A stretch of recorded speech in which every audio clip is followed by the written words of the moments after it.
or can assist the SACCOs to actually operate well within the spectrum. In terms of coverage, I'll of course cover and highlight a little bit about why do we need the CBS and what are the challenges the SACCOs are facing in that area, in the acquisition and implementation.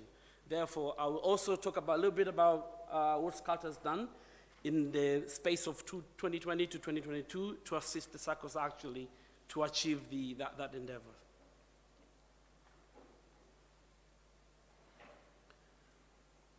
Benefits for acquiring CBS. Of course, CBS, core banking system, that's how most people refer to, but in Tanzania, at least we are trying to say core SACCOs system to specifically address the SACCOs environment.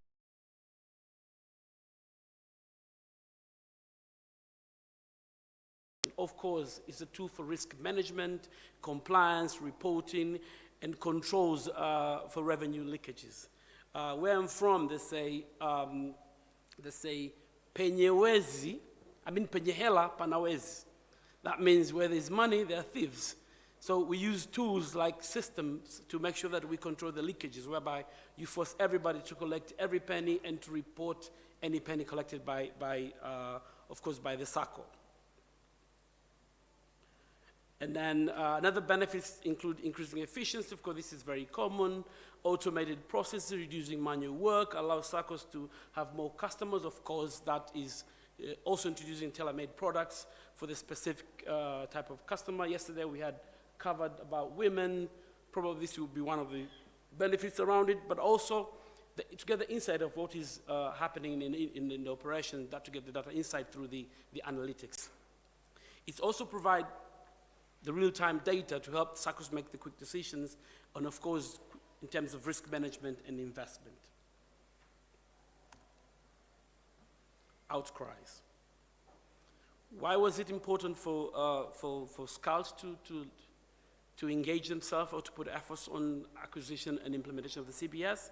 This was most based on the outcry from the SACCOs themselves.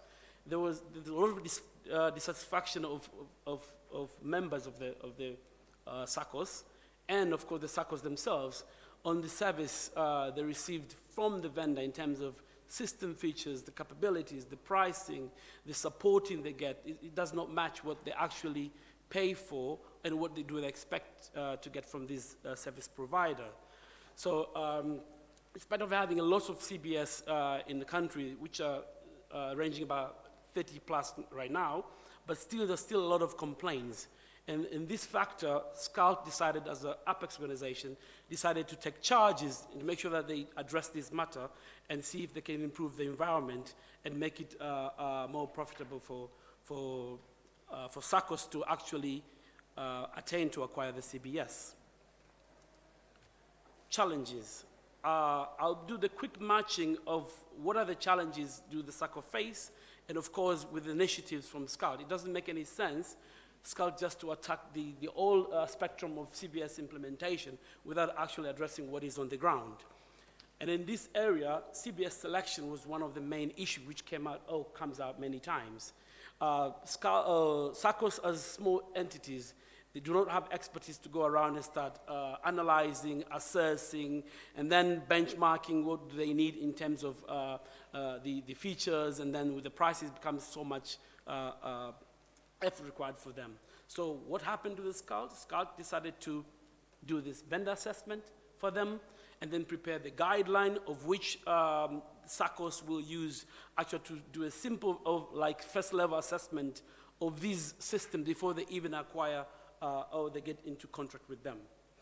Of course, the second thing will be to match up the needs and, of course, the tools available in the market. So, like I said earlier, SCALT designed the guideline for its member SACCOs to use it to assess the CBS, at least in the first level, and the assessment of the vendor themselves. We have put these two different documents together. Why? Because when you assess the CBS as the system, you assess the features, maybe the security issues and the technology behind it. But at the same time, some CBS, they do fail just because of the vendor performance. This can be, let's say, change in focus. At the times, we find out the certain vendor comes into the business with the idea of selling the software. But eventually, they realize there's another good business, let's say insurance part. And then he changes focus from supporting the CBS or the systems into the selling of the policies in terms of insurance. End of the day, they lack support, they lack focus. In terms of some changes when it comes to those systems, they're not well managed because the focus of the vendor has changed. So to make it successful, it's better that you have to access the both of them to make sure that you have the close matching of the two. Also, Scouts provide expert support for, of course, the assessment of the CBS, but also project management when it comes to implementation of these systems.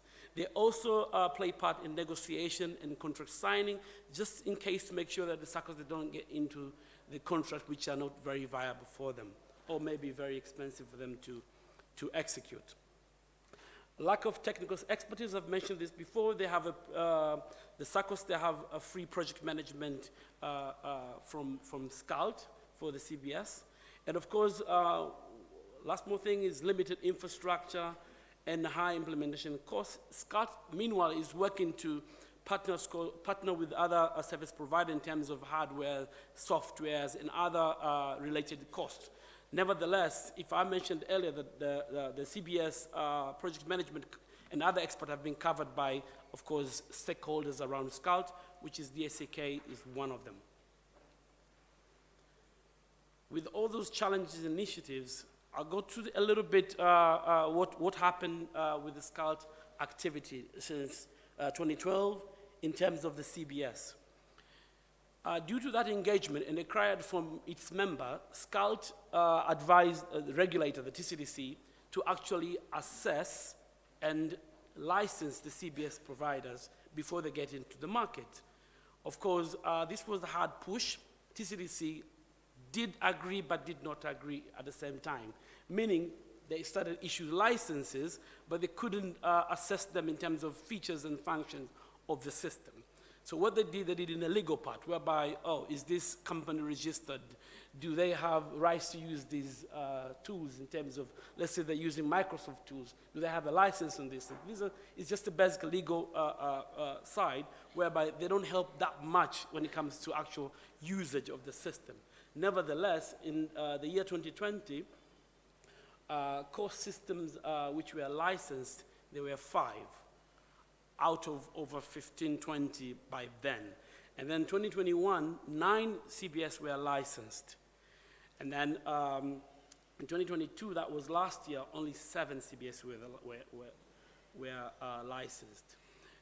This effort had its positive as well. One of them is actually to slow down the influx of new mediocre softwares.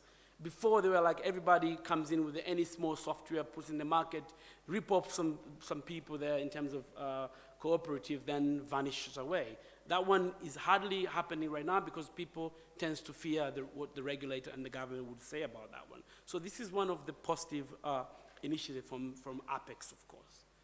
The second one was because TCDC, the regulator, couldn't conduct the actual assessment. So what happened is that SCALT, of course, with collaboration with other stakeholders, they decided to take matters on their hands once again to assess these vendors. So in 2020, SCALT was able to assess 5 CBS. That means the whole 5 registered were assessed in 2020, of which only 2 were able to be selected to go into use for its members. So SCALT, what they usually do, once they find the one which are the no-go software, they advise their members not to use those platforms.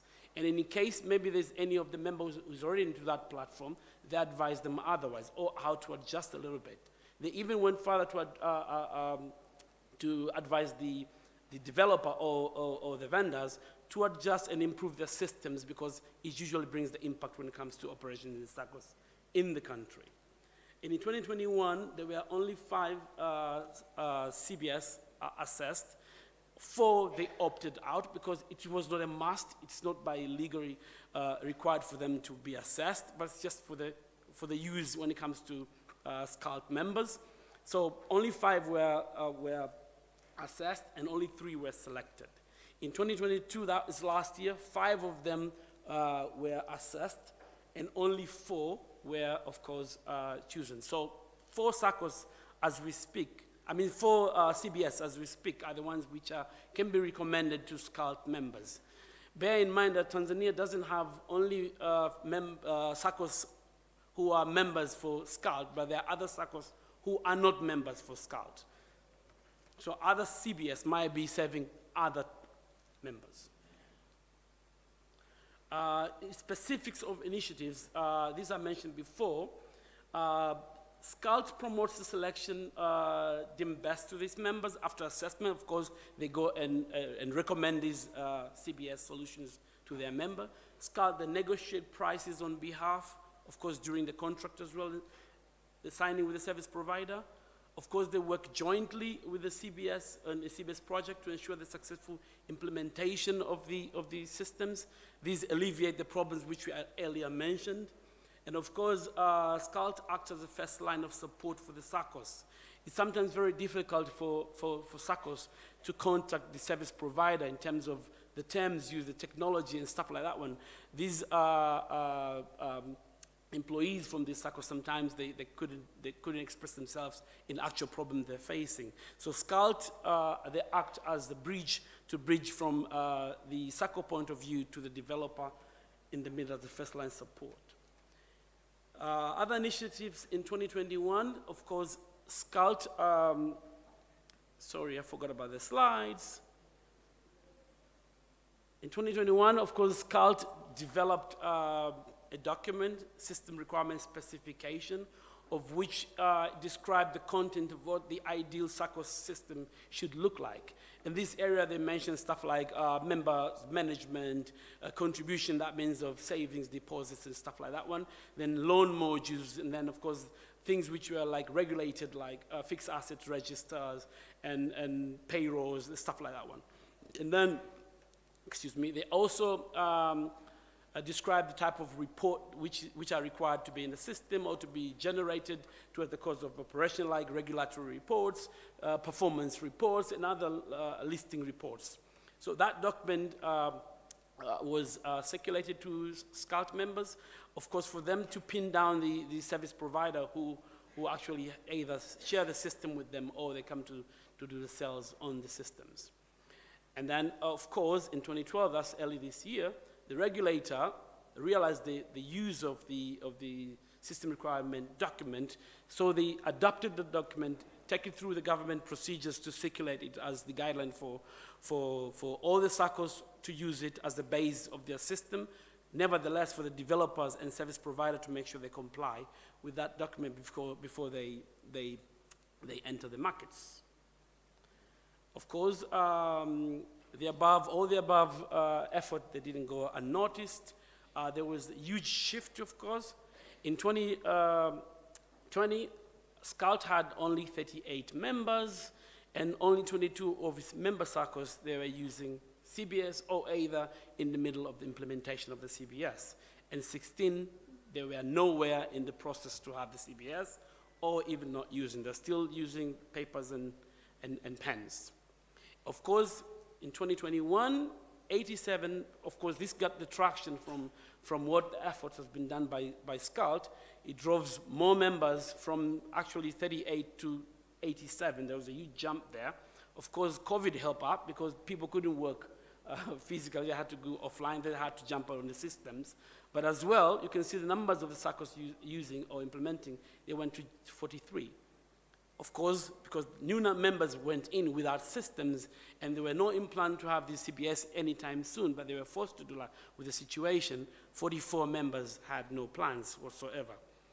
But then, January 2022, SCALT had 112 SACCOs as members, and then 91 SACCOs were using the CBS, and others were in the middle of the project, whereby only 21 members had nowhere in terms of CBS. In June 2022, SCALT had 143 members, and 100 SACCOs were using CBS or in the implementation stages, and only 43. And as we closed the year, last year, December 2022, 157 members for SCALT, and of course 137, these are the members who are using the CBS or in the middle of implementation of the CBS, and only 20 remaining. Of course, this is a run whereby more members are joining in because they see the benefits to be in Apex organization as the members. Of course, to leverage what is available there in Apex organization. At the same time, more people are joining in to get these technologies available. The next slide will be challenges. Like I said earlier, there's no success without challenges. SCALT has been facing a lot of challenges when assisting these SACCOs to acquire the CBS. The first one would be to identify and select the appropriate CBS. I said earlier that the SACCOs had challenges in identifying because they didn't have expertise. For the case of SCALT, they had expertise. Of course, they get support from other stakeholders. Same time I mentioned about it, the focus change. You select somebody, you assess somebody, the system is good, he himself is well managed, well organized, comes into the market, you give him a job of 50 SACCOs to digitalize, but they change focus on the run, or maybe there's no proper profitability from them, they shut down, you are in trouble. So this is one of the challenges. The second one was providing training, because in Tanzania, SACCOs are dispersed everywhere around the country, and for now, SCALT has a main office in Dar es Salaam, which is at the corner of the country, and then the rest of the country, they have only zone offices, like 5 or 10. In the country, over 30 regions, that's not enough, so sometimes it costs more in terms of attending these members. So higher costs. And because, if I mentioned earlier, the SCALT is trying to provide services to the low-income earners, precisely SACCOs, so you cannot just spike up the cost in terms of charging them just because you have higher running costs. SCALT will also need to invest in additional resources to manage the CBS implementation process. SCALT has around less than 10 staff, let's say 7 staff. So they usually use the partners to work with. In case there's no partner they suffer a lot when it comes to number of headcounts in the organization. SCALT also is sometimes treated as a third party when it comes to service provider. For example, one SACCO acquires the CBS, and then they had issues between the two on the contract. When SCALT tried to jump into the situation to assist, they sometimes treat it like you're not part of the contract, so you cannot tell me anything about this. So these are the 4 challenges of which SCALT have been facing in these 2 years. So where's the future? Currently, SCALT is exploring options to partner with technology companies for the shared CBS platform. So the idea came last year, July last year, of which the request was sent to the TCDC as the regulator, which was given an approval for SCALT to look for a partnership with the organization or technology organization to create a shared environment for all the SACCOs, precisely the members of the SCALT, who will be using the technology and will be paying based on the subscription fee, which they usually do like currently. And with the distribution of responsibility, the technology company will handle all the technology issues, while SCALT will deal with its core objective of maintaining and supporting the SACCOs. The contract will be between the 3 parties, that the service provider, the SACCOs, and SCALT in general. Of course, to SACCOs, this will be free system to use, free consultation from SCALT, and of course, the acquisition and implementation of the CBS in the future products will be a success story. Hope. I think that's enough for today. Thank you very much.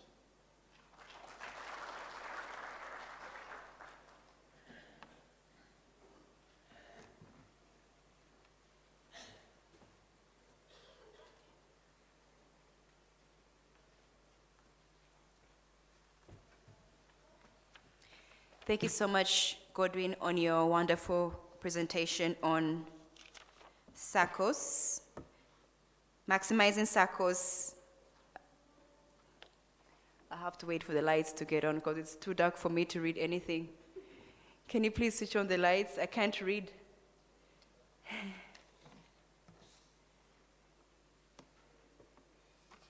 Okay, so thank you, Godwin, for your presentation on maximizing SACCOs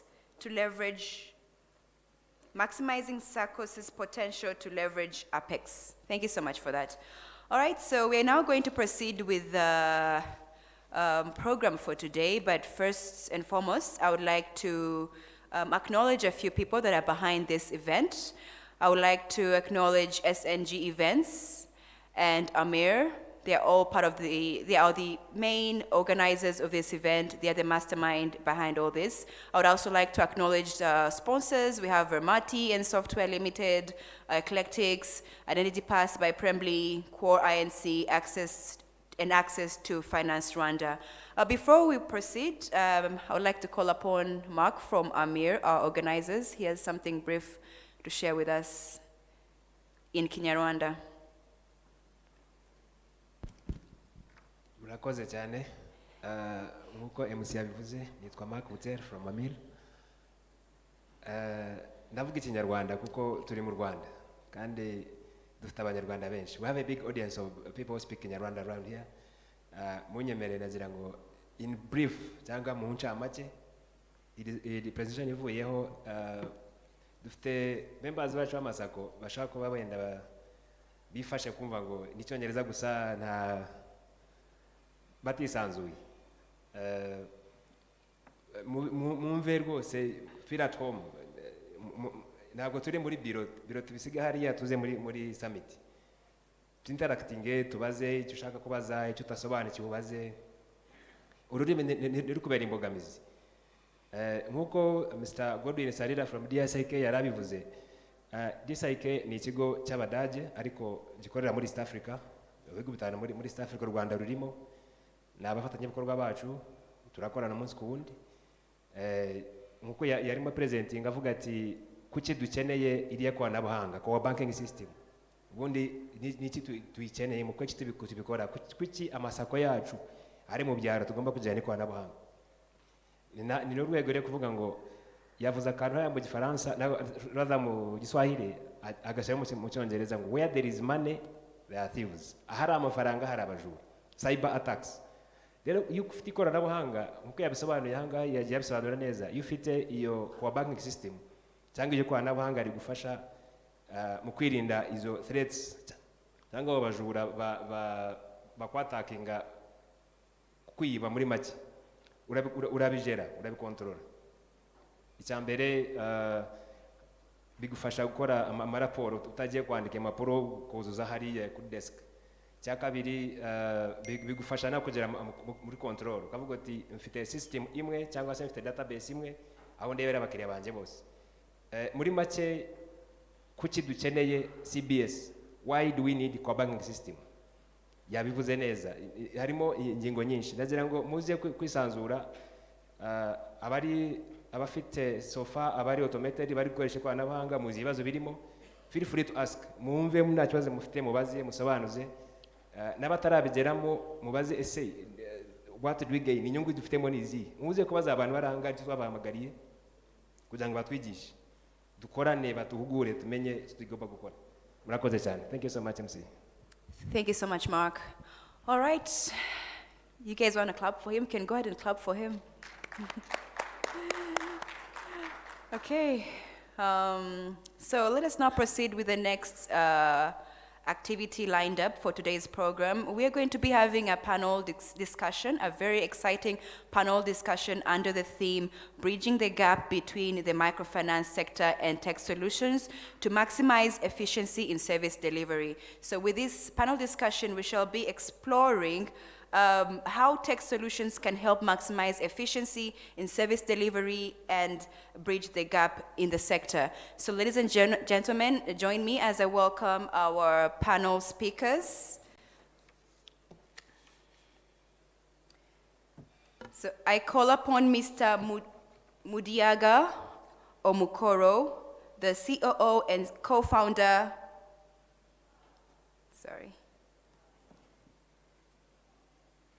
of Core Kenya. May we please clap for him as he walks up to the stage.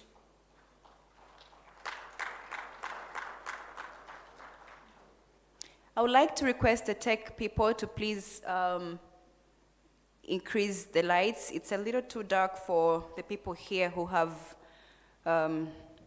reading material. Thank you so much.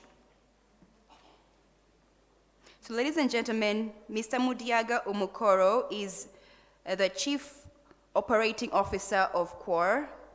And with 12 years of experience in the technology industry, Mudiaga is an expert in software technology from engineering to operations in business. He has built advanced financial technology solutions and partnered with traditional and emerging financial institutions to drive their digital strategies and achieve seamless consumer experiences, larger ecosystems play, and cost-effective automation. He challenges FIs to become digital first at the core. Okay, so ladies and gentlemen, moving forward, I would like to call upon Ms. Seun Alabi, the Director of Data Partnerships at Identity Pass in Nigeria. May we please clap for her as she walks up to the stage.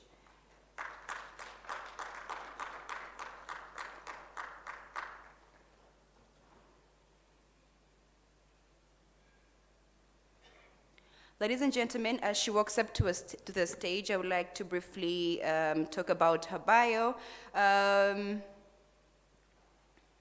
Seun's goal is to keep breeding agility into daily operations, seeking best ways to carry out her responsibilities and seeking to make her organization better than she's made, growing and expanding impact to new frontiers, setting the pace and building the right partnerships to the near future.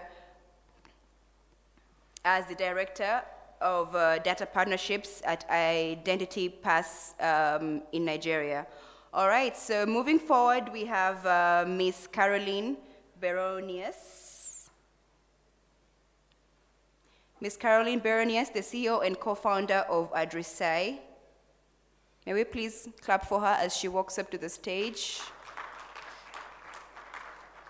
Caroline is passionate about ICT's potential to leapfrog development by strengthening structures and transparency and extending access to essential government services such as health and education.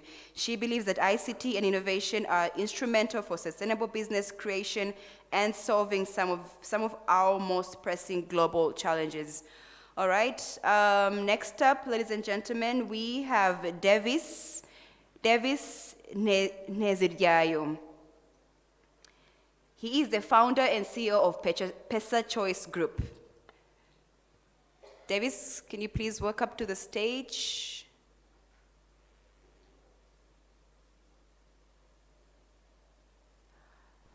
Looks like we don't have Davis with us here, but it's all right, we can proceed without Davis.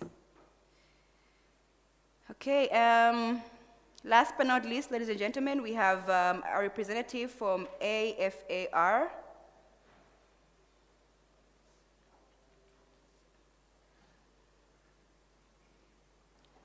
Looks like we don't have, oh, Davis is here.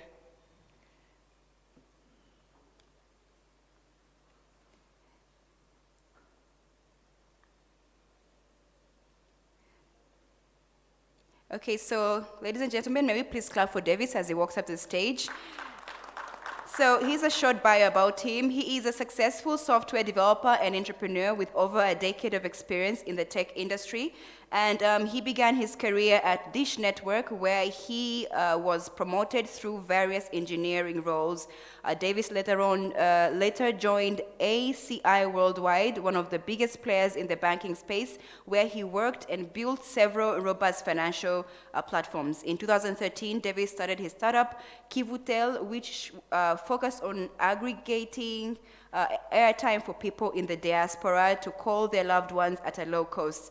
After Kivutel, Davis co-founded Pesa Choice with Pacific Mahoro, and Idolin Senyana. Pesa Choice was a cross-border payment platform helping African diaspora in USA with remittances and bill payments. All right, so ladies and gentlemen, may we all please give another huge round of applause to our panelists here as we gear up for this conversation. Okay.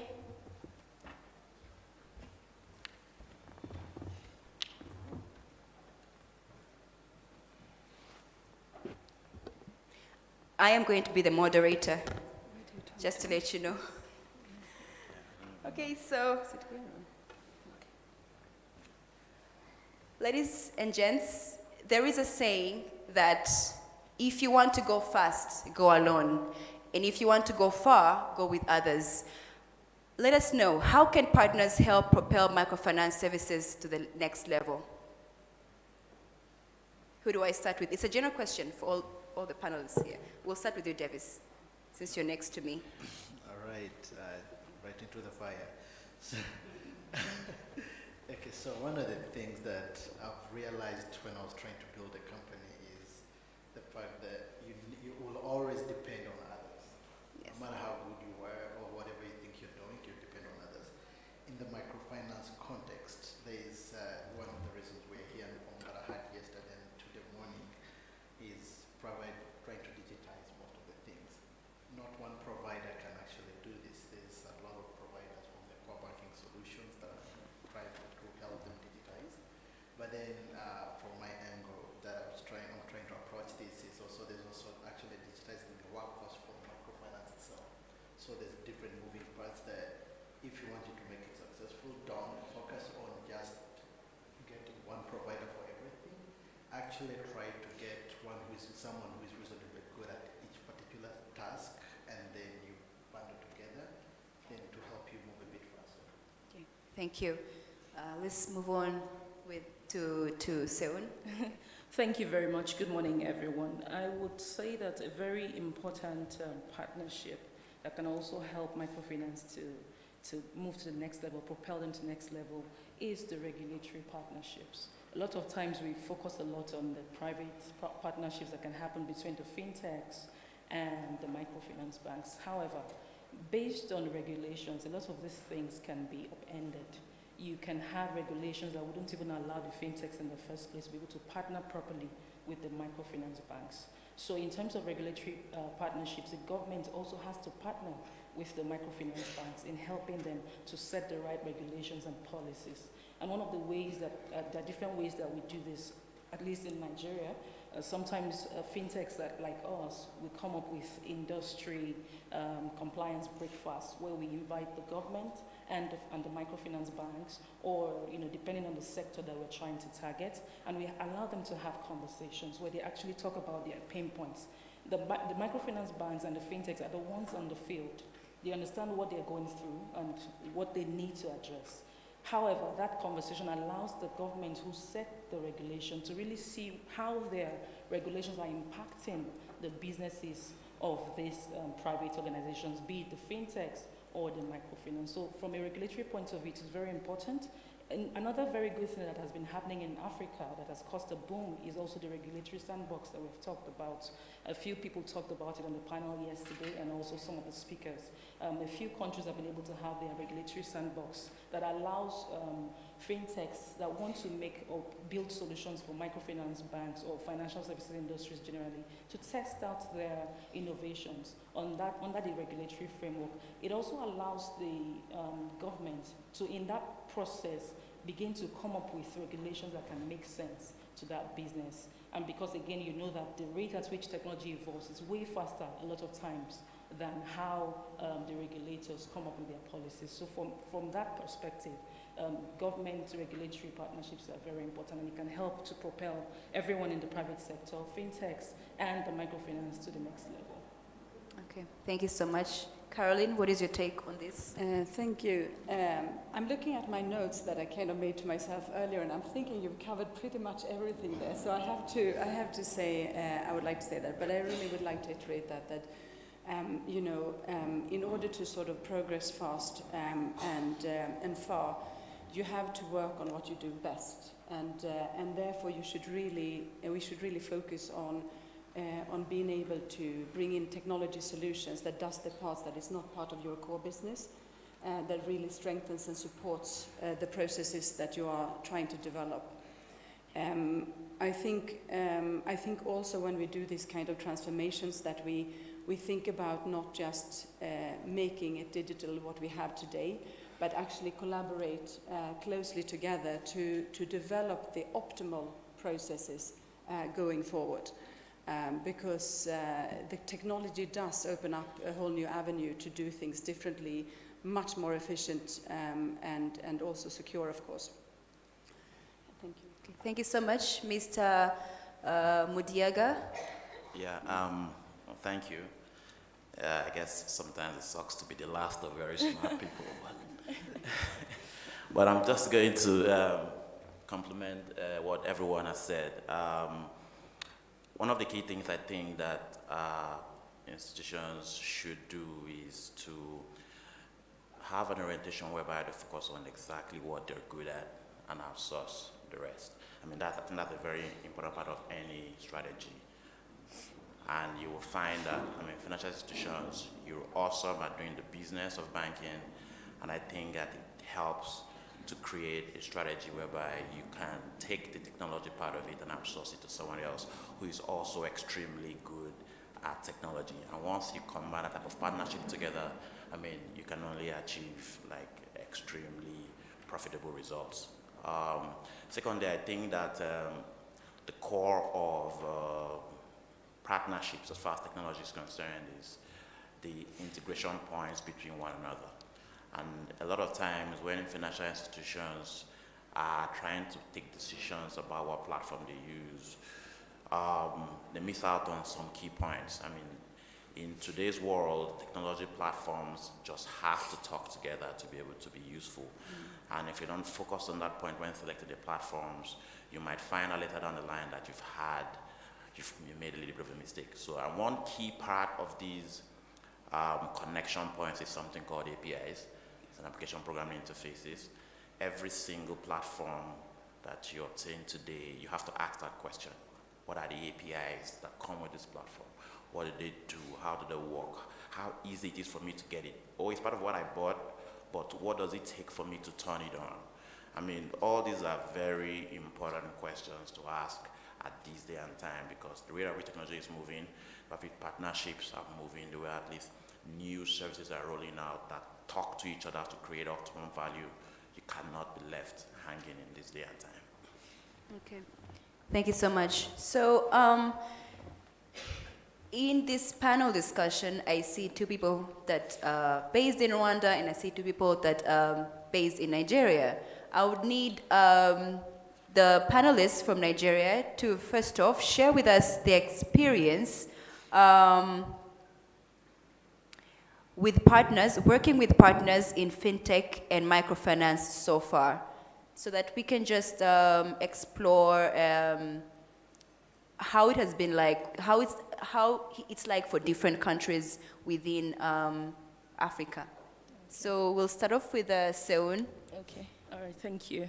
The question says to share experience. Yeah, your experience so far. Partnerships. Yes. Within the fintech and with the fintech. Fintech and microfinance so far. Okay, so again, regulatory frameworks are everything within the context of how you can relate with your partners. So within the context of what we do in Nigeria today, we are able to help microfinance organizations. So again, we are an identity verification organization, right? And so one of the things we help our organizations or our customers to do is to achieve KYC, KYB, and anti-money laundering regulatory compliance. So we help them from that aspect of seamless customer onboarding.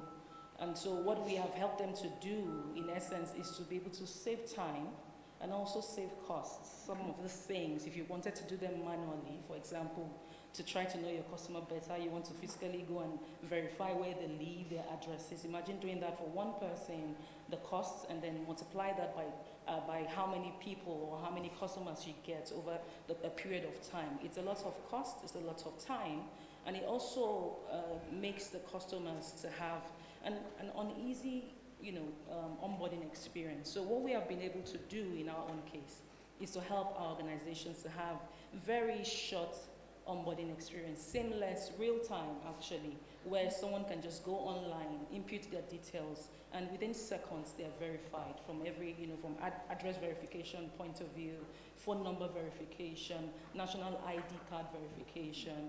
I mean, any sort of verification endpoint you want to use. In Nigeria, there's something called the BVN. It helps you to also verify people's bank accounts and bank statements. So we're able to do that within, the click of a finger. So it has helped a lot of microfinance organizations that are on our network to save time, to save costs, which is very important. Bottom line is everything, right? So that's how we help them. Another thing that we also help them to do is that throughout the life cycle of their customer, of them having this particular customer, they're also able to understand their customer behavior. There's something we call transaction monitoring. You're able to check if the behavior of your customer is changing and to be able to detect if there is a fraud, an impending fraud, something that might happen that, this customer usually withdraws this amount of money before, but now all of a sudden he has, drastically increased the amount of money he's withdrawing or even the amount of money he's putting into the bank. So it helps you to actually understand your customers. Just give them a very beautiful user experience throughout the life cycle of them being your customer. That's how we've been able to help. And then again, we also provide thought leadership, like I'd said before. We organize events that help our customers, being the microfinance banks, and any other relevant stakeholders within the organization that they want to interact with, be it their customers or be it the government. Just have that conversation where everyone can be on the same page and see how we can really help each other. Because at the end of the day, partnership is not about just selling to someone. It's actually about helping them to achieve their short-term goal and their long-term goal. So that's what we do from our own perspective. Okay. All right. What about you, sir? Yeah. I think that was a good question to ask the Nigerians because I think we're a little bit ahead of that conversation around really partnering and working together. There are a lot of fintechs building out interesting technologies, and we're really working together. If you ask me, in Nigeria, yeah. Even in Nigeria recently, the regulator released regulation around open banking, which will even further deepen that partnership between players. On our own end, from a point of view of experiences, I mean, there's been a lot of that, probably because we've been very big on partnerships from day one. When we rolled out our platform several years ago, one of the key things we wanted to do was to make sure that we are able to provide connectivity between what services we are rendering and the entire banking and payment ecosystem that simplifies it for the participants. So, I mean, we provide a cloud-based core banking platform, and we've done that for a while. And one thing we've done is to very early on start partnering with all the different players that are required to provide a proper banking platform. So we went to identity providers, we went to regulators, credit bureaus, value-added service providers, switches, payment services, and integrated them to the single cloud-based platform that we had from day one, and made sure that as we were onboarding new clients onto that platform, they didn't need to do any new integrations. It came as part of the platform, and they didn't need to, and they could just leverage all the services at the beginning from day one. And that's really helped to quickly grow our clientele, because it's really, really easy for them to get access to new services without having to reinvent the wheel a lot of the time. After doing that for a while, we decided to, this thing is, I mean, within the last 2-3 years, when this concept of partnerships between fintechs and banks and all this conversation started to really started to peak, we decided, let's just get our API gateway and publish it publicly and make it available to new innovators, new individuals who are thinking about providing services to enable the industry, and let them have sandboxes and test beds to test those products and services in such a way that you can have advancements in financial services without the challenges that have plagued some of the bigger or even commercial-like banks. I mean, if you look at the industry today, you would agree with me that the opportunities facing microfinance right now are much more than what are facing the traditional commercial banks today. And that's because of the opportunity that microfinance has availed itself in being lean and agile in adopting some of these new technologies, you know. And some of the things we've tried to do is to say, look, let's create like a platform, a development environment, like you will, like the platform that has been created by Google Play Store as an example, where there's an operating system, a framework underneath, and then different innovators, different service providers can build functionality and plug them into that framework, and then the end users and ecosystem benefits from such an environment. And that's exactly what we've done by publishing our API gateways and API services, so that the core banking platform we provide already comes not only with APIs, but also comes with extra functionality that has already been built in by other providers who have taken advantage of the API gateway. And of course, microfinance banks, SACCOs, microfinance institutions are obviously the better for it, for that kind of system. All right, thank you so much. Now, still on Nigeria, I would like us to talk a little bit about challenges. Do you ever face challenges such as international fintech companies being hesitant to partner with Nigerian financial institutions due to political issues, leadership issues, any sort of instabilities or slow economic development in the country? Do you find yourselves in situations like that? Do you face challenges like that? And when you do, how do you handle such challenges? Yeah, okay. I think that from a point of view of partnering with international organizations, I think that one of the major ways things have moved a little bit more quickly in the areas of funding. And I think that a lot of the conversations has mostly been around that. A lot of VCs and private equity firms who have looked into Nigeria to say, look, you know what, let's see how we can put money in, invest and grow that space. And yes, you're right, there's been some challenge around that, because a lot of the time, once that conversation starts to happen, they start to look at the political and the environment. They start to wonder, I mean, what is really going on concerning the fund we may put in and its value after a couple of years if there's economic and political concerns. But I think that by and large, we've been able to sort of allay some of those fears just by, showing them a little bit of the track record that has gone on in the country. You'll agree with me that as far as technology and fintech engagements Nigeria has been doing quite well for the last couple of years. And it's a little bit, it's easier for us to say, look, just take a look at what has been done before and see that there is some credibility in our ability to, push some of these conversations forward.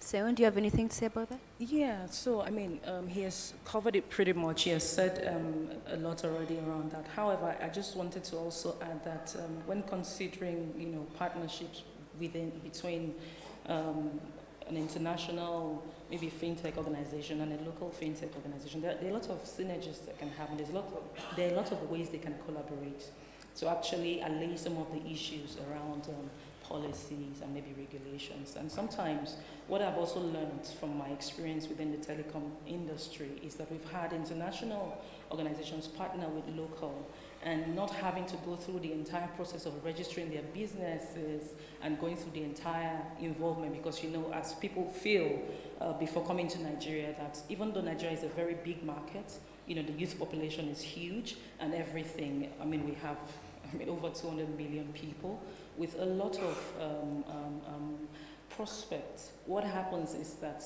you're able to partner in a way that you can actually use or ride on the licenses of these local organizations to cover up in the terms of regulation and the other parts of it. And also the fact that, like he already mentioned, we have a lot of track record. We have fintechs like Flutterwave, like Paystack.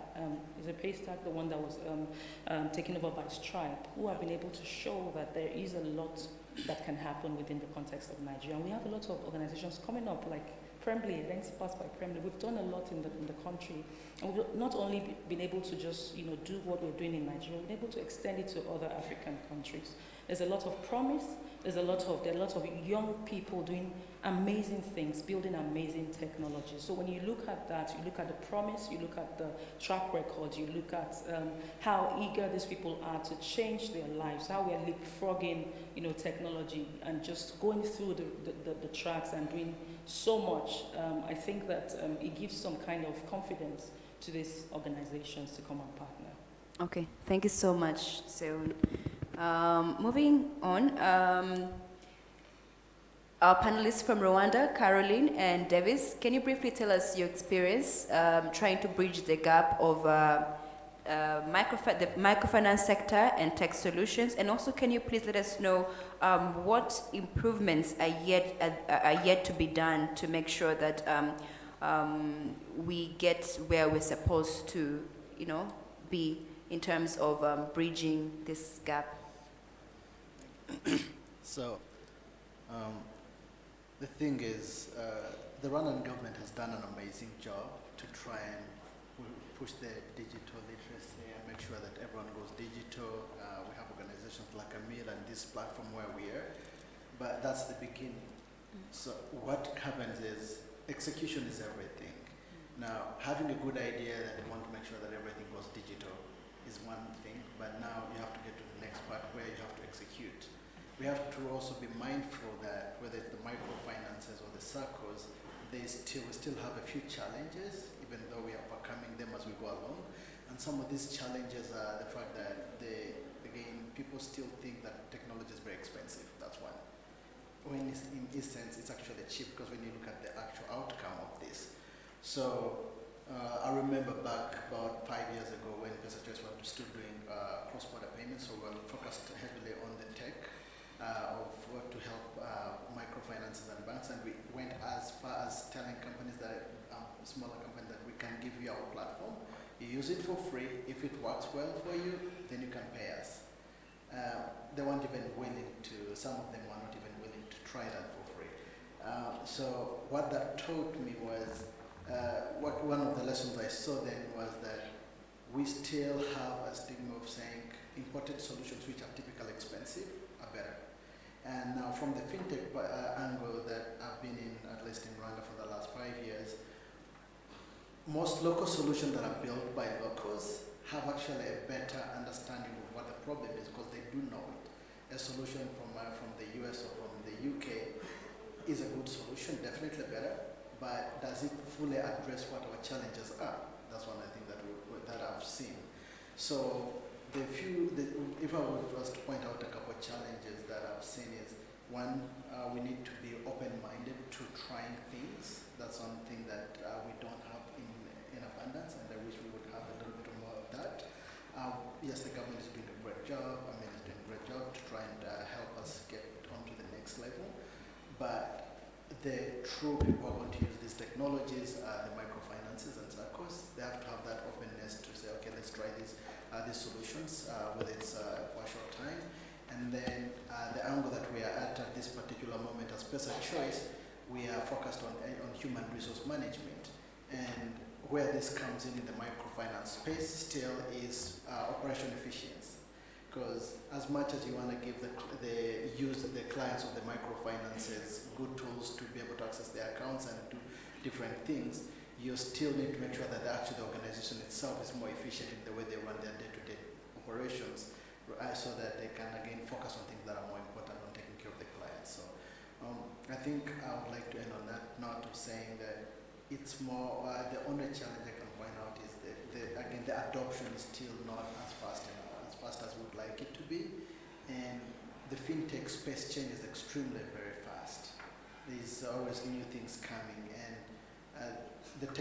whether we continue saying that we don't have a lot of technology literacy, most people are now using, at least through their smartphones, they are interacting with technology on a day-to-day basis, that most of the solutions that are being provided, whether it's by Personal Choice or our counterparts here, will be designed in an easier way for people to use them. What needed is more of the people with the willingness to try and use most of the tools. Thank you so much, Davis. Caroline, what do you have to share on this? Yes, thank you so much. First of all, I would like to say that I do almost feel Rwanda now, but not really yet. We're happy to have you here. I'm from Sweden, and our company is based also here in Rwanda, Adressia. We actually got into more of the microfinance space from Uganda. We have a digital addressing platform that, of course, an address, we understood that going from e-commerce, working with e-commerce companies that also needs to provide post-payment services, loans, etc., that actually having an address for a good delivery, it is important to have an address that can be verified for actually getting a loan, getting post-payment services and so on. So that's how we entered into that space, and we developed together with the companies who were asking us to look into improving that service for them. And one of the things that I think we can see is that the variety of, or the varied level of digitalization is both, I think, an opportunity and a challenge, but it's not really, it's like what you said, context matter, and it is when you actually work with the groups and the businesses that you are serving that you will really understand what they need and develop it from there. So I think it's really important that no matter like who develops the service, it has to be developed from that context. I also think that we have to embrace new technology.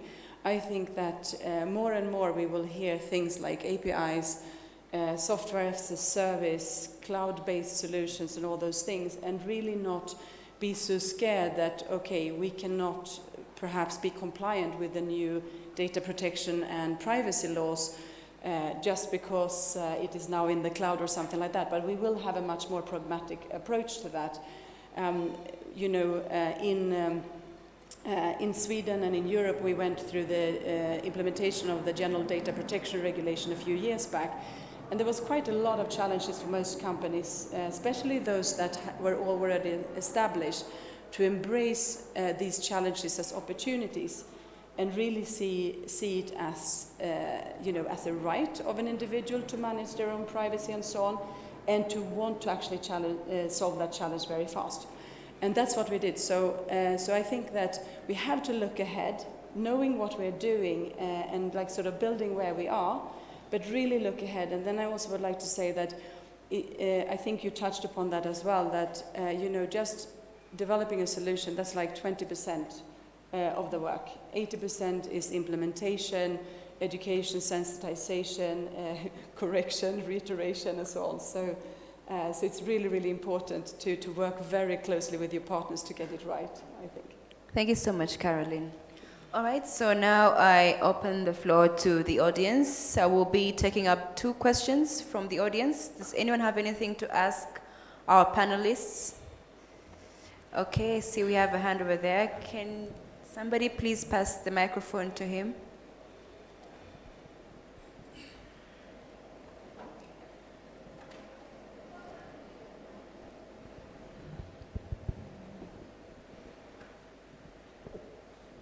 Good morning. Thank you for the discussions. Martin Magezi from Uganda. We're living in interesting times of digitization, and it's exciting for microfinance institutions. My question or clarification that I need to get from the panelists. When we talk about fintechs in the microfinance sector, I look at a lot of integration between fintechs and the microfinance institutions that are already using some kinds of core banking systems. And in there I see fraud or cases of frauds happening. So from your experiences, what are the solutions or what have you seen in terms of cybersecurity and how those risks are mitigated as you do more of the integrations with existing systems in these microfinance institutions? Because fraud is a very interesting area. I just want you to share with us your experiences in that area. As we push digitization, how are these risks being mitigated? Thank you very much. Thank you for your question. Who does the question go to? I want to hear experiences because I think we have reps from Nigeria, Kenya, Rwanda. So I want to hear experiences from the different jurisdictions. Okay, who would like to go for the question? Okay, so I can go first. Thanks very much for that question. Like you rightly said, with higher technology comes higher responsibility.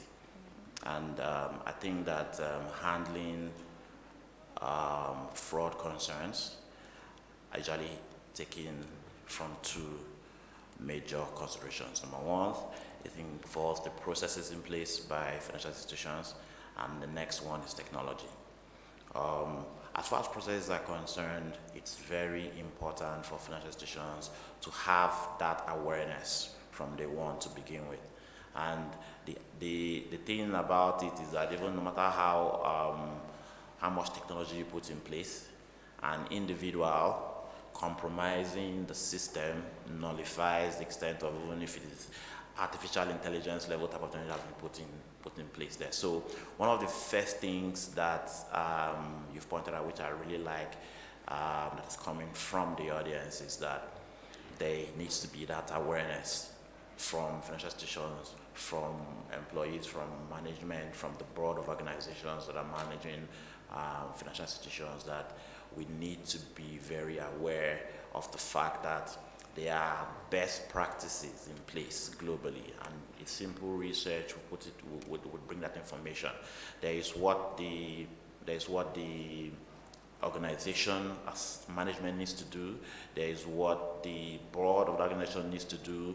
There is what the regulators within environments are also doing. But very importantly, each individual who is the staff of an organization needs to be tracked and have their roles and responsibilities clearly mapped out, and compliance measures put in place to make sure everybody's doing what they need to do to combat, that challenge. However, also on the technology side, the truth is that, like I always say, it's very important to allow the best minds, or rather the most competent organizations handle what they are best at. So what I've seen, and in fact what we had done in place, is one of the first things we did when setting up our platform, which we are running on Microsoft Azure, was to say who are the best, most competent organizations in terms of security, right? And we looked at the different providers and we said, look, we have to make sure that we are outsourcing the conversation about security to business, and that's why we actually selected Microsoft. The investment Microsoft makes yearly on security runs into several hundreds of billions of dollars, just to make sure that a lot of these concerns are put in place.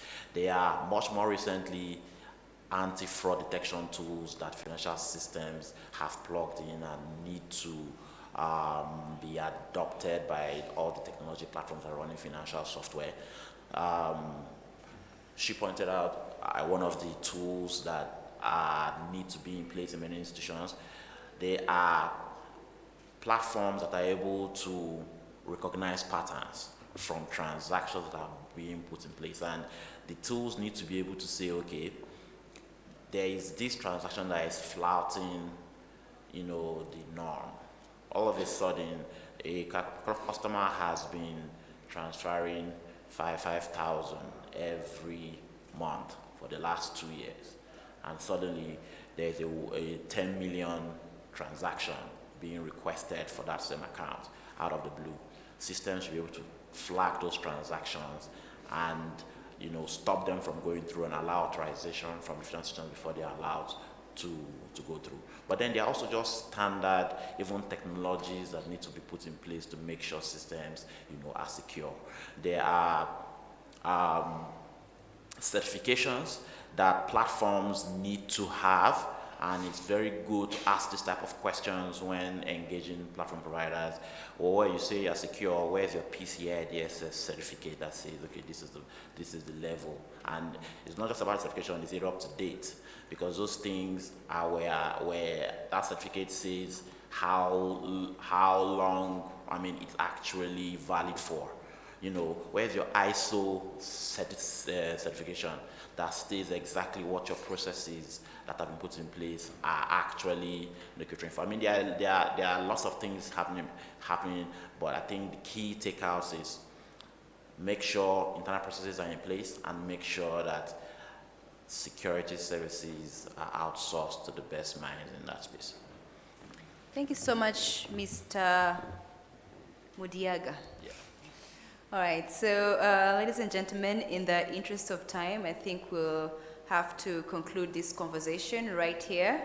I would like to give thanks to our panelists for all their contribution to this discussion. I would like to give thanks to Mr. Mudiaga. I would like to give thanks to Caroline and Seun and Davis as well. So may we all please give them a round of applause. Okay, so as they walk back to their seats, I would like to remind you all that after this panel discussion, we have a short coffee break. So I request you all to head over there where coffee break is being served from and have some coffee, some tea, some refreshments, and then we'll be back here for the following activities of this event. Thank you so much.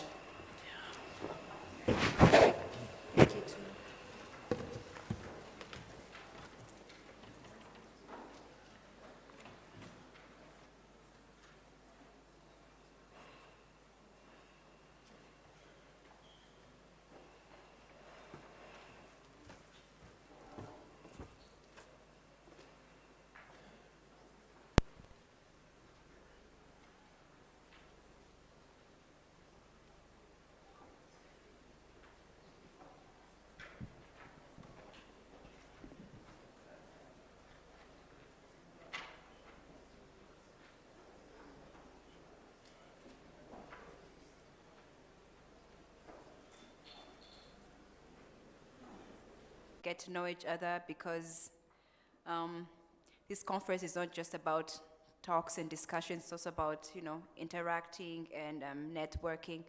Okay, so let us now proceed with the second phase of today's agenda. And before I call upon the next person that will be carrying out a presentation, I would like to remind you all that later on today, we have a guest of honor that will be participating in today's conference, and that is the Minister of ICT and Innovation. So please stick around and stay ready for all these activities. Okay, so right now, ladies and gentlemen, allow me to call upon the next presentation on Becoming Digital First at the Core. Yes, that is the title of the next presentation, and it will be conducted by Mr. Mudiaga Omukoro, the COO and the co-founder at Core Kenya. May we please give him a round of applause as he walks up to the stage.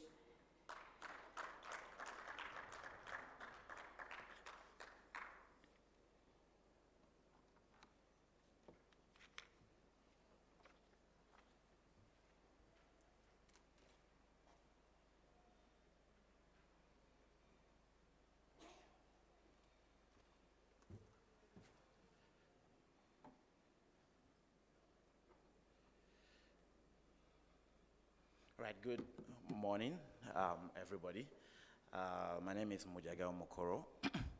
I'm from Nigeria. Sorry, just to correct the moderator.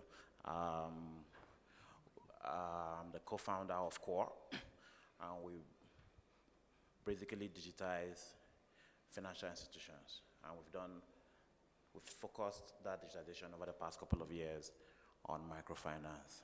It's a pleasure to be here, and it's a pleasure to take this journey with you as we're exploring the opportunities that arise out of fully digitizing microfinance operations.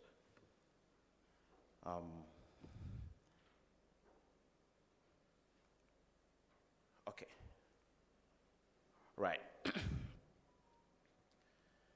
So to begin with, who are we? We are, excuse me, CORE, and our mission is to digitize and fully automate all economic activities on the continent. We are basically Africa's leading provider of fintech software. We've been available since sometime around 2008, doing what we do to make sure that financial institutions can achieve everything that they need to.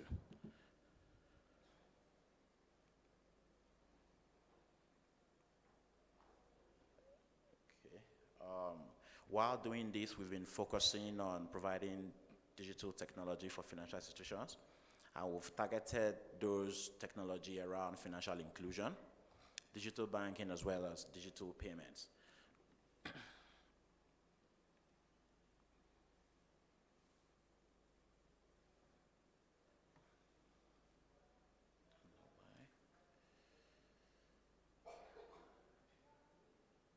Sorry.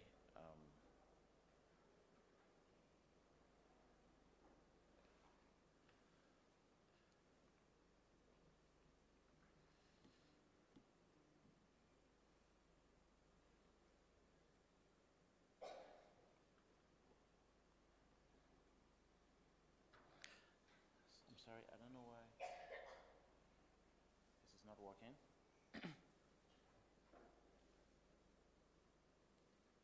Okay. All right, thank you. So over the past couple of years, we've been focusing on providing proper state-of-the-art technology for microfinance institutions, and we've targeted it in such a way that it can be provided at affordable cost without putting any compromise at all on the security or robustness of the technology that each individual microfinance institution ends up using. We've managed to create a very interesting model around doing this over the last years, and we've been able to demonstrate the social proof of how this can work in Nigeria, and a few parties in other countries are also benefiting out of this. I want to sort of use this opportunity to emphasize around the possibility of really making shared platforms work for core banking. I know there's a lot of conversation around this going around in much more recent times.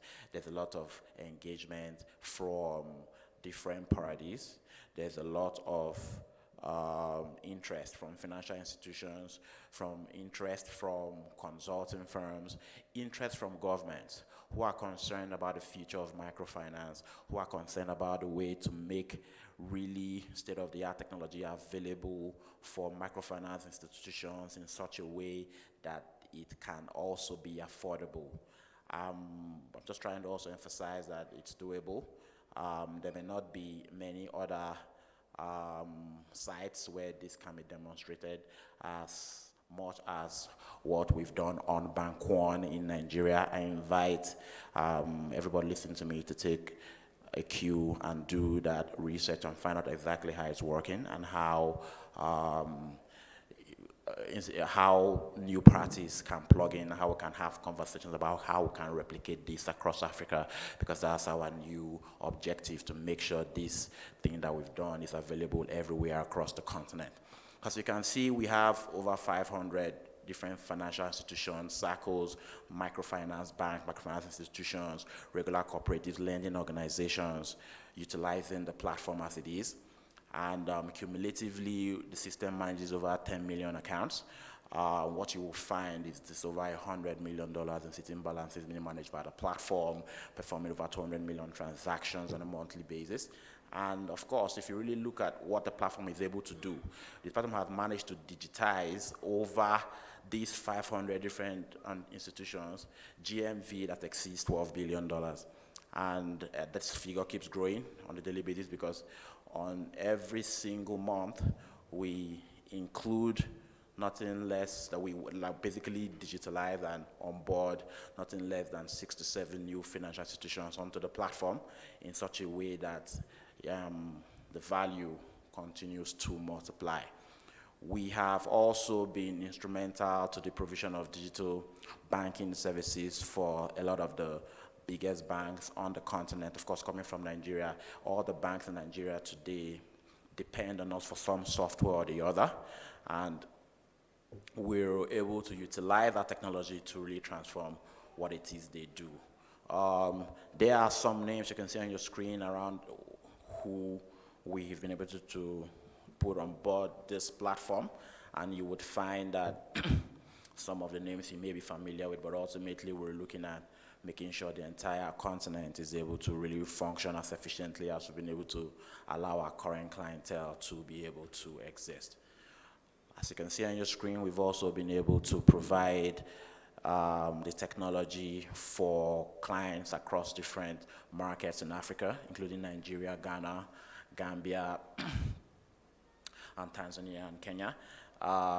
We are really trying to make sure we can deploy this across the continent, and we are very, very hopeful that, the presentation you're about to see triggers and inspires a lot of the conversations we're hoping starts to happen around how really to make this happen quickly to make sure microfinance achieves its potential and really meets up to the expectation and the potential it has carried for so long.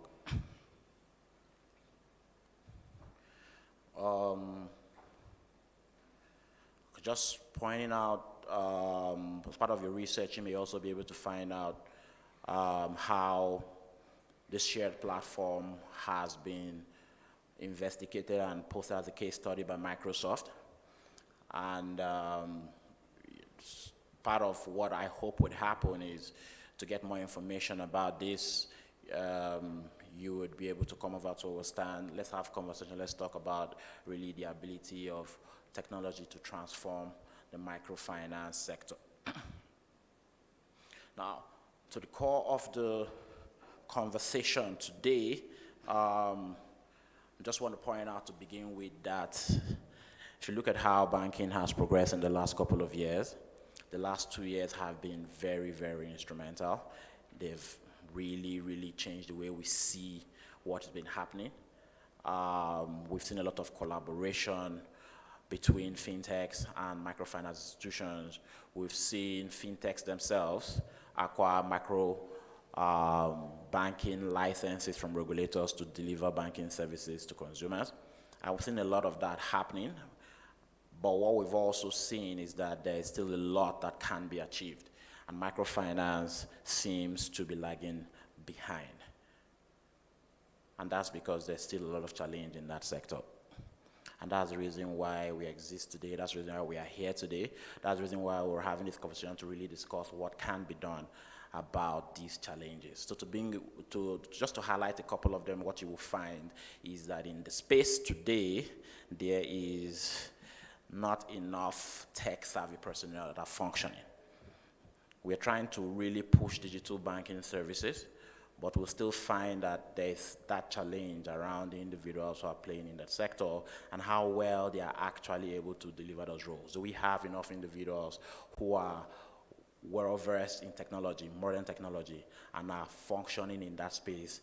The answer would be no, we need a lot more.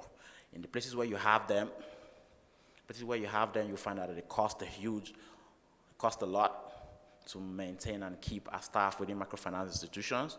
And what you will find is that the churn rate will also be very high. They move around very, very quickly. And that creates gaps. That creates projects that are half complete and creates more challenge within the sector. Of course, operations themselves are still pretty much semi-manual or manual in some cases. You would find that it's still challenging to do customer acquisition on a manual basis. It is challenging to have credit operations that are still dependent on, very manual engagements, very manual data keeping, very manual processes themselves. And then engaging regulators and exchange of data about how the institutions are operating from an oversight perspective also creates even more manual challenge for financial institutions who are operating in that space. And of course, that also brings us to inefficient reporting. How is the reporting done is really, really tiring. I've seen a lot of financial institutions who, just to meet up with regulatory reporting, spend more than 2 weeks within the month to generate the reports in the format that is expected from the regulators. And then you start to ask yourself, what of everything that should have been happening within that period, and is it even enough time from the point of view that you're going to need to be doing this again within, say, another 2 weeks? Some as bad as that's pretty much what they do, spend the entire month generating the reports, and then what will now happen is, just as they submit the reports, it's time for another one, and they are just perpetually behind their deadlines because of the challenges around the technology being used in those sectors. And of course, you cannot escape the fact that even the business has its own challenges normally. Even when you have the right technology, the market is also providing its own challenges. The businesses that are being funded by microfinance may not particularly be doing well. And then even the selection of customers to deal with without the availability of the proper technology creates a challenge whereby non-performing loans are high, and the bank, in a lot of the cases, are left out in the cold in these scenarios.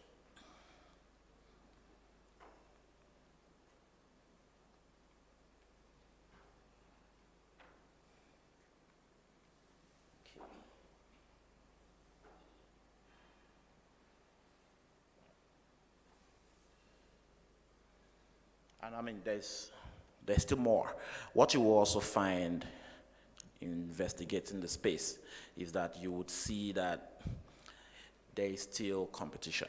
Because while microfinance is doing what it's doing, technology is advancing. And you're having more players targeting the exact same customers. You have fintechs now today who are saying, you know what, there's technology available.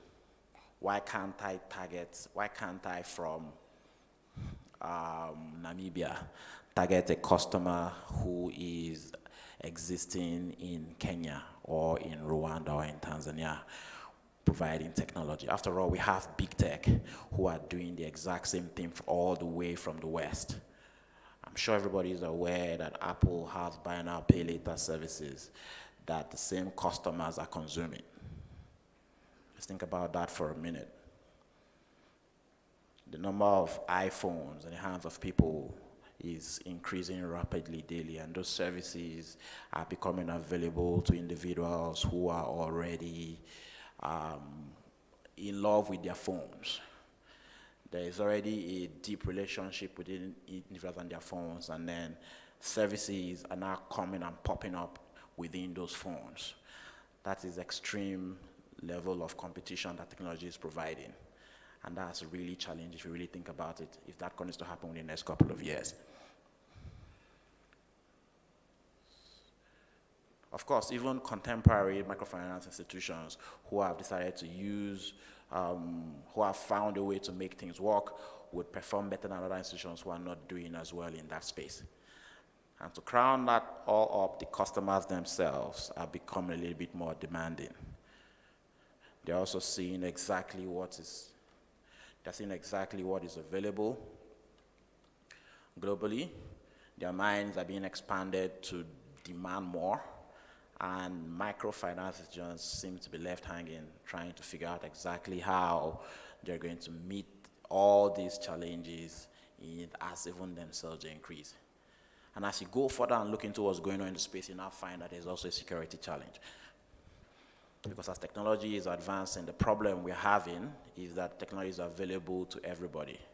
The good, the bad, and the ugly.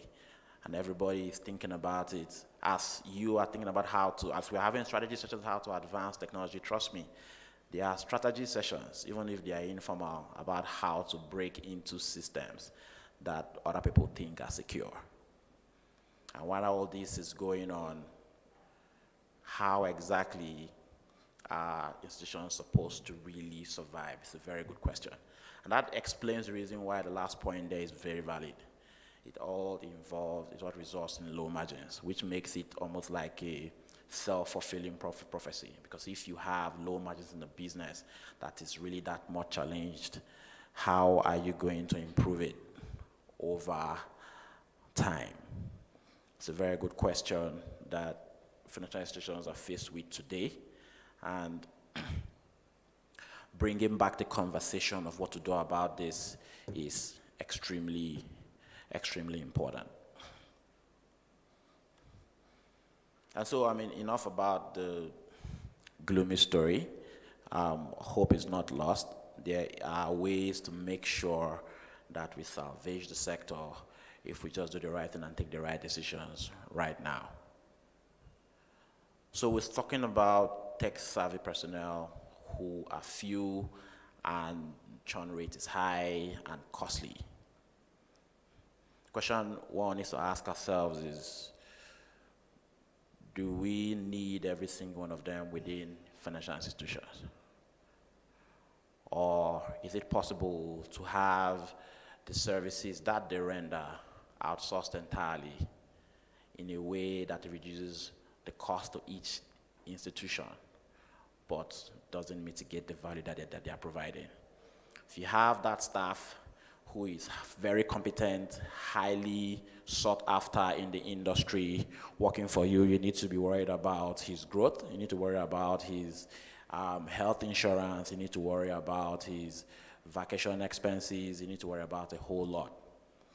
But if you really think about it, you really do not need those individuals in every different institution. You can share those services across. And that is where the concept of outsourcing comes in. You really can have a model that runs whereby you outsource most of your tech responsibilities to partner institutions with the right operational model. I mean, that's the key word in that phrase.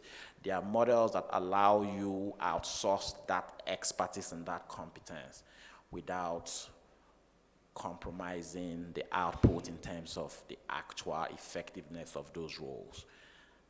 And we'll talk more about that as well. And if operations are semi-manual, what core banking platform exactly are you using? How reliable is it? If you're paying for a core banking automation, you're still doing the work yourself. I mean, you need to ask yourself those questions. I mean, why is it that way? Is it time to really look at what works? Because technology is really supposed to make our lives easier. It's supposed to automate what we do manually. Agreed that processes need to map to technology. But if technology is not proper enough, processes can't really map. Or you end up actually, in fact, if you try to map processes to technology that are not properly implemented, what you'll find is that you double the manual operations that you're already doing in the first place. Care while choosing that core banking platform is absolutely important. And then talking about reporting. Again, core banking platforms should be able to generate the reports that you need at the click of a button. Doesn't matter whether they're regulatory, whether they're management, whether you're financial, whatever you are supposed to be able to do, the platform that has been provided for the core banking system should be able to generate those reports once you click the button and be able to do whatever it is. And agreed, some of those reporting requirements tend to change from time to time. The regulators can come up and say, you know what, this report should work this way, that report should work that way.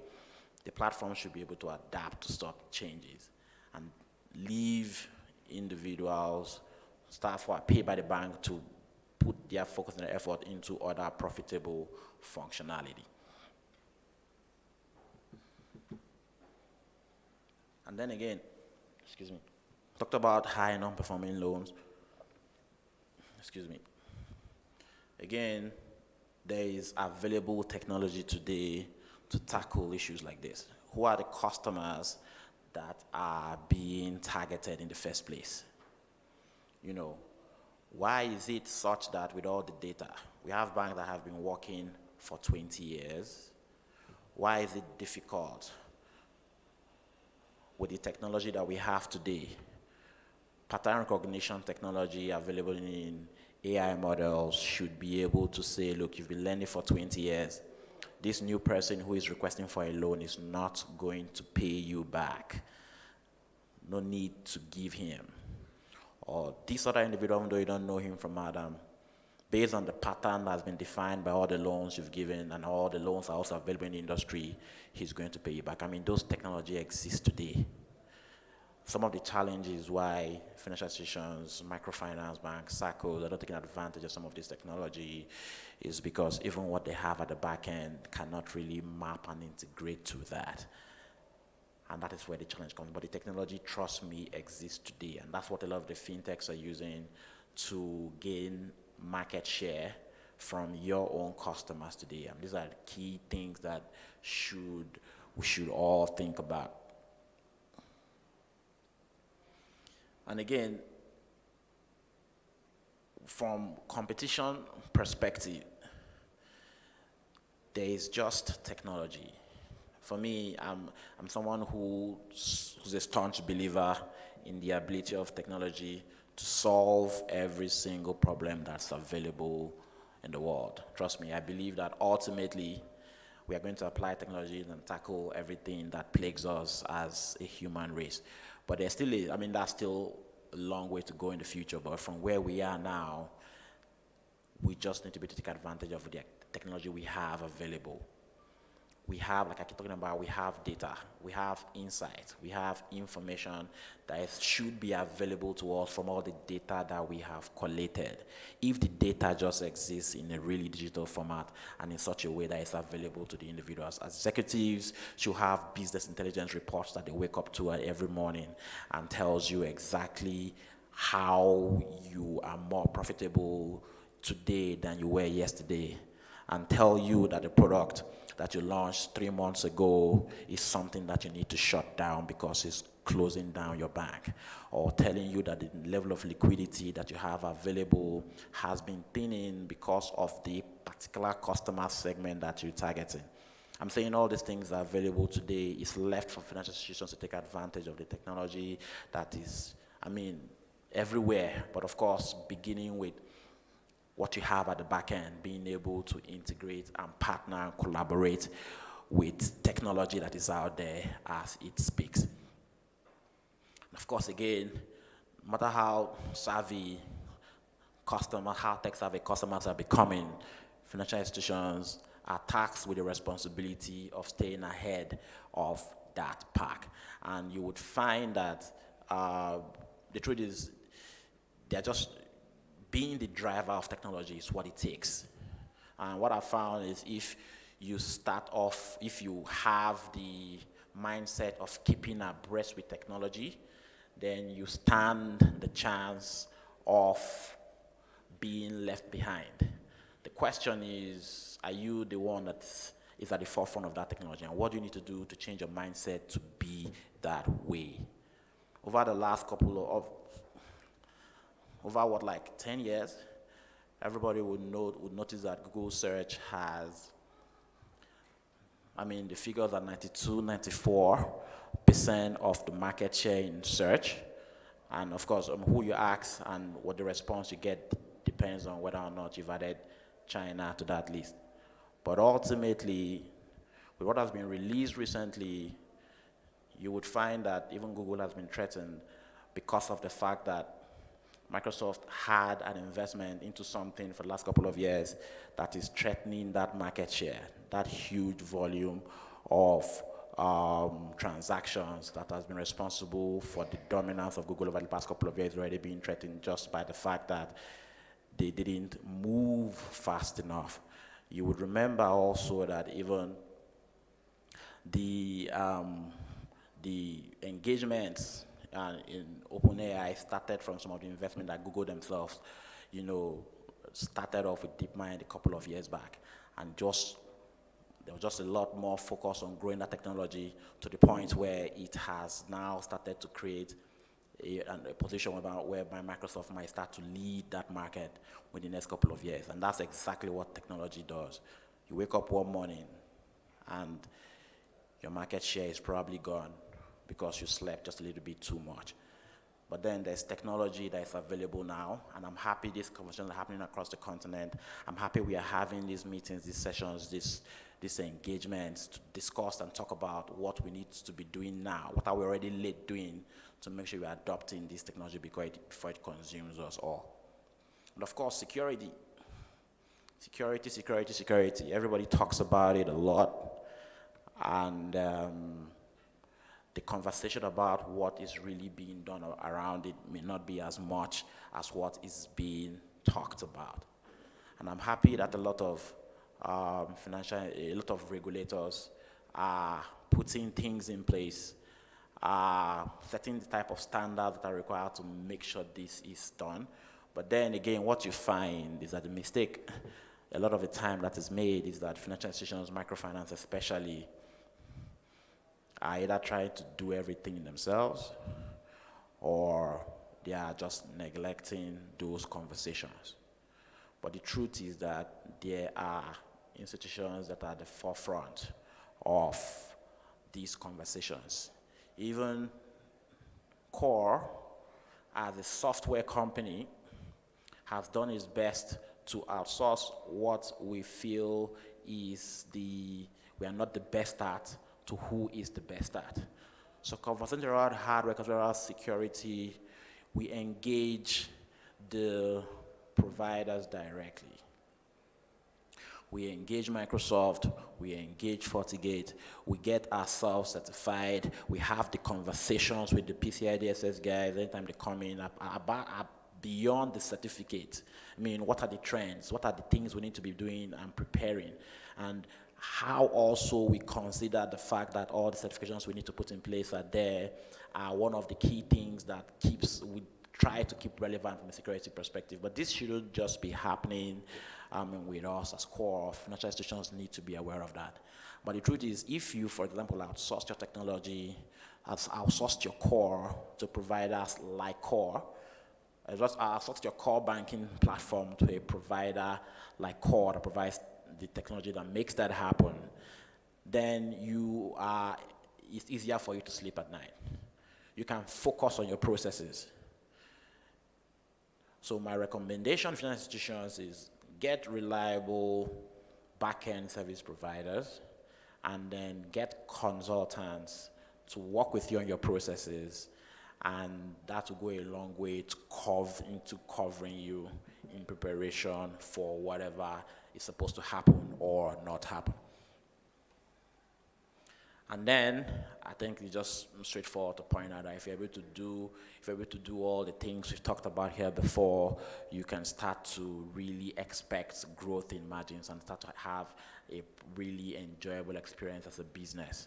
Like I keep always saying, whenever I find challenges, I look around and figure out whether there's technology that can solve it, and if not, do I need to make investments in that technology, and ultimately would have a better experience as financial institutions. And I think at this point it's worthwhile to just introduce the platform that I've been talking about that doing a lot of this. It's called Bank One, delivered by a company called Core. Some of you may know the company as AppZone before the rebrand, and we've been able to provide a platform that is a lot of financial institutions are taking advantage of to leapfrog the competition and stay relevant in the wake of technology as it's advancing and creating different levels of competition. Again, one thing to point out is what we've always done is we're, of course, homegrown, we're purely African. Every line of code of what we do was built in our offices in Lagos, Nigeria, and we've been able to really deploy a proper shared core banking platform across different countries, different markets on the continent, and prove that it works.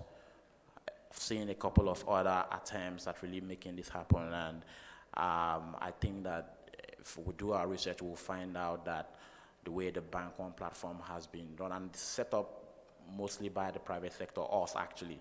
If you check a lot of initiatives that are similar around shared core banking platforms across the continent and even across the world, you will find that a lot of them have been championed by governments. They've been championed by central banks. They've been championed in such a way that there can be allocations around subsidy and make it affordable. Interestingly, we've been able to do that just by providing a proper business model that works, and over the years we've been able to really make that happen. And like I said, we're very open to having a lot of these conversations with different interested parties to see how we can replicate this across the continent. Again, we started this a couple of much years ago, about 15 years, and we started as a cloud-native core banking service provider. What you will find is a lot of the other providers who are pushing core banking platforms today have had to move their technology, legacy as it were, to the cloud. Luckily for us, we began around the time cloud computing was starting off to become a thing. We saw what that future and what that value was, and we built everything we built from ground up, right from right from the onset as a cloud-native core banking platform. And what we've done is, that allows it to be modern, cloud-native, secure, and truly African. And some of the things why we've also been able to make some of the traction we've made is because of the way we deliver the service. We've been able to deliver it in such a way that implementation is really, really like it's reliable. It's predictable. What you will find a lot of the time is when we try to implement core banking platforms that were built in the West, that were built in Europe and other places, what you'll find is that because those workflows, those systems are different from ours, when you try to implement them here, you can actually say thing is live in 2 months, but in the real sense, the real implementation of that service will drag on for 18 months to 2 years because of the customizations required to make it really fit for purpose and work. What we have done is to build it, because we built it from day one as Africans and investigated the actual processes that work and be able to get that feedback. We've been able to provide a platform that works from scratch with really, really little or no customizations. What we've noticed right now is when we deploy to new countries, the real thing we need to do is customize the reports that the regulator within that market needs. Everything else, we've covered all the use cases. And so just to point out, one of the reasons why it has worked this way is because we are also one of the only platforms that provide a single instance cloud banking platform. What that means is that on the same platform, every single institution's custom flows and expectations work the way they want it to work. So what we found out now is anytime a new customer comes on board the platform and they say they want this to work this way, there is already a configuration that works for you. So when we implement you, we configure you, there's no big deal around it. Reliably, our implementers complete internationally because of travel and all that and logistics, 6 to 8 weeks. Within Nigeria, implementations take less than 4 weeks to complete. And this is something that will also encourage you to do your diligence, do your research, and figure out exactly how it's working within the countries that it is. Of course, what we've been able to do, we are able to reduce the total cost of ownership, because a lot of the time, financial institutions, when they engage with other models of software provision, what you will find is that you would acquire hardware, you would acquire technical resource, you would go through doing the implementation, you would probably also start to do integrations with third-party providers to give you a really 360-degree banking experience. The model we've been able to run on the shared banking platform like we are having now makes it really possible for financial institutions and microfinance institutions to basically render a core banking service, or already utilize the core banking service from a purely pay-as-you-use subscription basis. So you leave the concerns about hardware to us, leave the concerns about API integrations and all to us, leave the conversations about security and some of all the other things to us, and you're able to just pay as you use, work on the platform, and focus on what you are good at, the business, while we partner together to deliver that really amazing experience. Like I said, over 400 microfinance institutions in over 4 countries today, utilizing it this way. And then something I've also tried to point out earlier in the other conversations I have with clients is, look, I really need microfinance to function as a bank, and leave the technology to the technology providers. It's not very helpful to have on-premise platforms that you need to hire robust, heavy engineering or tech department to manage. You should leave that to the experts, and you be the best at what you're expert at and deliver that platform. So we are able to really significantly reduce your technology engagement, technology conversations, while we do what we are also very good at. Of course, that increases your efficiency significantly. We've done a lot of the math for institutions we're already providing services for, and we can see that this is a very interesting start. And ultimately, profitability is also proliferated year on year once you render services in a model like we have discussed. Now, I guess the question is, if you feel interested, if you feel excited about what we've been talking about, if you feel you want to know more, I mean, there are things to do. That's one of the reasons why we're here. That's the whole purpose of a forum such as this. We need to engage a little bit more. Would love, love, love to hear your questions. Would love to have conversations about how we can service your specific niche. What are you thinking about security? What are you thinking about API engagements, platforms, partnerships, fintechs, and the services, digital services that are rolling out in hoops and droves within the next couple of years and months? We really want to have that conversation. Our stand is over there. Please take our time to have that conversation with us at the core stand. Let's talk a little bit more about microfinance, talk a little bit more about technology. They go ahead and do more of the research, right? I mean, don't take my word for it. Don't take Core's word for it. Check out how it's working. If you need to travel to different countries where it's been done, go ahead. Visit the clientele, have those conversations. I mean, regulators, consultants, service providers. I guess a lot of that should be done in the next couple of years to make sure that we are doing the best for the continent. Of course, the due diligence on our clients is part of what will be done as part of that research to really provide the understanding about the way it is really functioning and delivering. Something that would be interesting to point out is that the platform that we've created and we've built is one that we are enhancing by involving more fintechs who have interesting niches they want to deliver. So because our API gateways are public, our API endpoints are very available to individuals who want to build platforms and connect to it to create even extra offerings for financial institutions and have sandboxes to test those services. We were able to launch that even long before even the central bank in Nigeria created open banking regulations and guidelines. So that's available.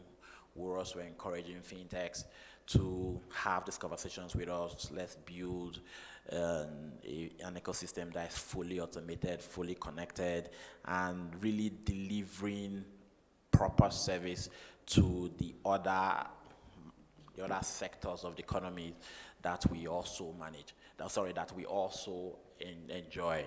We all know that the financial sector is just like the bedrock of the entire economy, because for every service you render, every service you enjoy, you have to pay for it. And the more efficient the financial sector is, we are creating a really powerful African economy. And I really think that we should have a lot more of this conversation, because even the microfinance sector is at the rock, at the bedrock of what this efficiency is, because a lot of the low-income earners have their services very well linked to the microfinance sector. So, I mean, our contacts are available here. I want to believe that this presentation will be shared across to everybody who would like to be engaged, would like to talk more. We can set up conversations, demonstrations about how the platform really does what we say it does. And then ultimately, we expect that doing all this, you can become what we've always wanted for you, which is become digital first at the core of your business. So please feel free, take down what you can see on your screen, contact details, website links, phone numbers, reach out, and let's talk much, much more.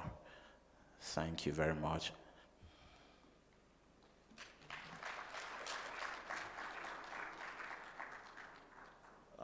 Questions? Should I? Okay. I can ask. Okay, so I mean, I think I'll just be here.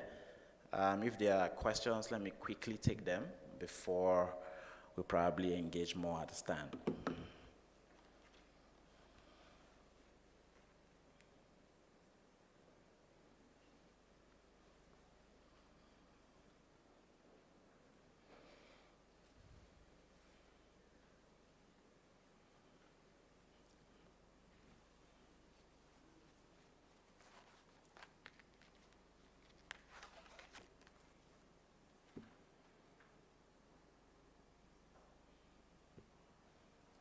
Okay.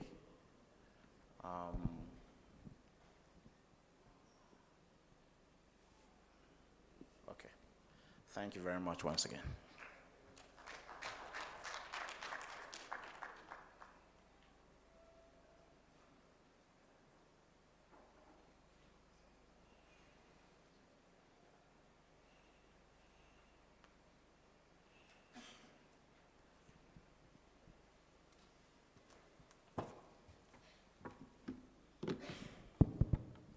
Yeah, thank you. My name is Delphine. I come from a Central Bank of Rwanda, specifically in Microfinance Supervision Department. You have presented about challenges that are in microfinance sector. Among others, you mentioned yes, of course, lack of technology, manual operations, and also high non-performing loans, even ratio, I can say it. And this lead to low income, as you mentioned. And subsequently, we know the low income led to low capacity of microfinance institutions. And now you tell us that you have a very good core banking system, Bank One. And now I'm asking you, what do you plan to motivate or as incentive to microfinance institutions to have access to your core banking system? I mean, in terms of discount, for instance, as you know, they have low financial capacity. Thank you. Okay, thank you very much for that question.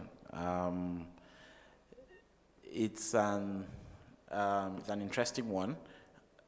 To be very honest, I identify with that. We've been thinking very much about how best to make some of these services available across the continent. And I think that just even by what we have already done should give you a sense that we are thinking about how to make technology affordable for that sector, right? We perpetually do comparison with other platforms to see, the cost advantage or the cost benefit analysis for utilizing the platform such as this. The thing that I can say about how we are going to support microfinance institutions on the continent is this.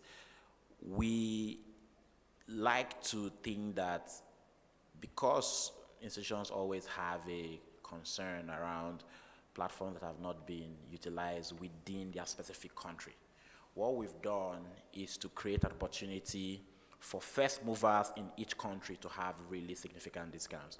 Like if you're one of the first 5 or even actually 10 institutions within your country, we already have an opportunity to work with you towards understanding what your concerns are and how best to deploy it to you, even on a POC basis, or at a point where you can have discount for the first couple of years so that you can be the reference client to the rest of that market. We are very open to such conversations. We're also very open to central banks to have more conversation about how we can have a group-based discount for all the financial institutions that exist within that particular country. I would definitely be meeting you, madam, to have more conversation about that, and I'm really hoping that we can have more and more conversation from regulatory standpoints about how to create group-wide. I mean, the engagement around doing the due diligence, the research, and figuring out whether this is really the best thing for the market can be done once if we have conversations around the regulatory level to make that happen. I'm really hoping that we can have some more of those conversations. Okay. Yes. Data remain the most critical and most challenging element of new core banking systems acquirements. What is your advice on, or according to you, the best strategy to ensure migration remains effective, people keep data integrity, when migrating either from poor performing legacy system to new one, or totally pure manual system to pure manual operations to the new core banking system, how to handle, what is your advice on how to, on the best way to ensure the most effective data migration? All right, thank you so much. So the thing about data migration is that with everything else, it just gets better with technology. I think it's the responsibility really of your new provider to make sure that the data that is moved the integrity is intact. Something that we have done is to just, if you're coming from another provider, what we normally do is give you the templates on how we expect the data to be. Every now and then you may have challenges because some of them do not really keep very good records of the data. And what we're able to do is work very closely with you in cleaning out the data that exists on your platform. But we're also able to use technology to verify and vet that data as it's coming in. So even as you are churning it out, our technology is running through it and spotting out holes, things that do not make sense, there are inconsistencies and incongruencies that are existing in what you're giving to us. And we're having a very solid engagement at the data migration point. I can assure you, having done over 500 data migrations, that we have it locked down and we make sure that it works. And that's one of the reasons why our implementation period is really, really, really short, because we get that sorted out very early on in the conversations. Okay, I'm actually told I'm out of time. Please, you can bring your questions to the stand. We'll be happy to talk a lot more and give you all the information you need. Thank you so much for your time. I really appreciate this.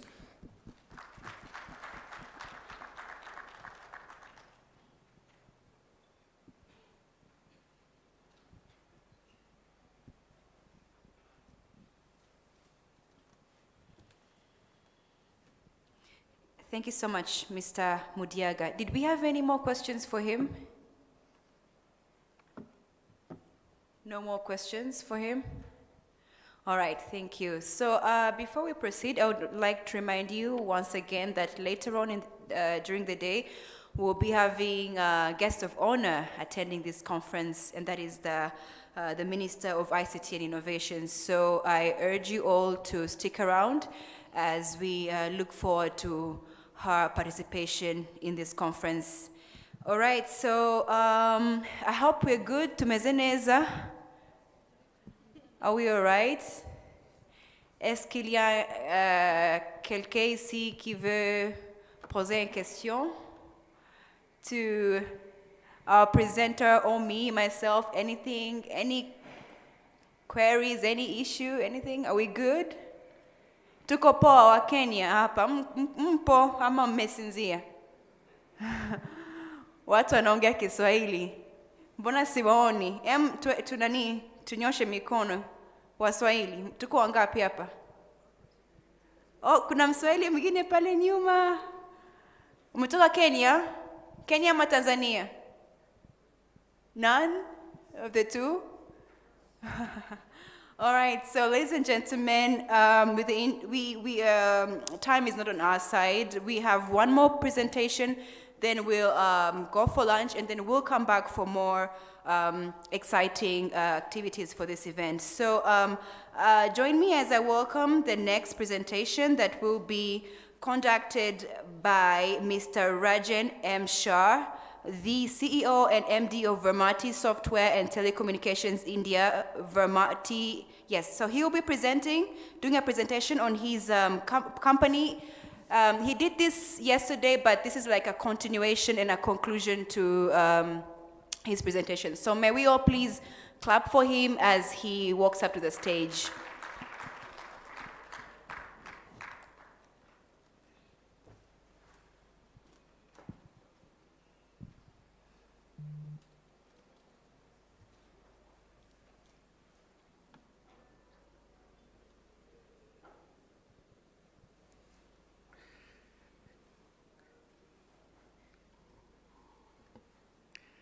Good afternoon, ladies and gentlemen.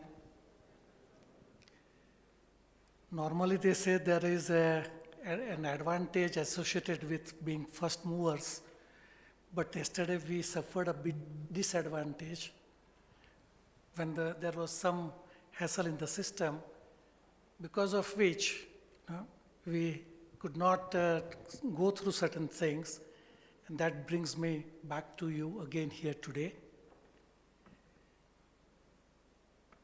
Can we have that?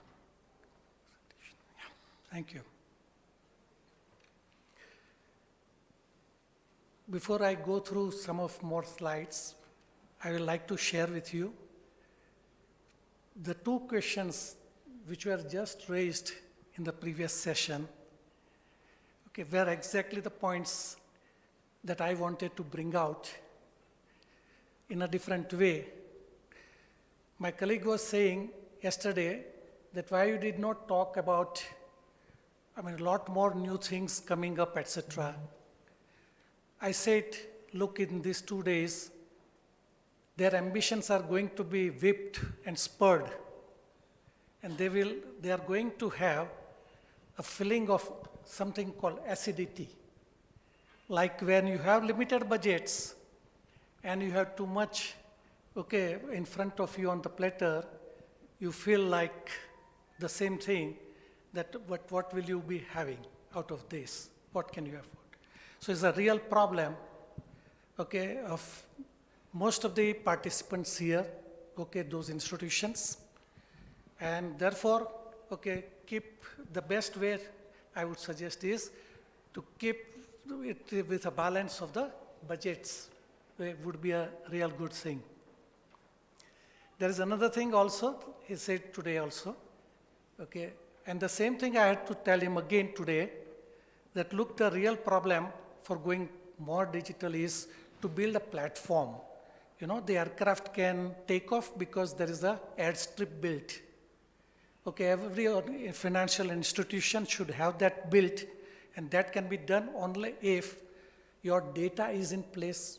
Many of the institutions do not have the data properly in place, even to go for a migration.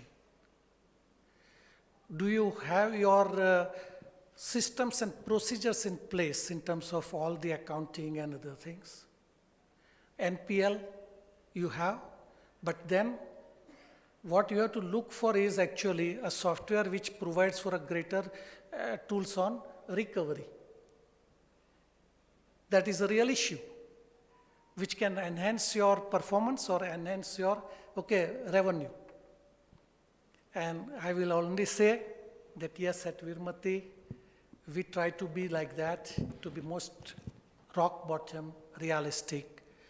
The whole team is groomed like that. The support team is groomed like that, how to handle these issues which are basic to them. Okay, now coming to a few things that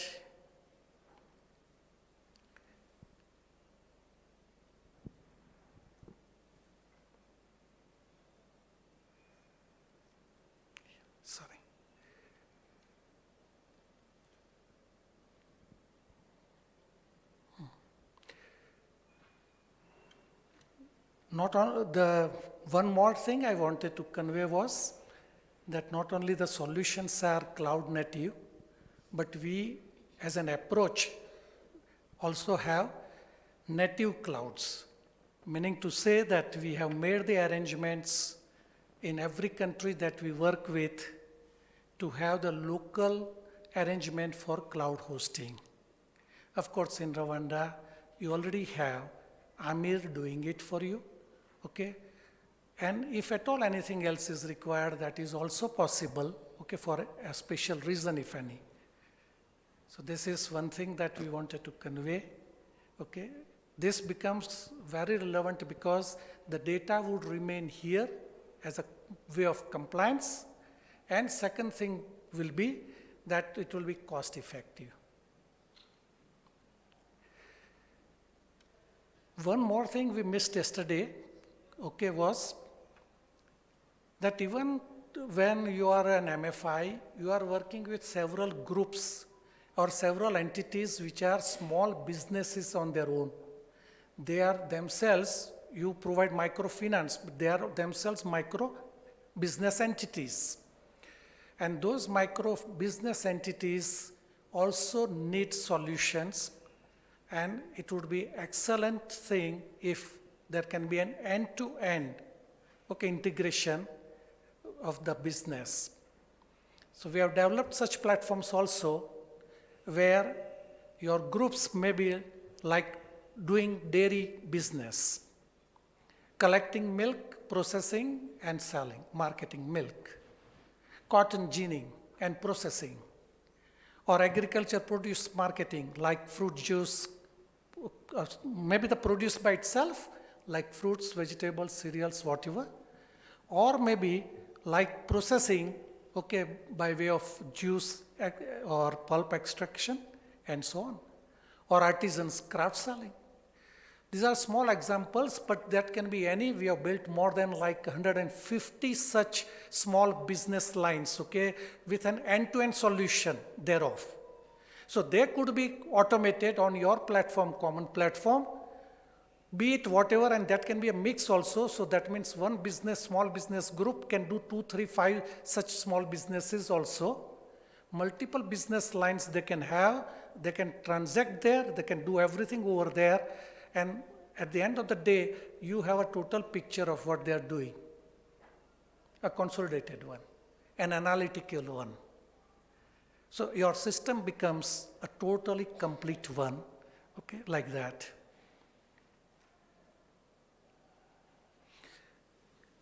Then one more aspect we missed yesterday was about, how big task we can handle. I gave you some parameters thereof, like doing 500 manual branches, in the last quarter of year 2000. But, if I talk in a real some sense of technology, we are handling, say, one big data project for India's largest bank, and they have 20,000 plus branches, 170,000 plus online users, and 800 million customers which are being handled on that. So when it comes to scalability, you can be very sure that the Newton's law will apply. Anything smaller will pass through.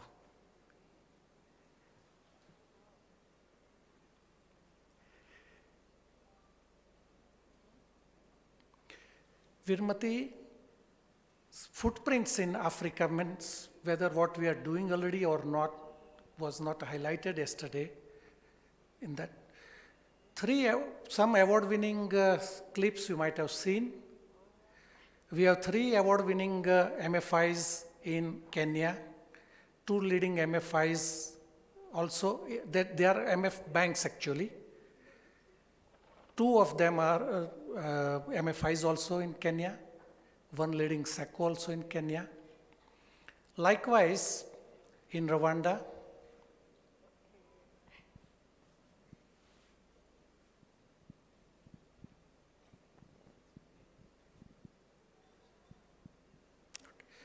so there are 2 leading MFIs in Rwanda who are doing on their own. We are doing 1 SACCO on premise, and 5 SACCOs have gone live on Amir's platform, and 6 more are onboarding very shortly in the next quarter. So likewise, we have a leading MFI customer in Zambia, a leading these are on microfinance side. We have more than 25 installations in this western and central part of Africa. They include some of the banks also, and some of the development banks also, like that. An important other aspect is we definitely always believe in local support.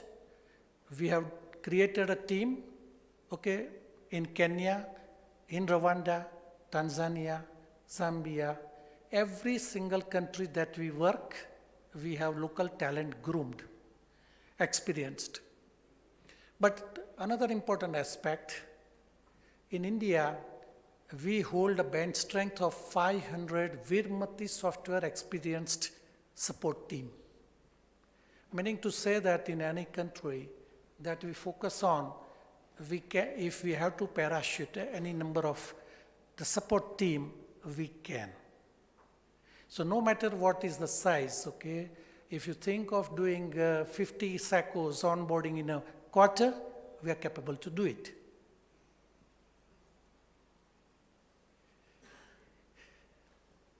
This was, many of you might have noticed it, okay, when visiting our stand. This was our bouquet of products specifically meant for MFI. Does not mean that we have a much larger bouquet of products. But if we have not put them on this platter because, okay, it's time to first focus on this. When an MF will be very happy when MFI grows to become a microfinance bank, and microfinance bank becomes, okay, regular retail or commercial bank. We are there for that growth delivery.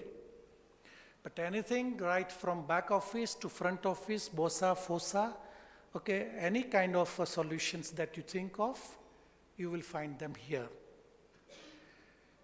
Have a proper look at this, because if you will have any query whether anything is missing, I'll be very happy to address that part. This includes, okay, as we know most of the things about the MFIs in different geographies.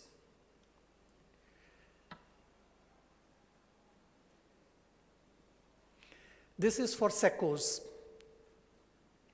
There is some small difference, okay, between SACCOs and MFIs and banks and other entities. The major difference is, as you are aware, that the SACCO works with the members and maybe limited by their funds also in a way. Microfinance work with their own sources of funds, and it is not linked necessarily to the membership. And therefore, in both cases, the approach differs. So end to end, the solutions take care of the same thing.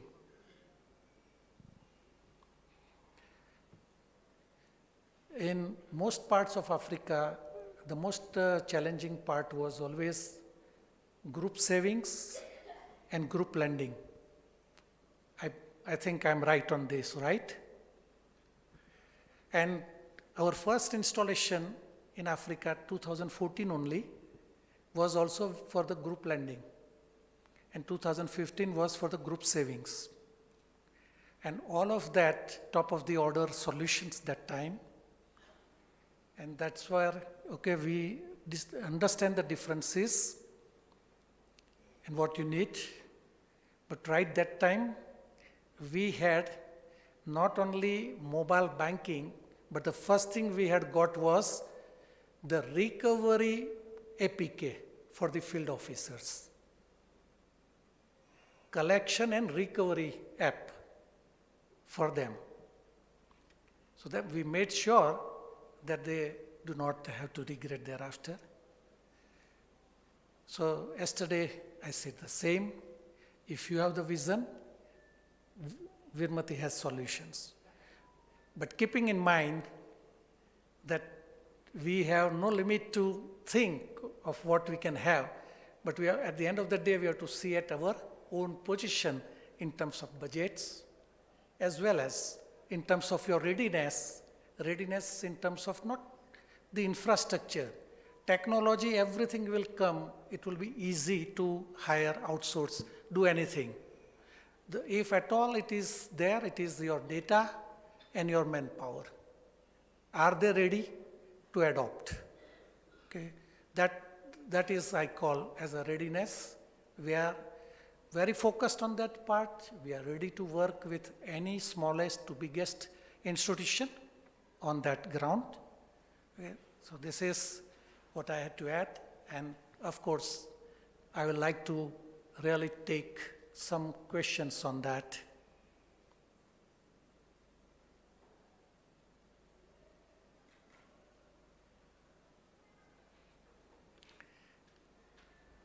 I do not know if there is no question, what should I interpret it as?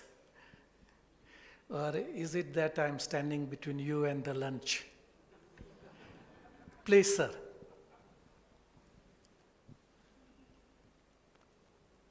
Yeah, can provide a mic? Is there?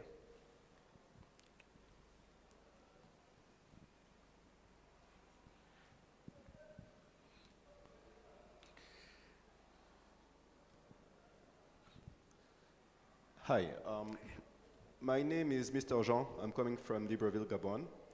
And I've reviewed your presentation since yesterday. My question is the following. I don't think you have any business right now in the west coast of Africa. How could you help companies like us, MFIs like us, that deal with different currencies and different government regulations to move to your service? Okay. First is, we had a great attraction, I would say, kind of a crush when we had the Gabon's, media stories that we heard. And that was really fascinating.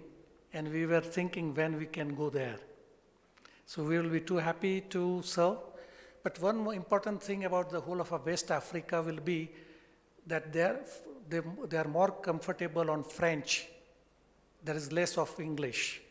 But let me tell you, we are plug and play ready on French. So we have a team also to support it on French. We have a team to support if it continues to be English. And we are just waiting, okay, maybe sometime next quarter, we would be addressing on Western Africa.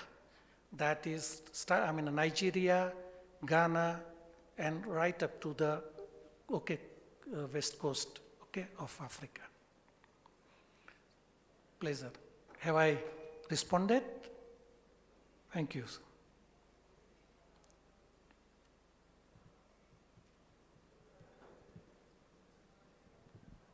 Thank you. My name is Grace from Vision Fund Rwanda.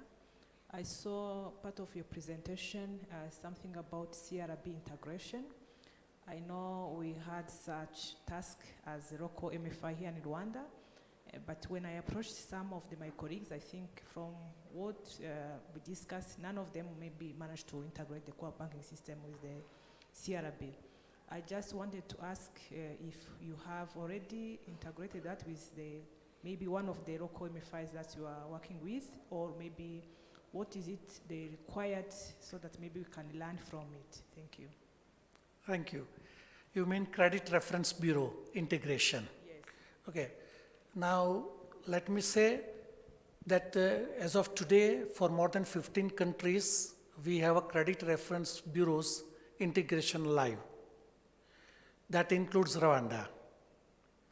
This has been done already, okay, in the COPEDU microfinance that we work, but it is already done on this AFR platform also. It's a two-way traffic when you talk of Credit Reference Bureau. One is you need to submit your data also to them. That is also there. And you can fetch the data from them when you have to process your loan application. So anytime, okay, all that it needs is a common reference number. So with that reference number, you can call that, okay, we have done that integration also to whatever way you submit the data, the same way you can get the data of other entities, okay, so there is no duplicate or over-lending to any person or entity.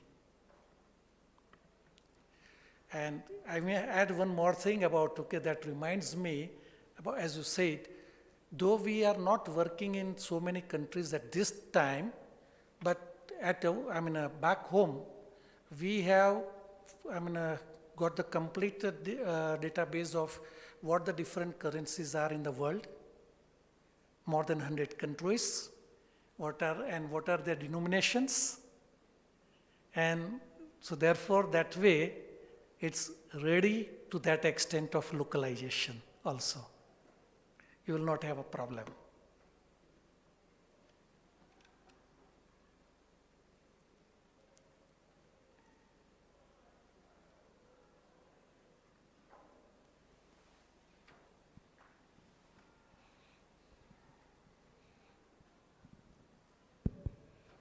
Thank you very much.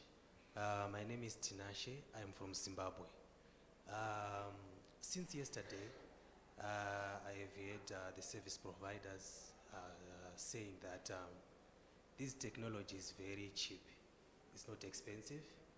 And they were also explaining that there's a notion that microfinance institutions and circles think that the technology is expensive. So I would like to know, as a service provider, what have you done in trying to bridge that gap to help microfinance institutions digitalize as well as circles digitalize? Thank you. Thank you. So technology, whether it's expensive or not, depends on a perception, basically. There is no absolute discovery of price in the market because the product to product, it can differ also. And okay, how much of the back office and other modules that you go for together, it depends on that, okay, the size, okay, of what you are buying at the time. The best way, obviously, is to converge on, if you want to save your infrastructure costs, go for a cloud hosting. Is the first immediate way to make a cost-effective digitalization. And the second one will be like, okay, if you have a constraint of budget for any reason compared to the product that you are selecting, okay, then you have to limit your customization requirements to the standard ones. Is a second important aspect, okay, that can help. But the third and most important would be if, like Rwanda has done through Amir, okay, where if common platforms develop, okay, country by country, obviously it's all about standard compliance, standard practices, okay. That platform gives the flexibility also to develop your own products, but it still goes by a lot of standard things. Obviously, okay, as you know, when you go for a mass production kind of a thing, okay, of an item, you get at a very cost-effective way. But if you go for a designer kind of a thing, specific to me, tailor-made, you can say, more and more, obviously, the cost could be more unnecessarily. So you should balance that part knowingly, okay, that if the cost effectiveness is your angle, then how to go by this way, okay, of having the economies. This is what comes immediately to me. There may be some more ways which we can explore.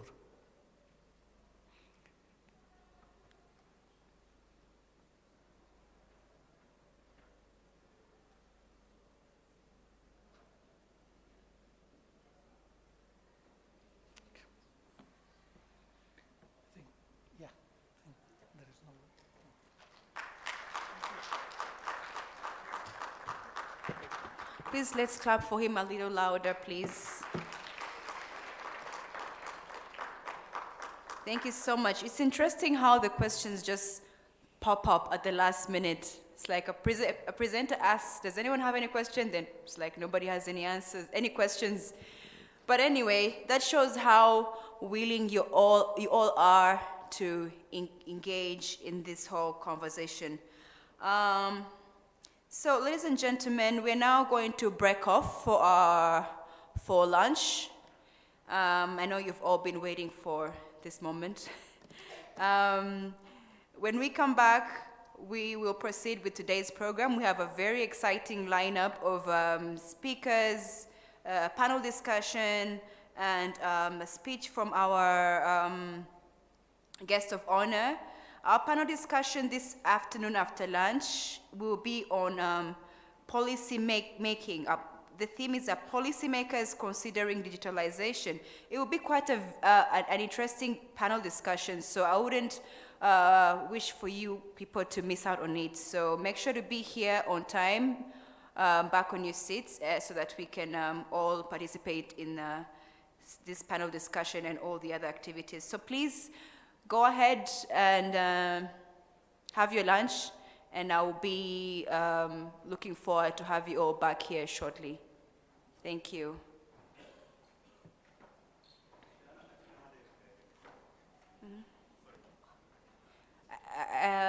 Jackson has something to communicate to you shortly. Sorry, Dana. Yeah. Let's give a hand clap to Dana for this very good work done. Thanks, Dana. It looks beautiful. I just want to tune into Kinyarwanda, to our friends from Nyamasheke, Rusizi, Rutsiro, Nyagatare, those districts. Nagira ngo mbasabe ikintu kimwe, mwabibonye ko iyi nama yabaye inama nziza, ariko yabaye nziza cyane kubera ko abanyamuryango bacu, abayobozi b'ibigo by'imari, sako, ko mwitabiriye, bifite icyo bisobanuye. Nagira ngo mbasabe ikintu kimwe. Mukanya Honorable Minister araza kuba ageze hano kugira ngo asoze iyi nama yacu. Nagira ngo mbasabe mwihangane nituva kuri rangi dukoresha isaha imwe twese tugaruke ahangaha kugira ngo ibiganiro bitangire hakiri kare, hanyuma aze kuza sange twese turi ahangaha inama ize gusoza neza nkuko twabiteganyije. Nicyo kintu nashaka kubasaba. Niba hari abantu bashaka gusubira Rusizi, Nyamasheke, nagira ngo abo bantu tubamenye hariya na timu dukorana, tumenye ni bande, tumenye uko twabafasha, ariko mutagenda mutumvisha ijambo rikomeye rya Honorable Minister. Nicyo nashakaga. Other than that, enjoy your lunch.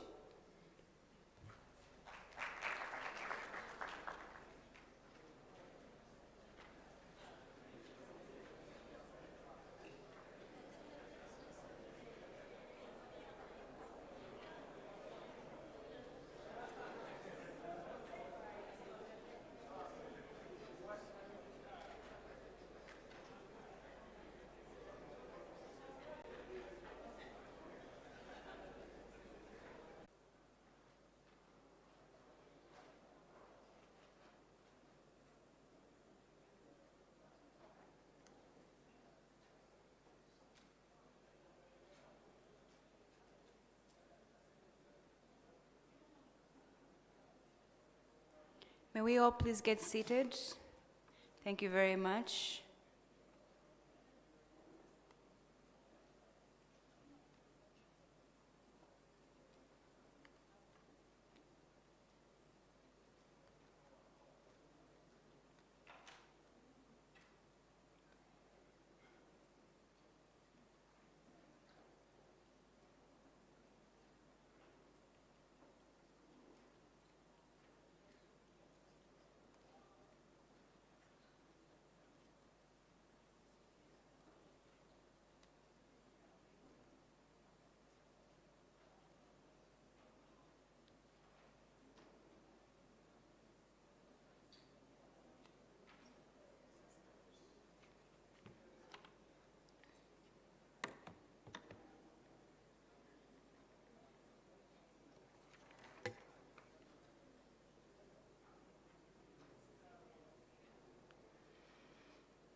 Ladies and gentlemen, it is good to have you all back here at the final phase of this conference.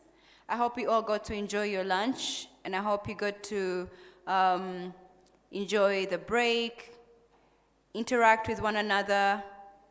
Yeah, so it is nice to have you all back. So let us now proceed with this final phase of this conference.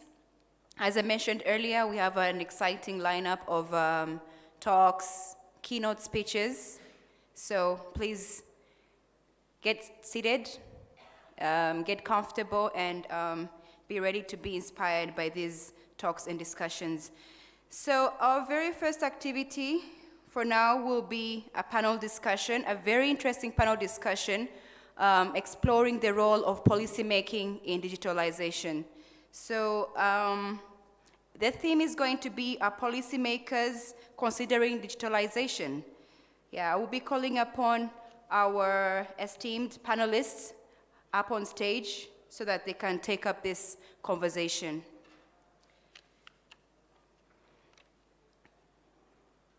Ladies and gentlemen, join me as I welcome Mr. Joshua Okute, the National President of the National Association of Microfinance Banks in Nigeria. May we please clap for him, give him a big round of applause as he walks up to the stage. Thank you very much.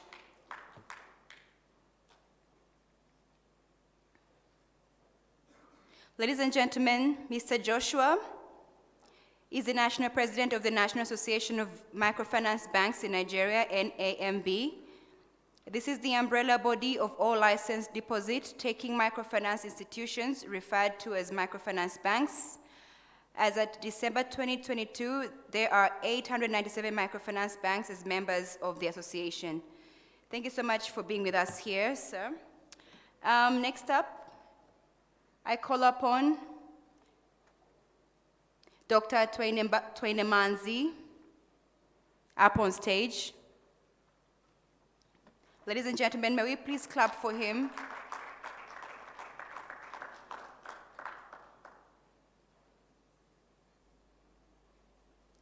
Dr. Twainamanzi has a PhD in economics, a master's degree in economics and in management and administrative sciences, all from the University of Texas at Dallas in Texas, USA. He has received training in quantitative competition analysis at the Barcelona Graduate School of Economics and in utility regulation and strategy at the University of Florida.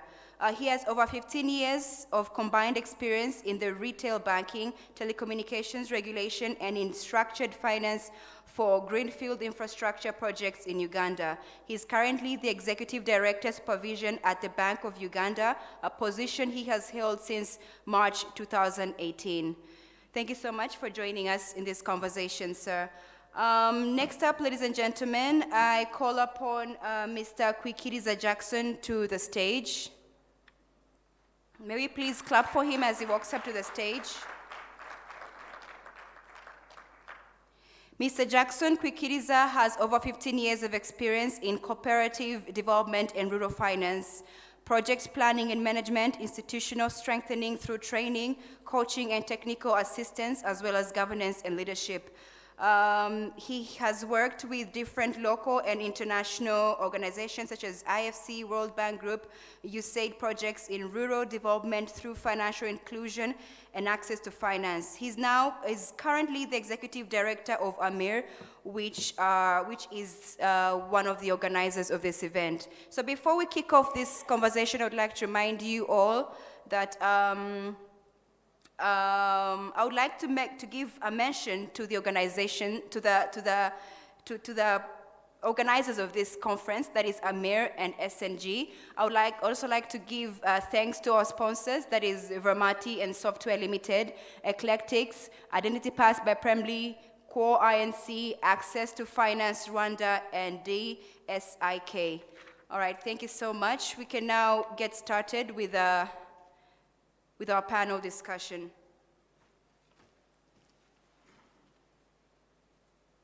Thank you so much for... Hello?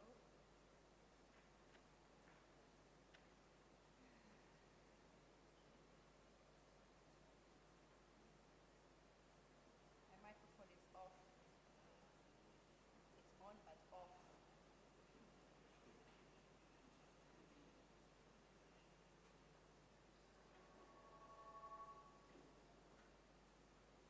Hello? Still nothing.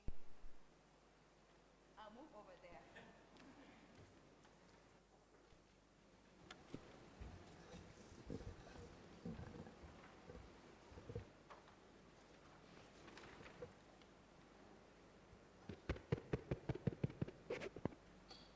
All right, thank you so much for being part of this conversation, gentlemen.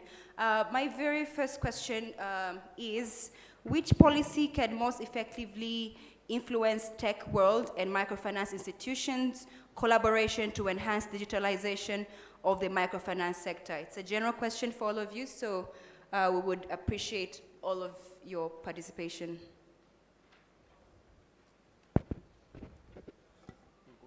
Who goes first? Sorry? Who I will goes start off first? with you, Mr. Jackson. Okay. Thank you so much, Diana. I don't know whether this microphone is working. Can you hear us? Good. Yeah, thank you so much.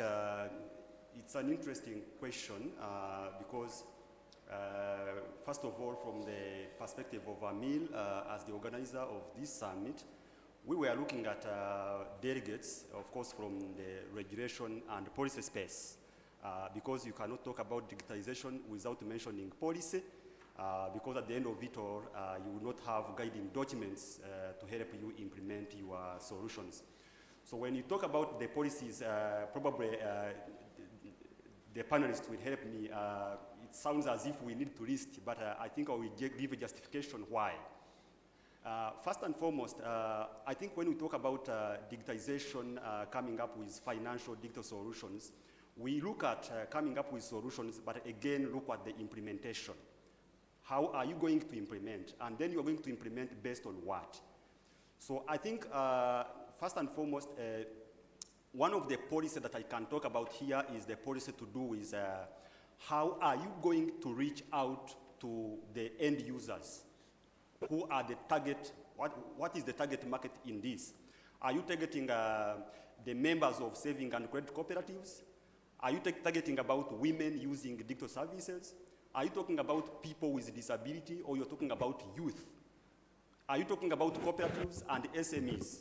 So which category are you talking about that is going to be using the digital, the financial digital services? So to me, we need to classify, come up with categorization of the end users or the clients. And then you come up with a policy that will help youth access financial services digitally, that will help women access financial services digitally. But again, we have cooperatives. How are cooperatives going to use the digital channels when they don't have policies guiding them? So we need to classify and come up with strategies to ensure we come up with a policy. Secondly, we know that digitization comes with a challenge. You all know about cybersecurity. So what is the policy that is going to help us to deal with the cyber attacks? Yes, using digital services, that is good, it's okay. But do we have a policy that will help us to ensure the transfer of money, to ensure that the services that are done online in terms of transfer of money, we have a policy that will help us to track what is being implemented. So to me, I think those are some of the policies that we need to again, we have to strike a balance. When we talk about financial services here, we talk about demand and supply. So we have the financial institutions as the supply, and then we have the clients, that is the demand side. So do we have a policy that will help us in terms of digital financial services, but will consider the responsible and inclusive finance? Do we have a policy on that to ensure we comply with client consumer protection principles, the CPPs? Do we have a policy on that? Or we just want to roll out a digital service without looking at the balance between the demand and supply? Diana, that's what I can give now. Thank you so much for that, Jackson. Dr. Trinemanzi, you can go next. Yes, thank you, Diana. When it comes to policy, I think I'll just supplement what my colleague here has said. The first one was that when you roll out digital products or apply technology to the provision of a service, there are two major considerations that come into play. One, cybersecurity risks, and two, the risks around the management, safeguarding, and securing of personal data. Because once you digitize, then there are significant amounts of data about the individuals you're serving that you begin to collect. So a policy that secures or ensures that personal information around the financial transactions or the financial services being provided is put in place. The second would be on in applying technology, digital technologies to the provision of these financial services. The next consideration is dealing with a policy around to minimize the information asymmetry between the providers of the services and the consumers of the services. So KYC and identity authentication become extremely important. He was talking about, women and maybe perhaps youth or the disadvantaged. There have got to be very clear means of the way you differentiate between them and identify them. So the second policy would be one that focuses or is focused on ensuring that the process of KYC and the authentication of identity is central to enable the adoption of technologies. Third would be a policy, and I discussed this with someone earlier on today, would be a policy that deals with, again, it's related to information asymmetry, but a policy around addressing. One of the biggest issues we have, not just in Uganda, but I believe on the African continent, is even where you are able to authenticate the identity of the person, assigning a geographical address or having them clearly identified in terms of location is problematic. So a policy around geographical addressing, a policy around the management of cybersecurity risks and the protection of data, and a policy around the information asymmetry that arises between providers of financial services and the consumers of financial services. That's it. Thank you so much. Okay, thank you. Once again, good afternoon. I find this interesting, digitalization of the microfinance institutions, microfinance banks, and we're looking at it from the Nigerian perspective. Currently, we have 897 microfinance banks. These are banks that are deposit-taking. In Nigeria, we have two sets of microfinance institutions. We have those that are deposit-taking, that are licensed by the central bank, and they are covered by the Deposit Insurance Corporation. And we have those that are not deposit-taking, but that do loans. So both sides are moving into digitalization. Currently, the asset base of the whole sector is about $3.5 billion. So you look at it that $3.5 billion going into or having their operations digitized requires policy, sound and effective policies. So I will address this from two separate angles. One, the service providers, that is the policies of to the service providers. Now, it will be necessary for policymakers, central banks, government, to ensure that in getting microfinance banks or institutions to embrace or to invest in digitalization, this must be done with all purposes and intent. For example, in my country, the central bank came up with what is known as a cashless policy invest in that area. So there must be deliberate policy from government, from central banks, to encourage investment in the digital space.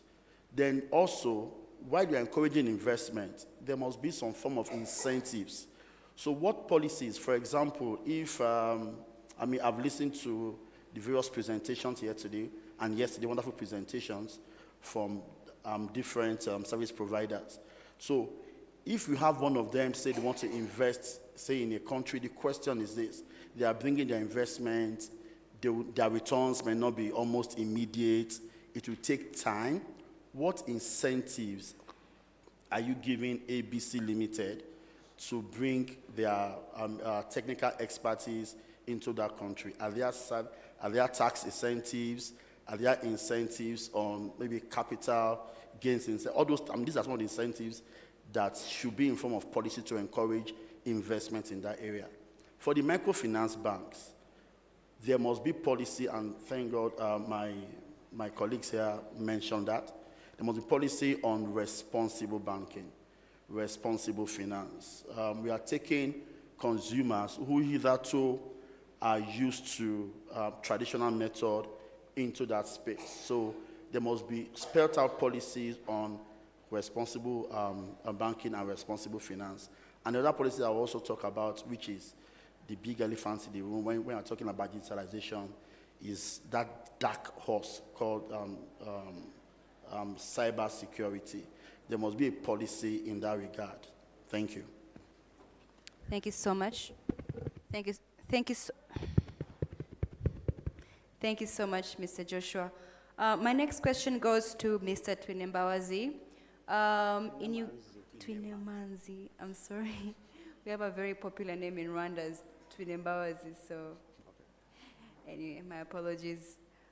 Sir, in Uganda, cybersecurity issues have been on a rise, not necessarily in the financial sector, but in so many other sectors. How prepared is the microfinance sector for issues like this? I know you mentioned something about cybersecurity, but can you please throw more light on how the microfinance institutions are prepared for issues like this, and how do you convince your clients that they're working with microfinance institutions is safe?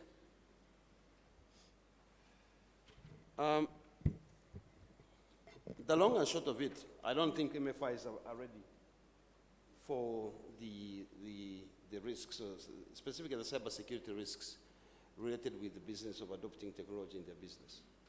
No, they are not. You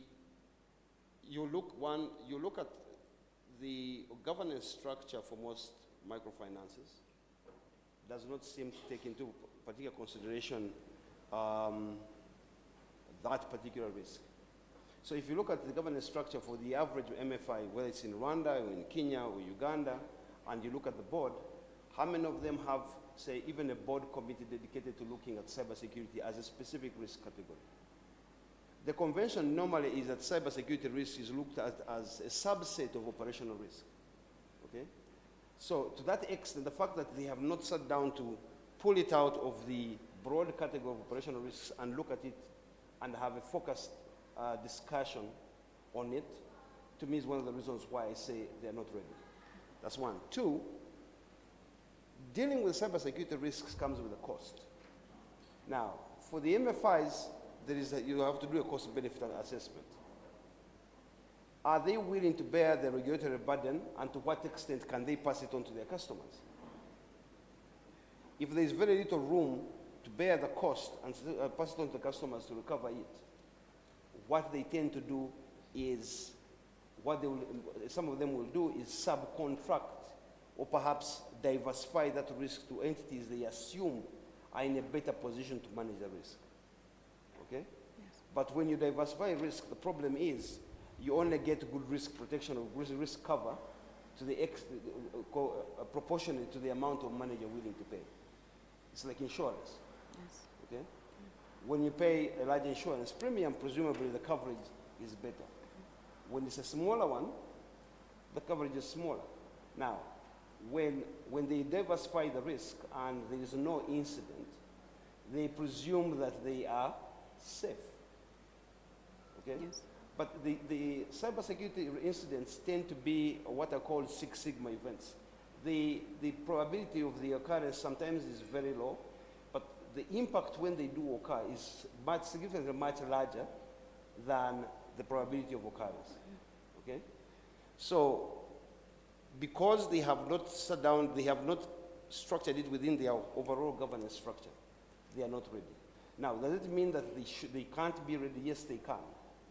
But from a regulatory point of view, it means the regulator working with the MFIs, one, first needs to bring it to their attention. Okay, that's one. Two, perhaps, and maybe something I should have mentioned earlier on, is put in place an environment that enables them to share the management of that risk. Because, again, MFIs by their size, and like in Nigeria, he talked about having those which are deposit taking, those which are not. When you have a group of entities in a similar business model, but in some way have managed to pool their resources to address a specific risk, that increases the likelihood of managing that risk. Okay, thank you so much. All right, next up, my question goes to Mr. Joshua. Nigeria has been known for a very long time to struggle with leadership, and many Nigerians have expressed their concerns in regards to the kind of leaders the country has, and we all know that it's the leaders that are responsible for all these, for the policy making, right? So how has the leadership affected policy making in digitalization in Nigeria? Okay, thank you. Fortunately, the various policy-making organs in Nigeria, for microfinance banks, they are the central bank, okay? So whatever government wants to do, it's the central bank. Yes, the Deposit Insurance Corporation does their own, policy, but the central bank is the major policy-making organ. And in Nigeria, we've had a very stable central bank.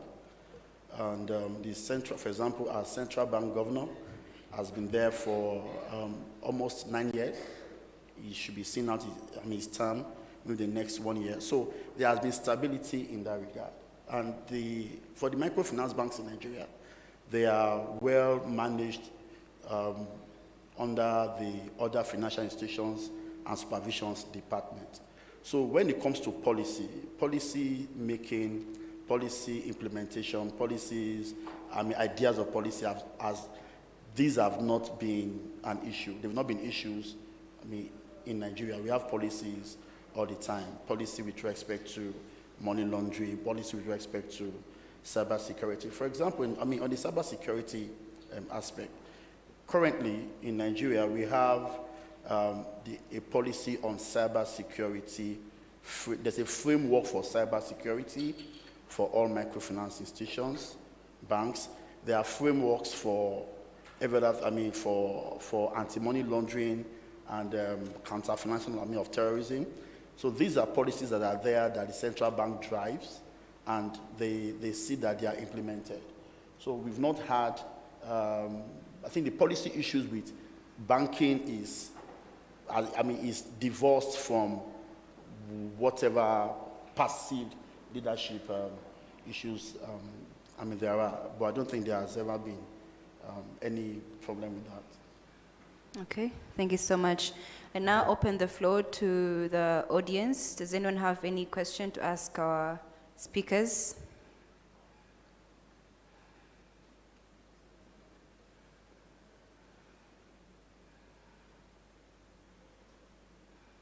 Anyone?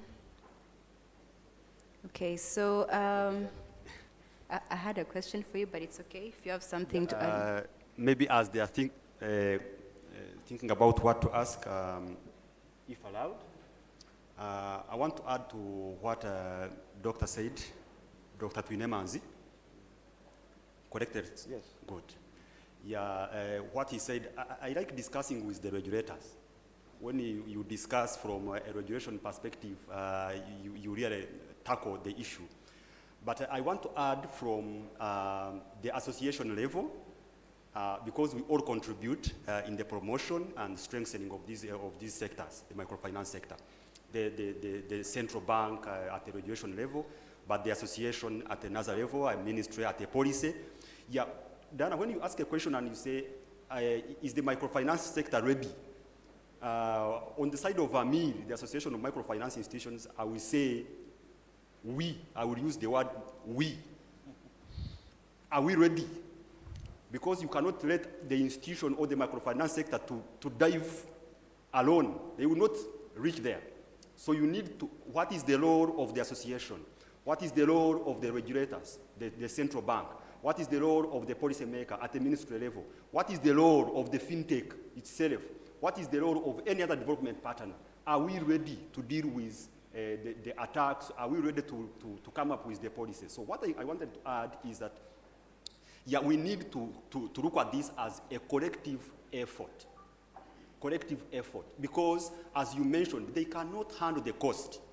That's why in Rwanda now we have already started a discussion with one of the cybersecurity organizations based in Senegal. We are in discussions to see how we can mobilize the resources so that by the time we reach out to the microfinance sector telling them they have to comply to the cybersecurity issues, already we have a solution at our level as a meal. What do you have? What are you bringing? And then you tell them at least contribute 5% or 10% because 50% has been covered by a development partner. And then we talk about, we discuss with these fintechs that are here. Yes, what are you doing to ensure that microfinance institutions are not affected by the cost, as he was saying, that will eventually be transferred to the end users or the clients? So, Doctor, that's what I wanted to add, is that we need to take this as a collective effort, not talking about microfinance institutions or any other, but collectively we can look for a solution and come up with a very good policy. Over to you, Dana. Thank you so much. Anything to add on? Or anything to ask? Yes. Okay, see, we have a question here.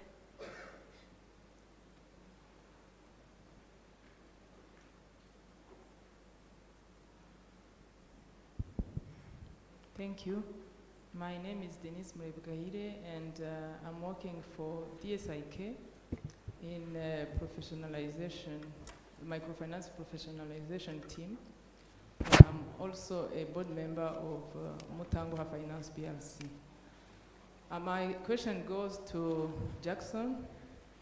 Yeah, it's about, I would like to know the role of Amir as Apex institution for the members to go through the process of acquiring a core banking. Why I'm asking that? It's because in the past, I have like a short story. Like 15 years ago, I've been hired from a microfinance institution as a manager. It was working manually, and my board tasked me, the first goal I had to reach is to automate the institution. By the time, my big concern was really to automate the operations I had. And my dream was really to see that in one click, I can have the report, I can, the tellers can make some transfers, and that was all by the time. Like, after 9 months, we were automated, we were very happy with the core banking, but after 3 years, we found out that we need some more modules because we needed to upgrade, to go to another level, to present or to propose some more products to our clients, and we had to change the core banking because the one we had, it was not really, it was so small to be upgraded. So I was thinking, now I think it's even more complicated because even the regulator as National Bank, sometimes they ask for more regulations, which really requires institutions to go to change the core banking. So I was thinking, if I'm a member of AMIR and I have really to upgrade, what is the role of AMIR? Because I was thinking if I knew before, maybe I would go for a big and good core banking, and I wouldn't go through different challenges. Thank you. Can I go? Sure.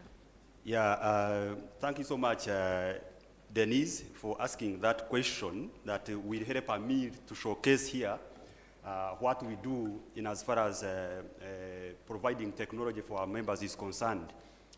You're asking a very clear question, the role of AMIR in helping our members. When we talk about members, we're talking about these institutions, microfinance institutions, to acquire a very good, I add that, a very good core banking system. So the role of AMIR is very clear and direct. We already have a resolution from the General Assembly, I think that was General Assembly resolution of 2017, to come up with a department called IT Shared Platform, IT Shared Department. We already have that department at AMIR. That department has an obligation of, one, identifying gaps, determining whether there is a gap, whether there is a need in our members to acquire a core banking system vis-a-vis the systems they have. Is there really a need? Are they able to report the central bank? Are they able to provide services to the clients without any challenge? Or they need a robust and multi-tenant service? So once we have determined that there is a need, the following step that we do as AMIR and that we have actually done is to identify different member. We mobilize resources to ensure that the financial institutions that are not ready financially to acquire that system, then we mobilize resources. It is in that context that we are already implementing a project now with the support from Access to Finance Rwanda, where we are going to automate around 11 by end this year, 11 Nanu Murenge Sacco. I think I will not shy away to say that that solution is provided by Virimati. Virimati is around here, one of the sponsors, God. So we mobilize resources. We are working with Access to Finance Rwanda. They are the ones supporting that. You know what? Institutions, we have institutions here that have been using the system for the last 2 years and they are not paying anything. That's the role of AMIR. I think we deserve a hand clap. Yes. So, now after that, then we ensure that the entire management, the governance of the institutions, they at least have the right techniques. We train them so that they can be able to work with the vendor to ensure the sustainability, the maintenance is provided. So that's what we do on top of providing regular support going forward. So as we talk, I think I'm happy, Denise, you are in the board of Omutanguha. You know, Amir played a very big role to identify a vendor for Omutanguha, and now they have a very good system. I think they have already gone live. We have helped Muganga Sacco. They have gone live. We are already discussing with other institutions to ensure they have the right solutions. That's why we invited fintechs to come here. We meet and discuss so that when we find a company with at least a solution or a product that is not captured by company X, then we start discussing with them on how we can reach out to our members. I think I answered your question, Dennis. Thank you so much, Jackson, for your insights. Is there anyone else with a question? I see there's a hand up over there.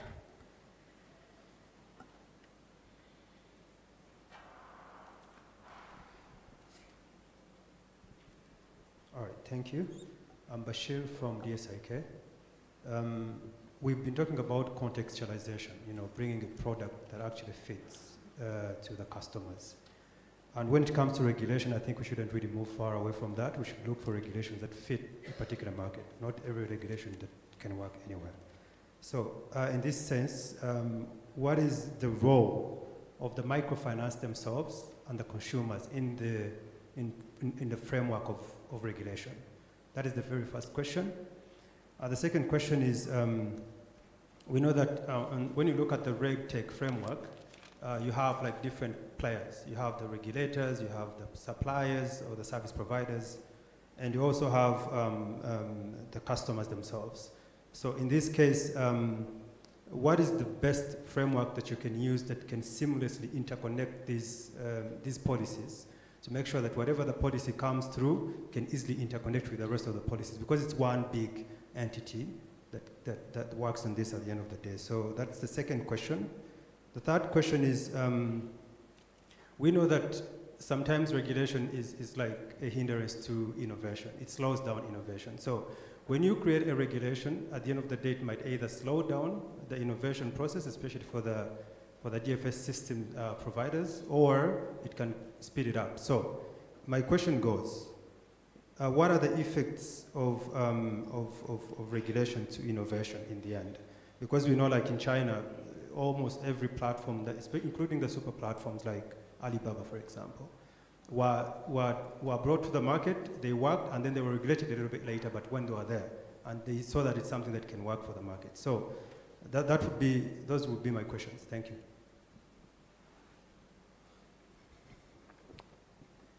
Okay. Sorry, you can take up the question. Let me start on that last question you asked. On the proverbial contest between innovation and regulation. My personal view, and that's the view of the Central Bank of Uganda, is that regulation should never run ahead of innovation. But on the other hand, in letting innovation lead, regulation shouldn't be too far behind. Think of it this way, as regulation should run in the shadow of innovation, if that makes sense. Now,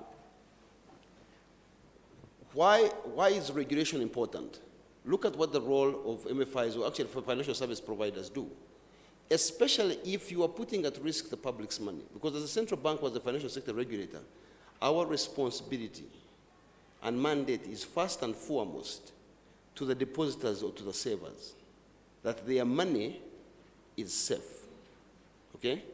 As a boisterous teenager, you've got to allow the teenager to be themselves and find themselves, but on the other hand, you provide a broad context in which they operate.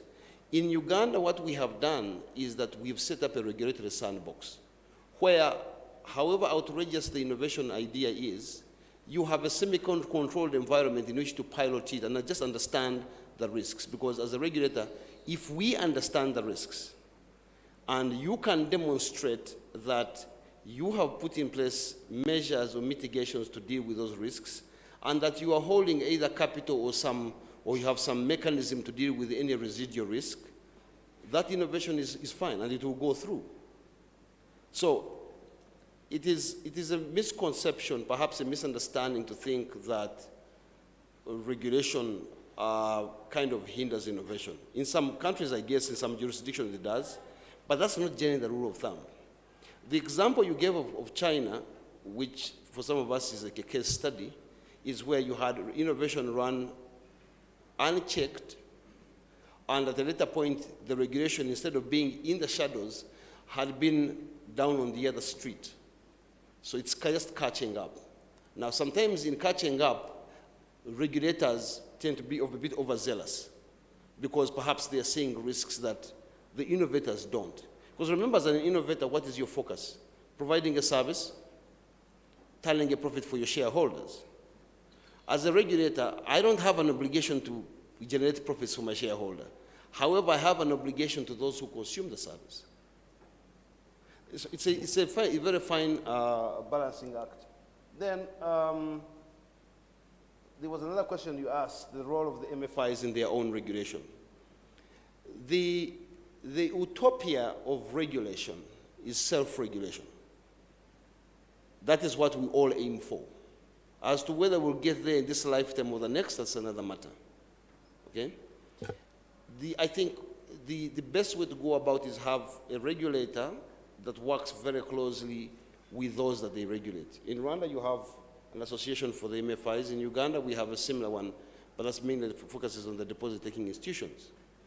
Involve them in every time you're coming up with a regulation, have their input, and then so that when the regulation is put in place, there are no surprises. Everyone is aware and sees it coming.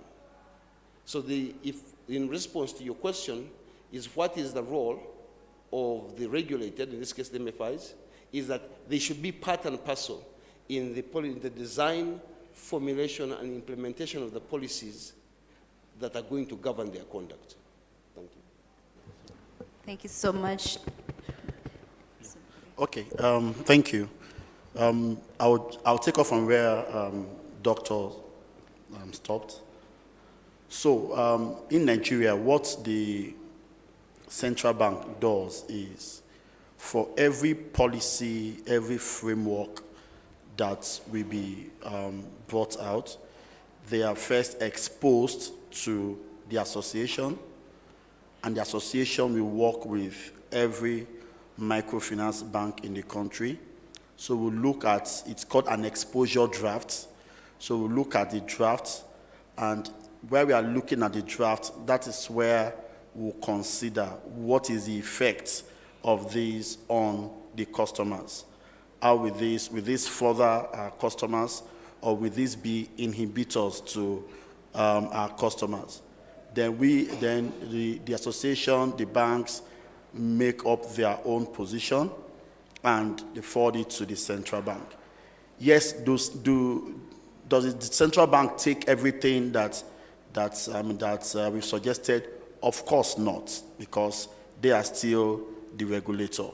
Like Doctor said, they see a lot of things. Theirs is for financial stability and to give succor to the end users of this. But the thing is that we work hand in hand, we get to see what they are doing, and we make our own contribution. And secondly, on self-regulation, the association in Nigeria is one of our 5 cardinal pillars. The first one is self-regulation. There are a lot of things that we take on even before the central bank comes to bring this up. So I thought I should add that. Thank you. Thank you so much, Dr. Joshua. Ladies and gentlemen, we have time for just one more question, then we'll conclude this conversation. Oh, I see 3 hands up. Okay. Yes, you can give the man over there the microphone. Thank you. Let's try to make it very quick so that perhaps all the 3 questions can be answered. All right, go ahead. My name is Samuel Sen. So my question is related to incompliance with the regulation related to financial solutions. I would like to ask if there is anywhere there are an institution in charge of check if the solutions can comply with the regulatory requirement in a certain country? If yes, what about us? If not, why is it not necessary? Who does your question go to? Someone who can respond about a panelist. Okay. Who would wish to answer that question? Maybe Central Bank. I'll get it. Okay.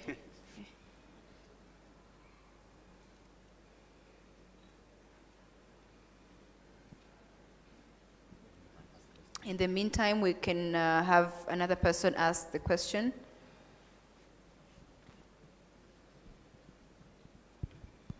Thank you very much. I would like to understand from your experience, currently microfinance institutions and circles are regulated. So now with this drive of digitalizing microfinance institutions and circles, would that not bring more regulation and more policies? And would that not make microfinance institutions and circles resist the technology? Because they will say probably it's now being over-regulated. We already have this, for example, the softwares, they are coming with data and privacy protection policies. So from your experience, microfinance institutions and circles accepting that, or they are resisting? And if they are resisting, how are you helping them to facilitate the digitalization of microfinance in circles? Thank you. Thank you. Can you please pass the microphone to the person at the back who has a question to ask? Thank you. Mine is more a comment to add to what Dr. Twine was talking about when it comes to regulation, innovation. I agree with him in that, you know, regulation is there, and in a way innovation should follow closely, so to speak. I mean, case in point, if you allow me to give an example, sometimes when you go for no objections to central bank where you need to launch a product, they rarely give a blanket approval for all the banks. So each and every person going in there, you have to confirm, validate that you've taken the necessary steps to make sure that the end consumer, which is a customer, is well protected. So it can be one product being launched in case of maybe contactless that was being launched some time back in different countries, but they will never give you a blanket approval. Each and every bank or financial institution has to go in with their specific no objection so that they get that approval. And mine was just to echo what he's saying, and maybe just to conclude is, maybe we need to start moving away from calling them regulators and start calling them collaborators. Thank you. Exactly. Okay, thank you so much. I think, is there any more questions? Yes. I have a follow-up question. I'm Daniel from Uganda. Okay. And my question goes to Dr. Twine.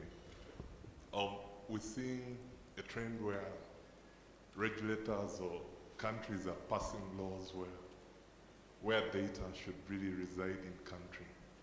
And in the effort to, for MFIs to digitize, there's a trend to keep data in the cloud or where servers are out of the country. I don't know how that would affect the effect and what would be the comment from the regulator. Thank you. Okay, I think that's it with the questions. We can now let our speakers answer the questions. Yes, I'll start with the last one. The issue of data residency or data sovereignty. In the case of Uganda, if you look at, I believe it's Section 19 of the Data Protection and Privacy Act, which actually was largely based on the General Data Protection Regulation of the EU. Data residency in Uganda is not necessarily a requirement. All you have to do is, if you come up with an innovation or you have a solution that requires storing of data in the cloud, is that you have to demonstrate that where that data is going to reside has got equal or better data protection, a data protection framework or mechanism, okay? So if you're going to use a cloud, say a cloud service provider like AWS, Amazon Web Services, it is incumbent upon you to demonstrate to the regulator that, look here, that this data is going to be resident in Ireland. Here is the nature of the data protections that they have, and they are equal to or greater than those present in Uganda. In that case, then, there won't be a problem. Okay? Only as a regulator, the only question we will ask is that if tomorrow you were to have a problem that potentially has a financial stability implication, how quickly and how easily can we access that data? If you answer those two questions, the innovation is okay. So it's where some jurisdictions actually are kind of insistent that the data be resident locally. Data by its very nature is electrical pulses, on and off, ones and zeros. Okay? It's not something that is portable and physical that you can insist be kept in a room where you can go in occasionally, rub it and touch it and confirm it's there. I think my friend there said, the biggest concern as a regulator is that one, wherever that data is stored, it's secure. And that as a regulator, should I need or want access to it, I am not going to have a story. Is that the access will be made readily available for me. Then there was the issue of digitization bringing more regulation. Not necessarily. As you digitize, for example, for MFIs, digitization actually has got a downside for MFIs, which I don't think anyone here has actually thought about. Microfinance is one of a basic central part of their model is having a very close relationship with their customers, who tend to be the bottom of the pyramid. Those who are low income, not so financially literate or literate from a digital perspective, and they tend to want to have a personal relation with whom they transact with. Now, when you digitize, you are removing the personal component to the service. Okay? So while you might be worried about the regulation, there's an even bigger worry. What if your customers decide that this has become too impersonal? Now my MFI is treating me like a bank. There's no difference. And then, as an MFI, you can't get into competition with a bank because they have got far better, bigger resources and so on and expertise. So that's the first one. But on the digitalization does not necessarily bring more regulation. It just requires that you who is embarking on that digitalization journey, you need to demonstrate not just to the regulator, but also to yourself that you fully understand both the intended and unintended consequences of that choice you make as a business strategy or as a business model. So it's not automatic that you will have more regulation. It's that, but it will become automatic that you become more risk aware. Now, if risk awareness translates into regulation, then unfortunately, yes. There was a question about, I believe it had something to do with financial stability, where sometimes innovation, and one of the reasons why regulators get very involved, is that innovation has a positive side and a negative side. While those implementing the innovations focus on the positive side, the downside is that it might have a financial stability implication, and allow me to explain. The main business of anyone providing financial services, be it an MFI, commercial bank, is largely about trust and integrity. You trust that you will entrust your money with this person. You trust that it will be available to you when you need it. You trust that the transaction you have with them is confidential and private, and that it will not be shared with the public. Now, if an innovation in terms of improving efficiency has the potential implication of eroding that trust is not just limited or localized to that MFI you're dealing with. That trust tends to be reflected in the wider financial system. We have a very recent example. When Silicon Valley Bank started having issues, customers and its customers and clients, for whatever reason, thought, wrongly or rightly, that the trust they had with the institution had eroded. So what did they do? They withdrew their deposits. Yes, the bank suffered. Unfortunately, there's something in finance, there's something called contagion. So then the public starts asking a question that if that one can suffer, who else has a problem? So in eroding the trust with just one MFI, you can potentially cause a lack of trust or a loss of trust with all other institutions who are not even connected to that MFI. And that's one of the major reasons that you have regulation, that whatever it is that we do as regulators, besides, depositors' money or savers' money, one of the biggest role and mandate we have is ensuring that the trust that enables for persons to transact in financial services is not eroded. In other words, that those who conduct themselves in the business of providing financial services or consuming financial services can continue to trust each other, that the transactions we have shall be private, confidential, and that whatever resources are needed shall be applied to, that everyone shall meet their part of a contractual obligation. Thank you. Panelists, does anyone else have anything to add on to what he has just said, or do you have any answers to the questions that they've asked? Okay. But let's make it very brief because very brief. Okay. Time. So I would like to say that digitalization is not an option. It has come to stay. So the earlier microfinance institutions embrace this and put necessary tools in place to get their customers to come on board better. And I'll end with this. In 2015, I attended, I was at the School of African Microfinance in Mombasa.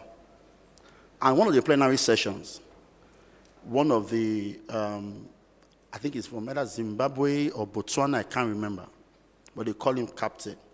And he told us then, he said, my competitor is not the next MFI beside me. My competitor, the person I'm scared with or I'm scared of most is the mobile phone. I was like, excuse me, what is this? What is the mobile phone? We are talking about MFIs, banks, talking about mobile phone. He said, I hope one day my customers will request for a loan at 12 midnight, and at 12:02, they will get it delivered to them. I left with so much pessimism. But the question is, 8 years now, is it happening? Is it happening?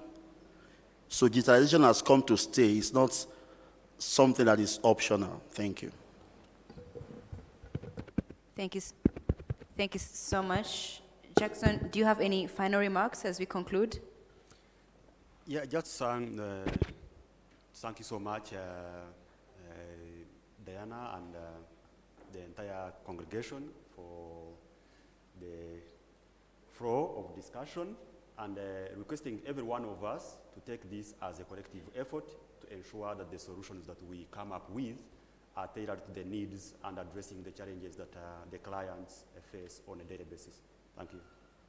All right, thank you so much. Jackson's final remarks bring us to the end of this conversation. I would like to thank you all for your participation and engagement.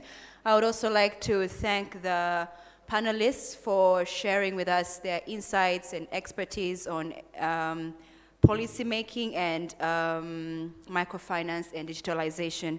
Mr. Ukute, Dr. Twinemanzi, Mr. Kwikiriza, may we all please give them a big round of applause. Okay, so gentlemen, you can now head back to your seats as we proceed with the next program.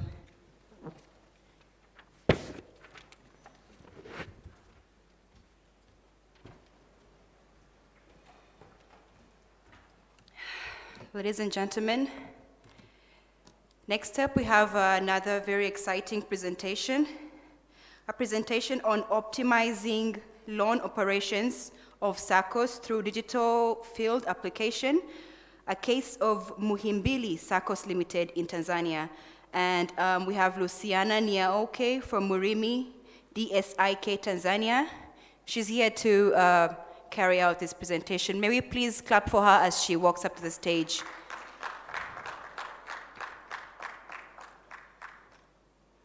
And just to remind you, we're expecting our guest of honor. She's supposed to be here anytime from now, so please anticipate for that.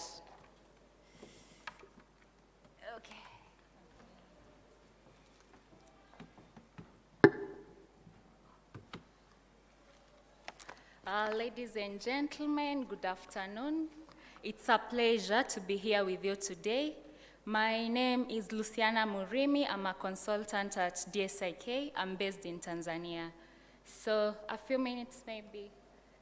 Let me wait for the IT team to pull up my slides, please. Okay, very nice. Okay, nice.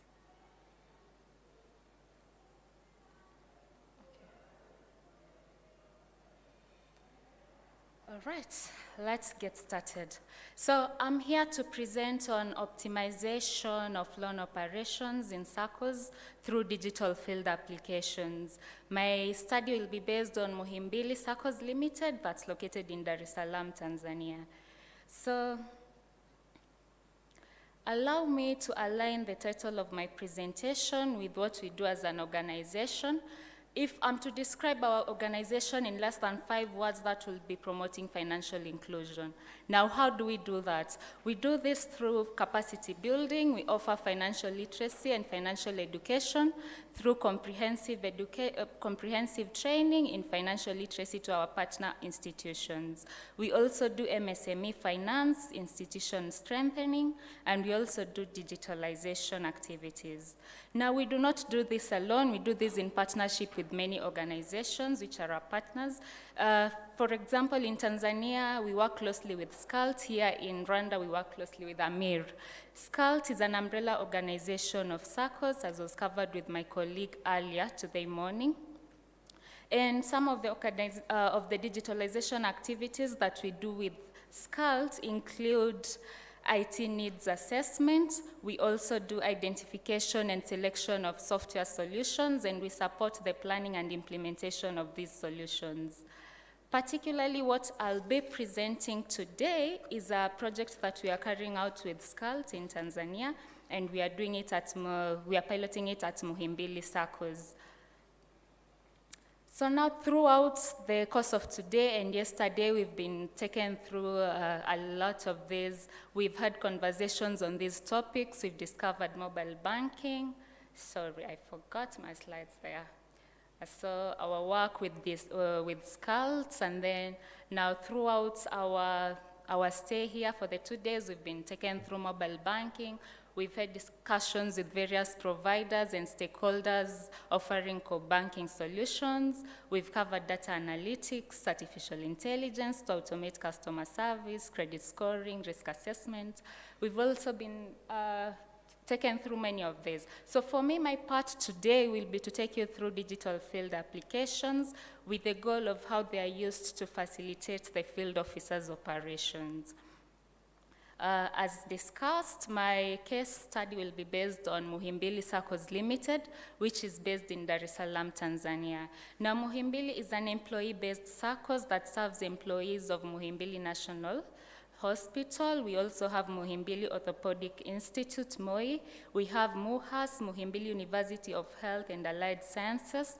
We have CISA Health Center, and then we have Jakaya Kikwete Cardiac Institute. So these are the health institutions that are part of of Muhimbili SACCOs. We have roughly above 1,000 members, and the project started last year. So as of the start of this project, the loan application process in Muhimbili was semi-manual. By that, I mean some part of it was digitized and then the other part was manual. Looking at the loan application, for example, the very first stage, it was manual. That meant for a member who wanted a loan at Muhimbili, they had to physically visit the institute and request for loan, and then manually fill out the forms requesting the loans, and then from there, the loan application is now entered into the information system of the SACCOs. That means we already have two entry points whereby errors can occur, from the point whereby the member is putting in their details to the point whereby the officer has to re-enter that information into the core banking system.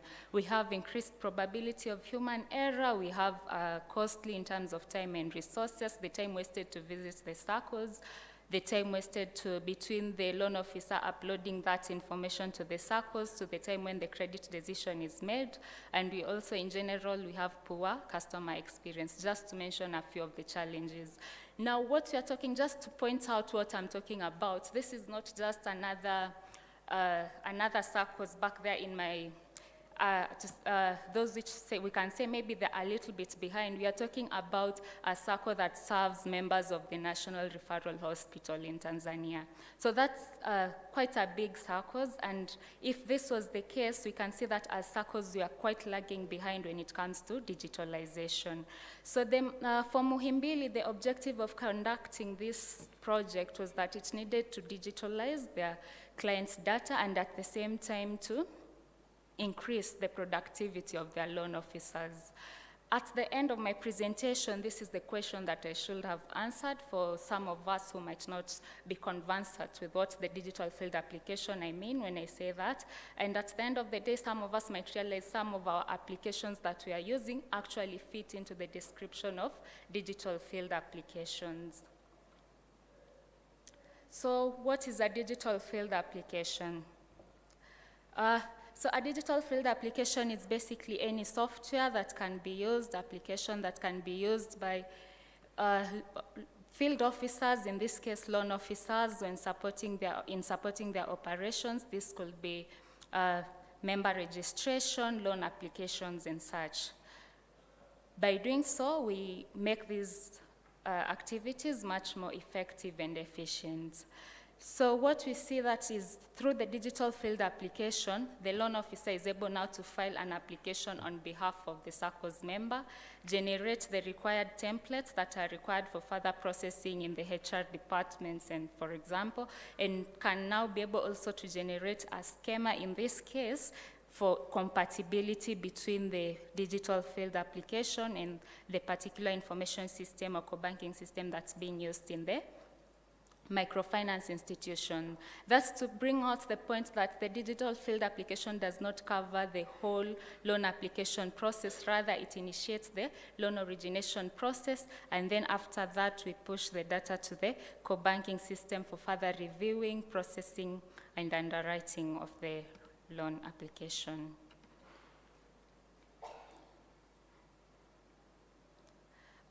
There's no one specific way of going about this. What we did at Muhimbili is that we decided to develop the application in-house, and then by that it means that we had to go through data collection, identify what was needed at Muhimbili, and through this process we had to be very comprehensive about clearly mapping out the requirements, doing the business process mapping, making sure we are not duplicating any processes, avoiding any redundancies in the existing systems, identifying the optimal way, the optimal processes that need to be digitized, making sure that what we are automating makes sense to us and to the system and to the business, and can in turn make the business more effective rather than doubling on the errors that are occurring. The next thing was to develop, as I've said, this was done in-house, and then finally we are at the piloting, validating the system, making sure it fits the user needs.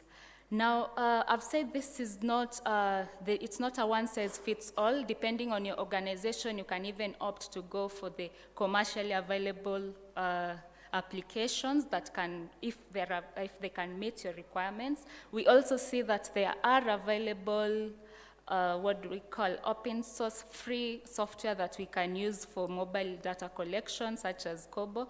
With the right design of your business processes, actually you can make use of these applications to make your field officers more effective, so that we are not having our loan officers out there in the fields going around with many files and managing a lot of paper. Rather, we are having a more effective way of doing this. When it comes to functionality, you can go as robust as you want or as simple as you want. For us, we chose to narrowly focus first on the loan application module for the loan officer. And for that, now our functionalities included issues like user authentication, member registration, user management, filing of the loan applications, you have loan calculations, retrieval and search of the filed loan applications, generation of the required templates. We also have cloud storage for those that need that, and then we have offline and online functionality for the cases whereby the field officers is in an area that's not covered with internet connection, and then we have multi-language for us, especially countries that we are multilingual.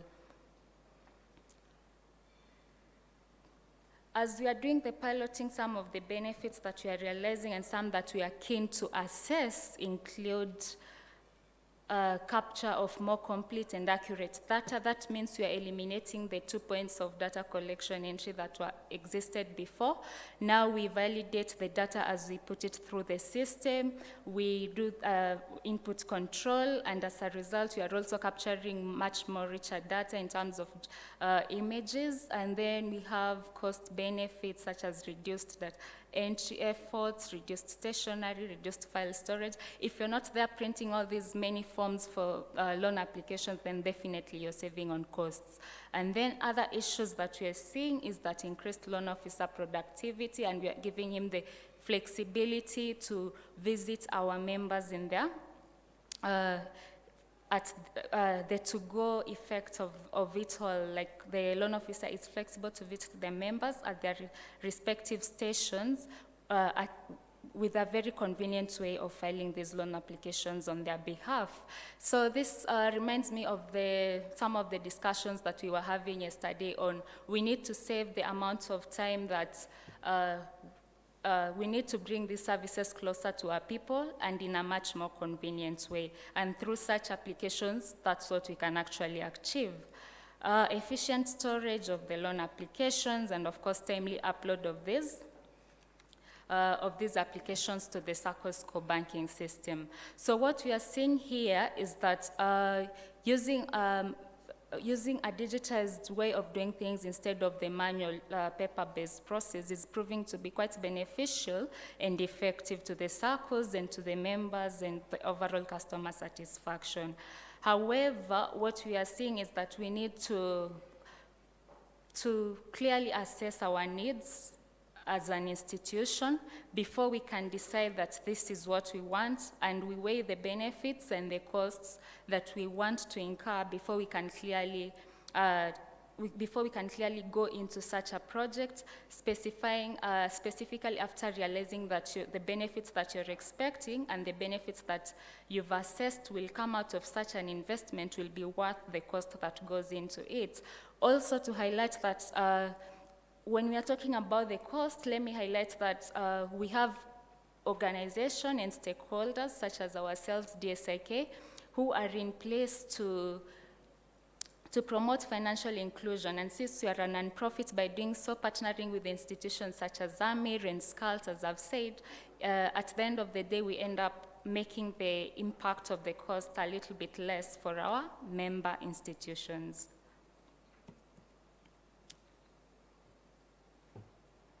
So what are the next steps? So for us at Muhimbili, our next step is basically the self-service module. After that, much more can be done. So I said we chose to narrowly focus on the loan application process, but much more can be done. And that's dependent on what your organization needs, what you're prioritizing, and what will serve you best. Definitely, yes. So some of the questions that, one of the key questions that always comes up when I do this presentation is, why focus on the basic loan officer module when you can directly go to the self-service module? Allow me to highlight here or to point out that for this project we are piloting at Muhimbili, but moving forward we'll be adding 2 more projects into there. 2 more circles into the piloting. And moving forward, it's a solution that we intend for it to be adopted even by the community-based circles. And when we're looking at that now, the issue of digital literacy and issues like smartphone accessibility comes up, and that's where you ask yourself, in as much as we are moving forward digitally, we don't want to leave anyone behind. So we don't want to leave behind some of our members who are relying on this loan officer to file these applications on their behalf. Yes, we can have a digitalized, more efficient way of doing it, but let's make it such that as we are moving forward, we are also including all these other people and not leaving them behind, as that's the point of financial inclusion. So that has been my presentation. I've kept it very short and sweet. Leaving you with a quote that I won from one of the geniuses of our time. The first rule of any technology used in a business is that automation applied to an efficient operation will magnify the efficiency. The second rule is automation applied to an efficient operation will magnify its inefficiency. Thank you very much, unless you have questions.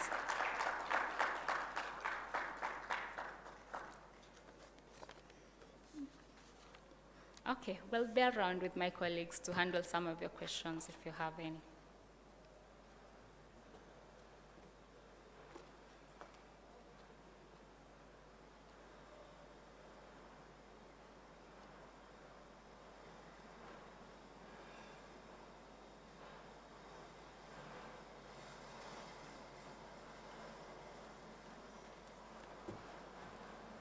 Ladies and gentlemen, as we wait for the arrival of our guest of honor, does anyone have any question for the presenter?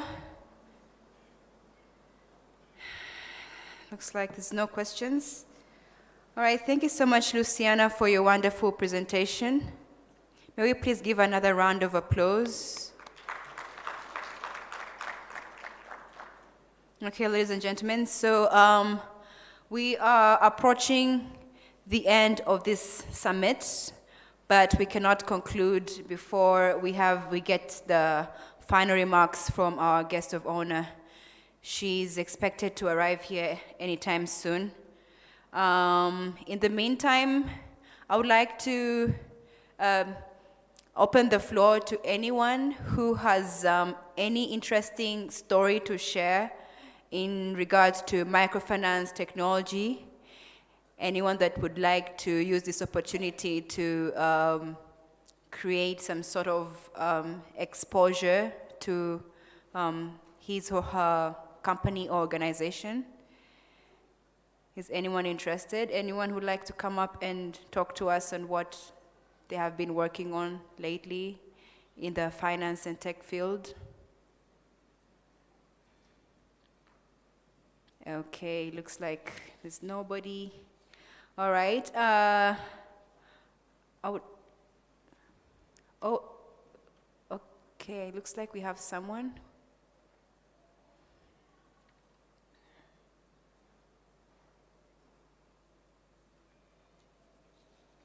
Thank you so much, sir, for joining us. May we please clap for him as he walks up to the stage.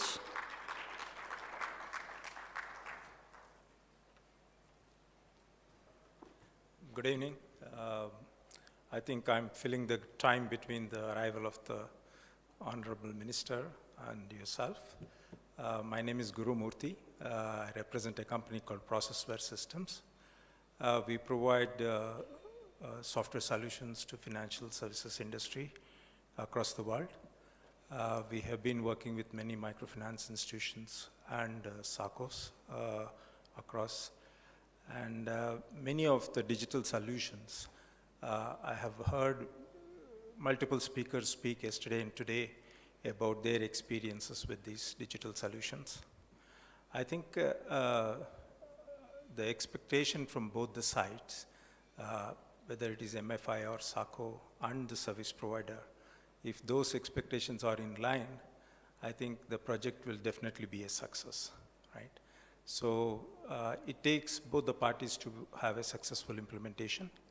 I just want to use a case study here. We implemented at a very large microfinance institution in Myanmar. We have over 200 agents who do agent banking there, going doorstep services to their customers. This institution serves around 300,000 customers across 32 branches. And they have been using our solution from the past 7 years and been able to grow over the last 7 years to be the second largest microfinance institutions in that country. So definitely digital technologies will help you acquire new customers. The second thing I just wanted to point out is, you might have all observed the younger generation today do not believe in spending a lot of time going to the bank or sitting in a financial institution. They would like all those services to be provided on the phone. So just like they order a taxi or a food on the phone, they want financial services to be provided on the phone. So there is a distinct change of expectation from the younger generation, from the banks or other financial institutions. And I'm sure most of you are traditional bankers. You know that unless younger customers comes into your customer base, the survival of the organization itself will be at stake. Because if you map the financial needs of a person across their life cycle, the younger the person is, the more financial need he or she has. Right? They have more aspirations to buy a vehicle, they want to buy a house, they want to get married, so on and so forth.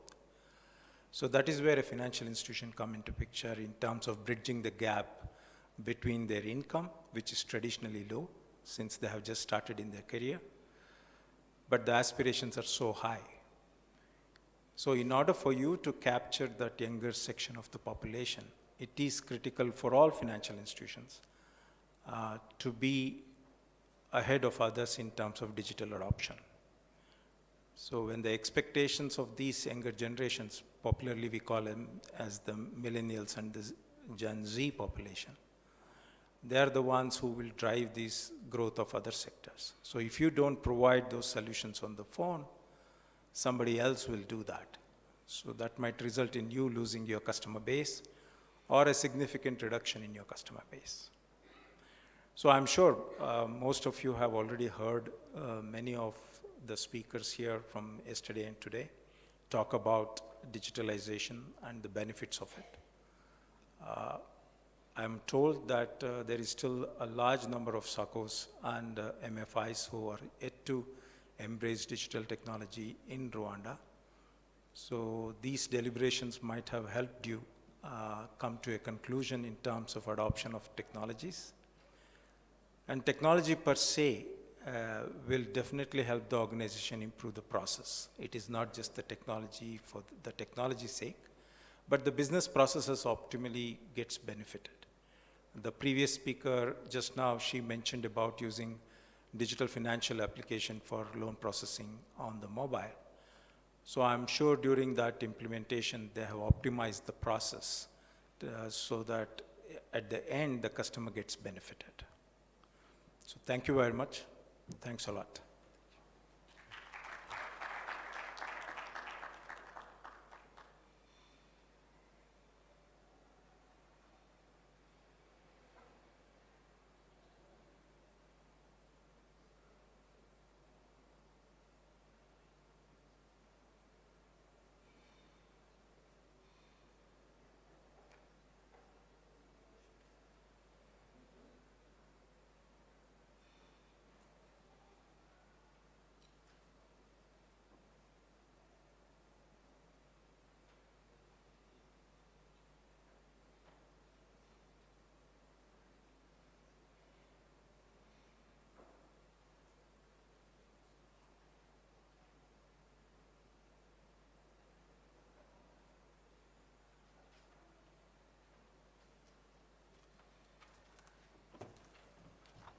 Thank you so much, the CEO of Processware Systems. May we please give him another round of applause?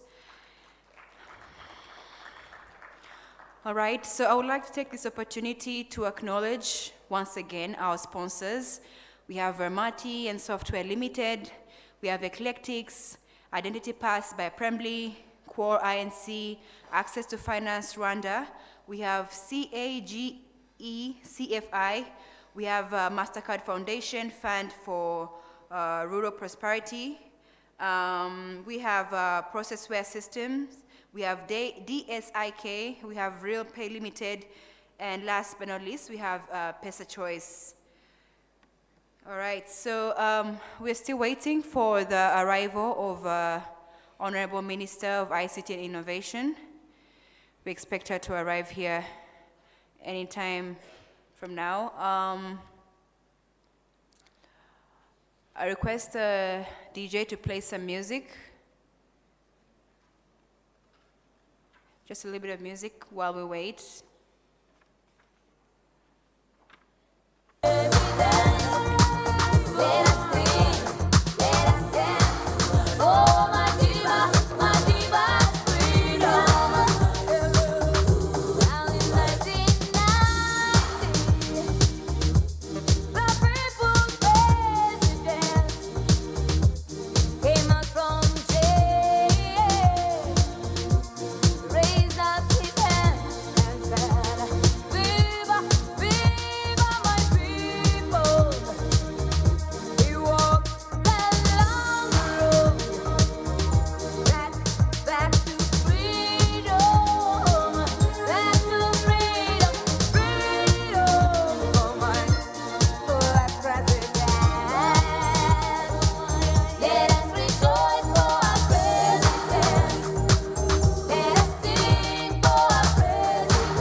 Ladies and gentlemen, I know some of you have other activities, other things to attend to, but our guest of honor will be here anytime soon, so please be patient with us.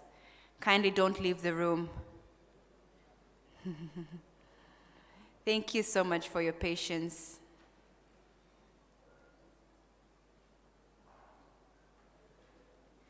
Mr. Jackson, do you want to chat up the people?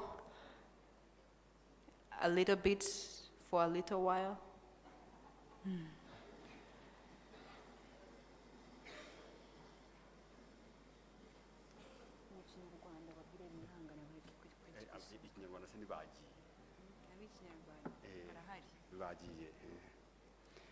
Yeah, thank you so much, Diana. I know we've been here quite long, sitting here the whole day, but the Honorable Minister is on her way coming. But what I wanted to say is that I remember when I went to Japan for the first time, they told me, yes, you have come to study, you will be doing this and the other, but remember we have interesting sites to visit. And try ensure that you don't go back with the money you came up here with. So please, we encourage you not to study about digitalization, microfinance. We have interesting sites here. So be around, spend a night, even tomorrow, we can help you visit different sites. Don't go back with the dollars you came with.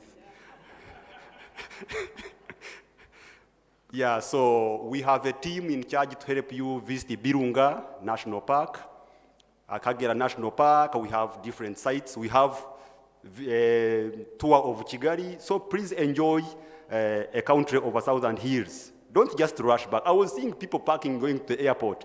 Please enjoy Kigali. This is the opportunity you have to enjoy. And in case you need any support, Amir team is around. Kubumva ikinyarwanda rero,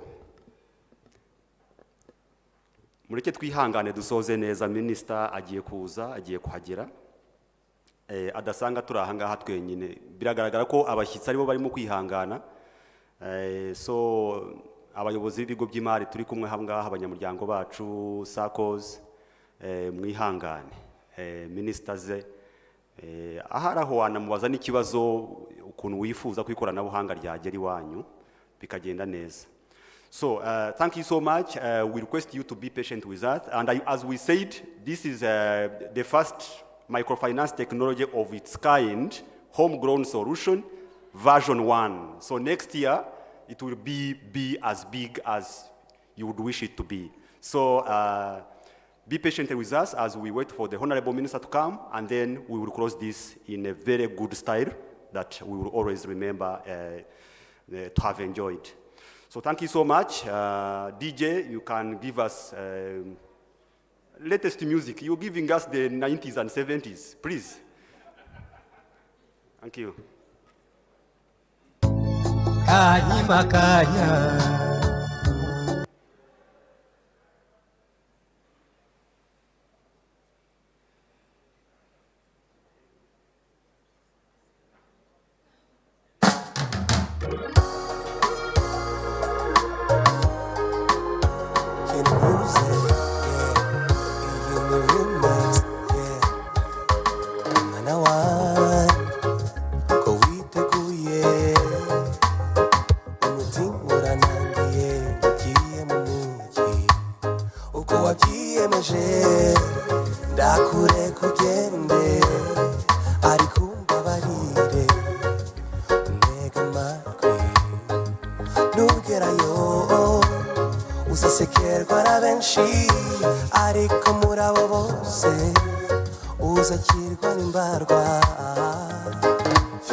paradiso.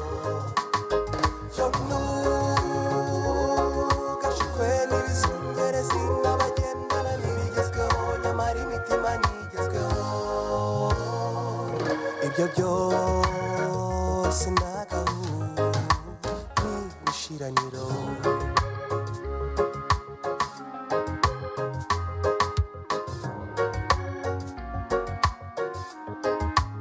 Nugerayo uzapfira ifiyeri, agapantaro agashati keza agakweto gasize.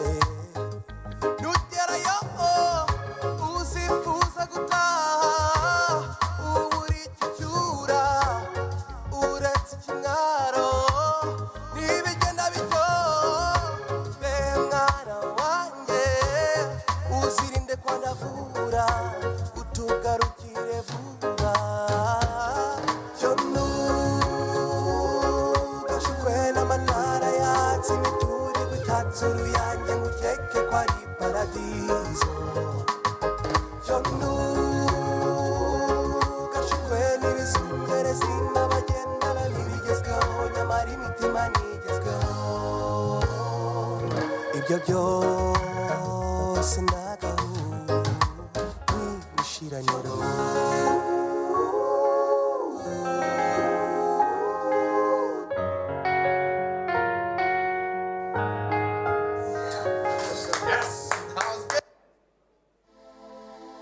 Hola, casa.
La chose là. Ototombe. Ya moyo. Monga moya moyo. Ya moyo. Monga moya moyo. Ya moyo. Tango ya goloba. Ya moyo. Hello.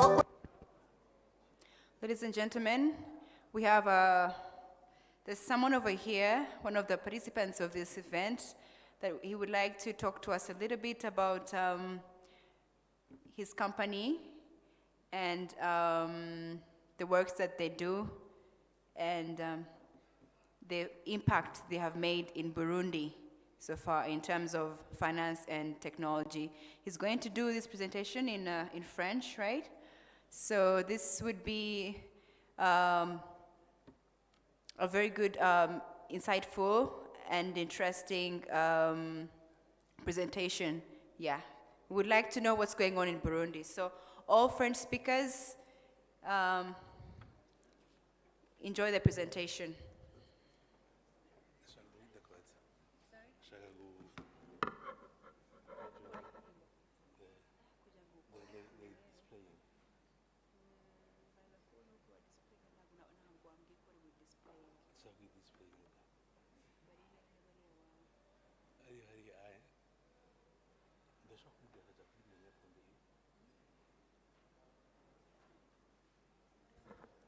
May I please have someone from IT come up here and connect his presentation?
Convict music. Maybach music. Yeah, yeah, yeah. Yeah, yeah. Yeah, yeah. Oh, yeah, yeah. Mama, Neme, what a beautiful oh, yeah. Nimo, bimo, oh, bimo. I was feeling so sad because I was all alone. Was so bad. And there she goes. She touched my heart and said, Ebezina knows to go. Hey, was so glad.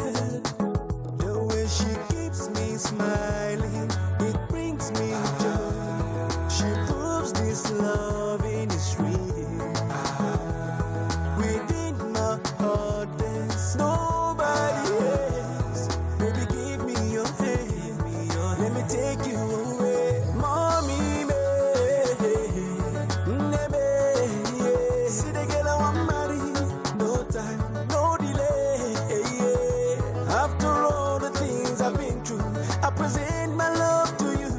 girl I want marry, the girl I want marry, see the girl I want carry, now the girl I want marry. Oh Rolando no mume, oh man changwa, what a beautiful onyinye, nenye makagi, so you want I can fly away, straight to the sky, just you and I. Girl, I know the lie. Can't you see? You were sent from above, and you know you're my heart and my sweetness. My sweetness. Is this love? Is this love? I don't know, but I know what I'm feeling. Now God be my witness. You're my princess. The way she keeps me smiling, it brings me joy. She proves this love is real. Nobody else. Make you give me your hand. Let me take you away. Mommy, baby. See the girl I want marry. No time, no delay. After all the things I've been through, I present my love to you. The girl I want marry. The girl I want marry. See the girl I want carry. Now the girl I want marry. Mama, let me see.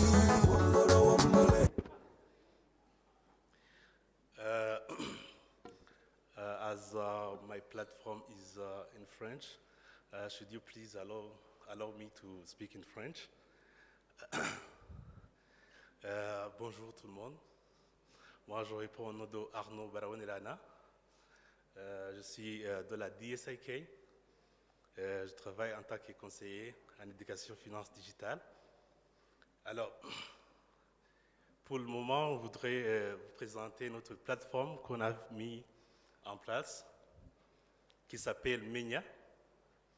Alors, si vous me le permettez, alors je vais vous inviter à cliquer dans vos téléphones, voir le site menia.bi, où vous allez trouver toutes les informations concernant les produits et les services de microfinance au Burundi.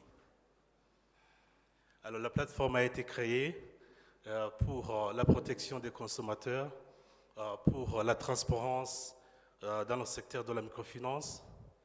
Alors, on a voulu mettre en place cette plateforme où tous les clients permanents et potentiels pouvaient se connecter et voir les produits et les services de microfinance, consulter les différents taux, comparer et aussi calculer, planifier leur crédit et aussi leurs épargnes.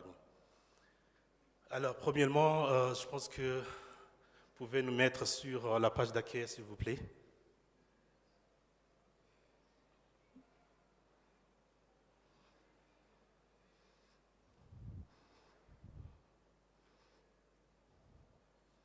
Should you please display the platform?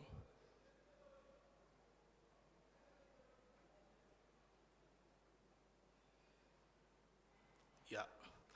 OK, ça c'est notre plateforme, ça s'appelle menia.bi. C'est à la page d'accueil où vous allez trouver les différentes pages comme si vous voulez comparer par exemple les différents produits des différentes microfinances.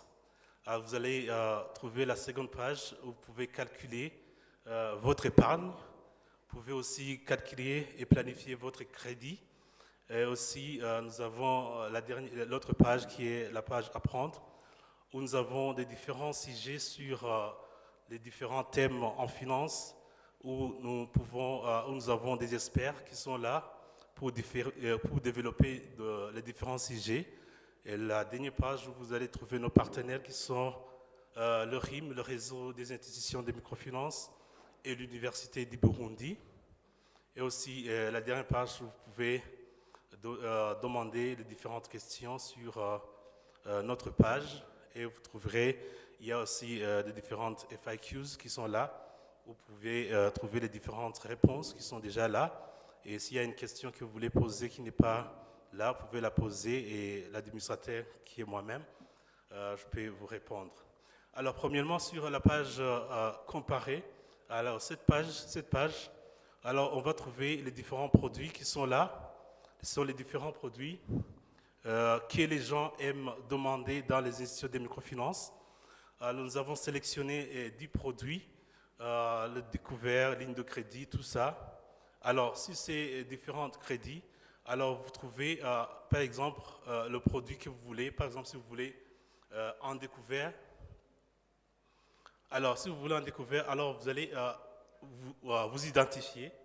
Par exemple, vous dites, je vais rentrer comme un individu, je vais rentrer comme un groupe, ou je vais entrer comme une entreprise. Alors, vous pouvez entrer comme un individu d'abord.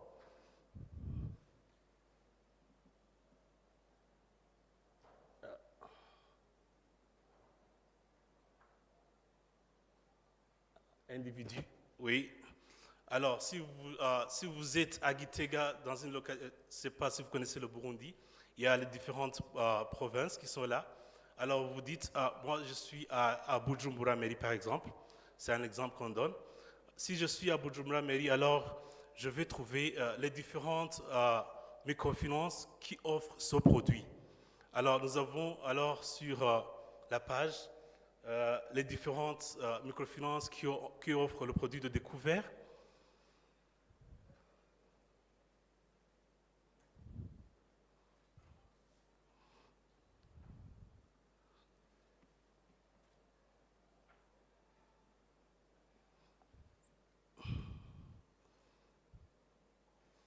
Vous pouvez retourner sur le comparé.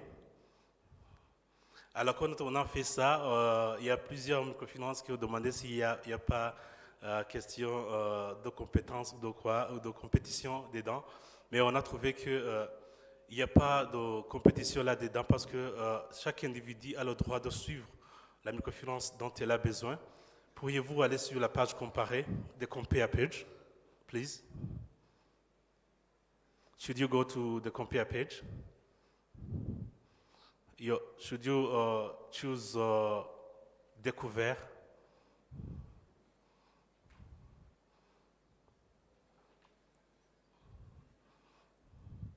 Alors, should you please choose individu, par exemple, individu?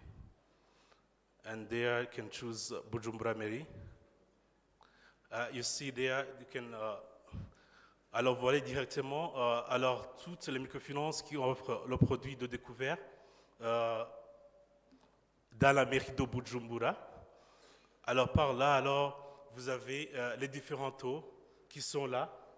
Donc, vous avez alors le droit de choisir, de dire si la microfinance telle donne sur un taux de 3%, si la microfinance telle donne sur un taux de 5%. Alors, mais ce n'est pas ça qui va te donner les informations, mais il y a d'autres facultés, il y a d'autres facteurs, par exemple, les frais de dossier, il y a l'assurance, il y a tout ça qui vont vous aider à choisir la microfinance dont vous avez besoin. Là, alors, quelqu'un prend le produit, sachant la microfinance, sachant le produit qui va l'aider par rapport à ses projets. Ça, c'est un exemple pour le produit de découvert. Alors, vous pouvez aller sur l'autre page pour... ce sont les différents produits. Nous avons choisi les 10 produits, par exemple, les crédits agricoles, tout ça. Mais chacun, par rapport à ses projets, choisit le produit qui l'intéresse. Et par après, il va comparer les différentes microfinances qui sont dans sa localité, parce que je ne vais pas prendre une microfinance qui est à Gitega alors que je suis à Bujumbura, non. Alors, ça va me prendre beaucoup de temps pour me diriger à Gitega, trouver la microfinance plutôt.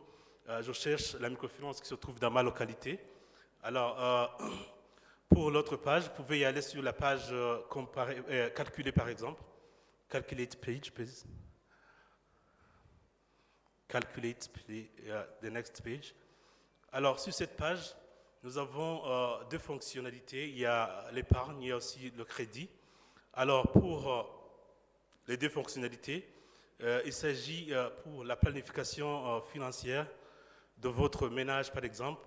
Alors, vous pouvez vous dire, par exemple, si vous avez un projet de 5 millions, disons, dans 2 ans, 3 ans, alors vous pouvez vous dire combien je dois épargner à partir d'aujourd'hui.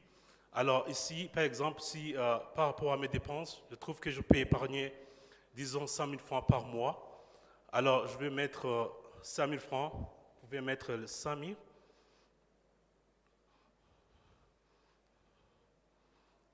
Alors vous dites, j'ai un projet peut-être,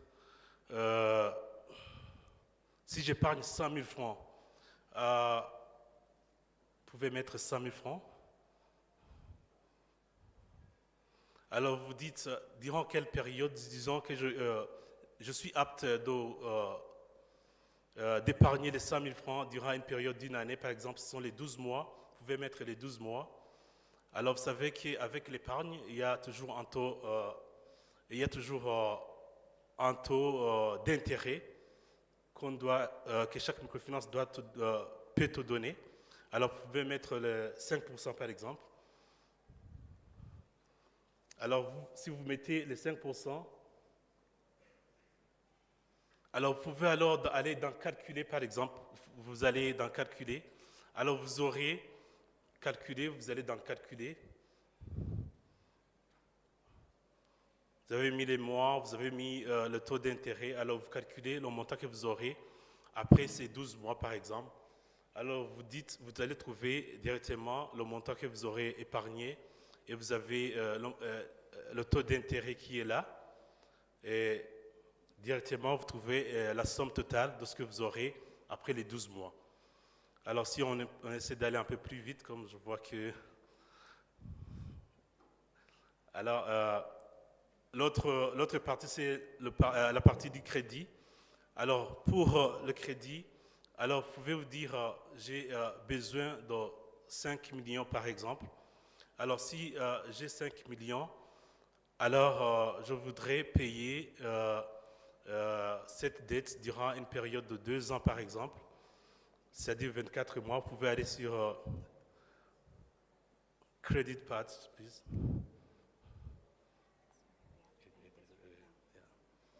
Alors, si vous allez sur le crédit, oui, vous allez sur le crédit, alors vous trouvez que, par exemple, vous avez pris 5 millions que vous voulez payer, disons, dans 24 mois.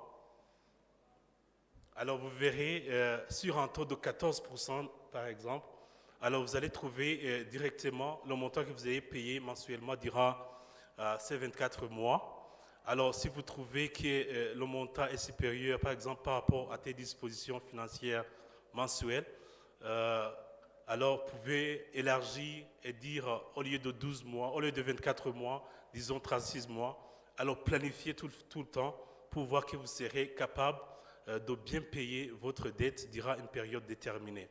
Alors, l'autre page, c'est, comme je l'ai dit, c'est la page pour les articles où nous donnons certains sujets par rapport à la finance, par rapport à l'entrepreneuriat. Nous avons des différents experts qui vont développer ces différents articles. Alors, les jeunes entrepreneurs, aussi, les entrepreneurs aussi, des grands entrepreneurs, peuvent se documenter et voir certains success stories ou d'autres sujets qui peuvent les intéresser pour étudier aussi. Il y a aussi certains articles sur l'éducation financière. Tout ça, on peut trouver ça sur cette plateforme. Alors, je voudrais alors vous remercier pour tout le monde qui ont pu alors visiter notre page menia.bi. Et si jamais vous visitez le Burundi, alors vous savez où vous pouvez trouver toutes les informations sur les microfinances du Burundi. Je vous remercie.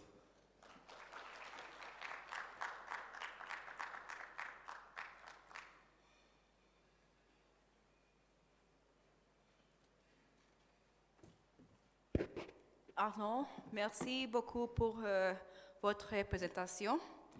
Okay, so ladies and gentlemen, moving forward, I would now like to acknowledge the presence of our guest of honor, the Minister of ICT and Innovation, Ms. Paula Ingabire Musoni. May we please give her a huge round of applause.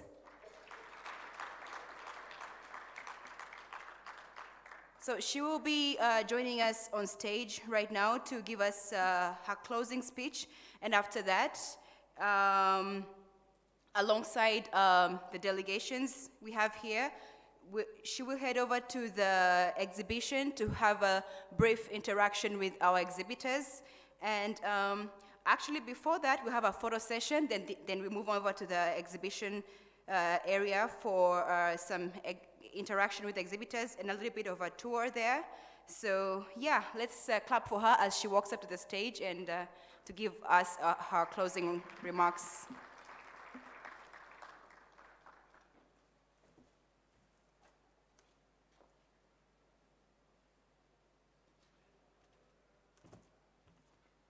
Good evening, everyone.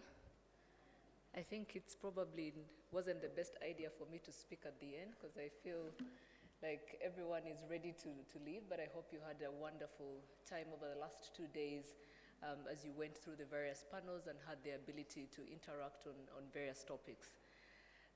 To the National President of the National Association of Microfinance Banks in Nigeria, the General Director of IMCEC Senegal, the Executive Director of AMIR, CEOs, MDs, distinguished guests, ladies and gentlemen, good evening once again. I'm glad that I'm able to join you today for the closing of the Microfinance Tech Summit, and I would like to start by thanking the organizers and the Association of Microfinances in Rwanda, AMIR, for one, inviting me to be part of this, but also for bringing together a great group of people that have a shared objective around driving financial inclusion using digital technologies. It's such a commendable and noble cause.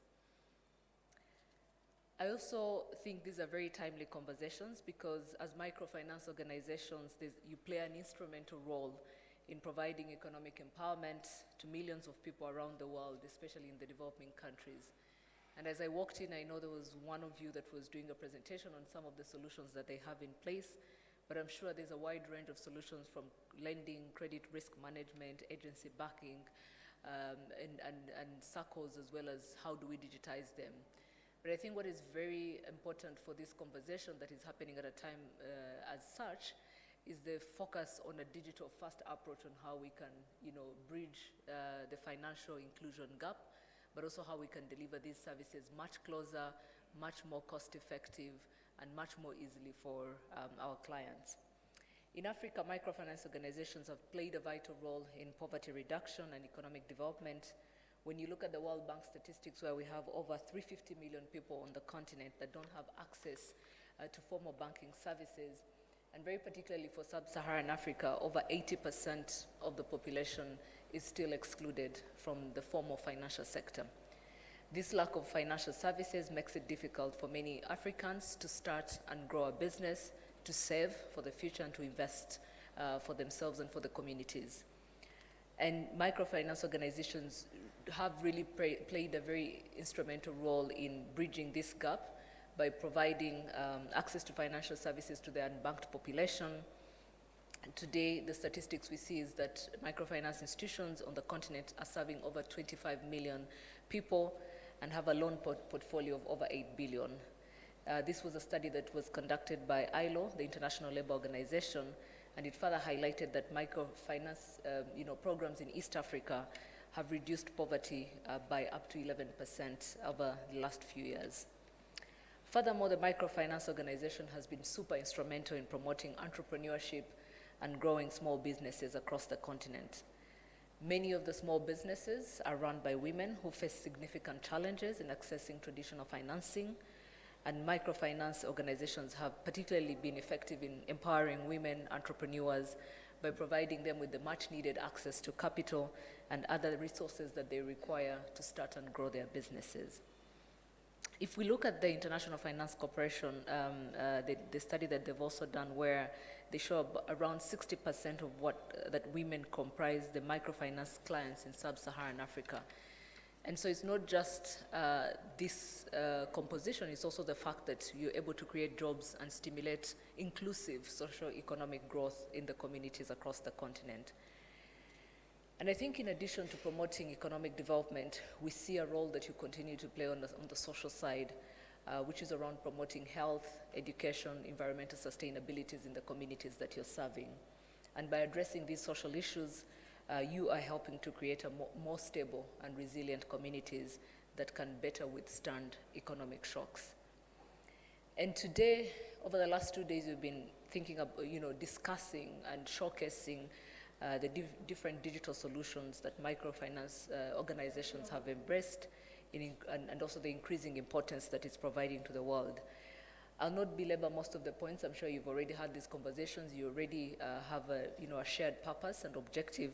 But when you look at the increased efficiencies, improved access, reduced costs, and improved data management, really shifting away from the brick and mortar way of doing business, one can only see the benefits of going digital for many of these organizations.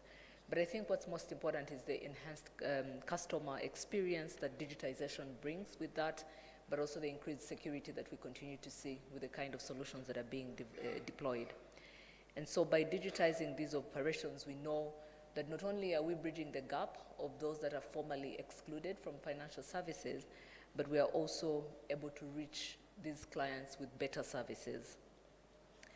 And I don't want to take a lot of time, as this is really truly at the end of the two-day conference that you've had here, which I believe has been quite exciting for all of you. But as you continue, as microfinances, as you continue to provide this lifeline to millions of people across the continent, I think our role as governments is to put in place the enabling policies and regulations that are going to allow you to drive your impact even further, reach more people, and create more impact than we have already seen in the form of financial sector. And so really this is our pledge as a government of Rwanda and various governments across the continent to work together to provide a better supportive policy and regulatory environment that allows for us to use digital solutions in bridging this digital financial gap. So I have no doubt that as we come to the close of this, yes, there are challenges, but I think there's that concerted effort on how do we solve for these challenges together, how do we create the right linkages amongst the microfinance industry so that the citizens, your clients, can receive better and enhanced value. So we're looking forward to seeing more of your solutions, supporting them, and working with you to bridge this digital financial inclusion gap. I thank you for your attention.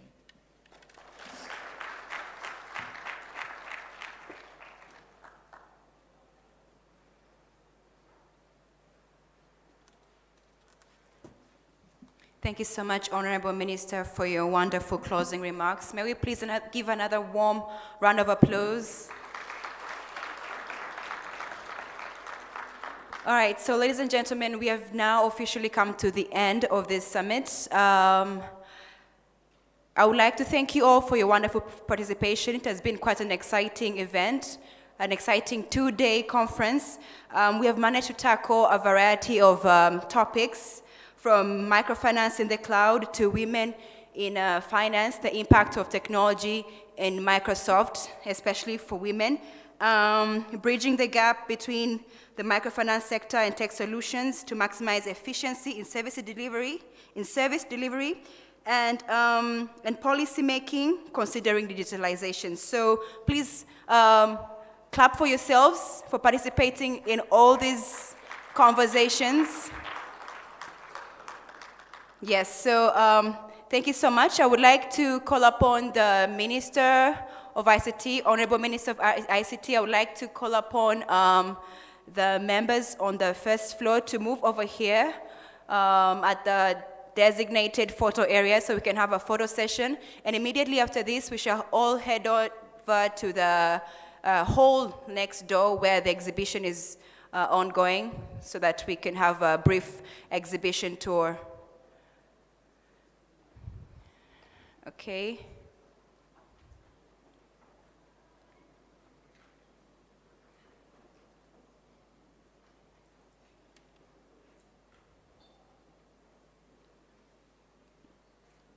In the interest of time, may we please make this a bit snappy? Okay. Make sure to smile really big, because this has been quite a wonderful and successful event. I will join the photo.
All right, thank you so much for your participation in the photo session. And we can all now get up and head over to the exhibition area and have a final exhibition tour together with our guest of honor, Honorable Minister of ICT. And ladies and gentlemen, at the exhibition hall, there is some refreshment being served, some coffee, some tea, and some snacks. So please feel free to cater to yourselves with some of these refreshments. All right, thank you so much, and have a good evening.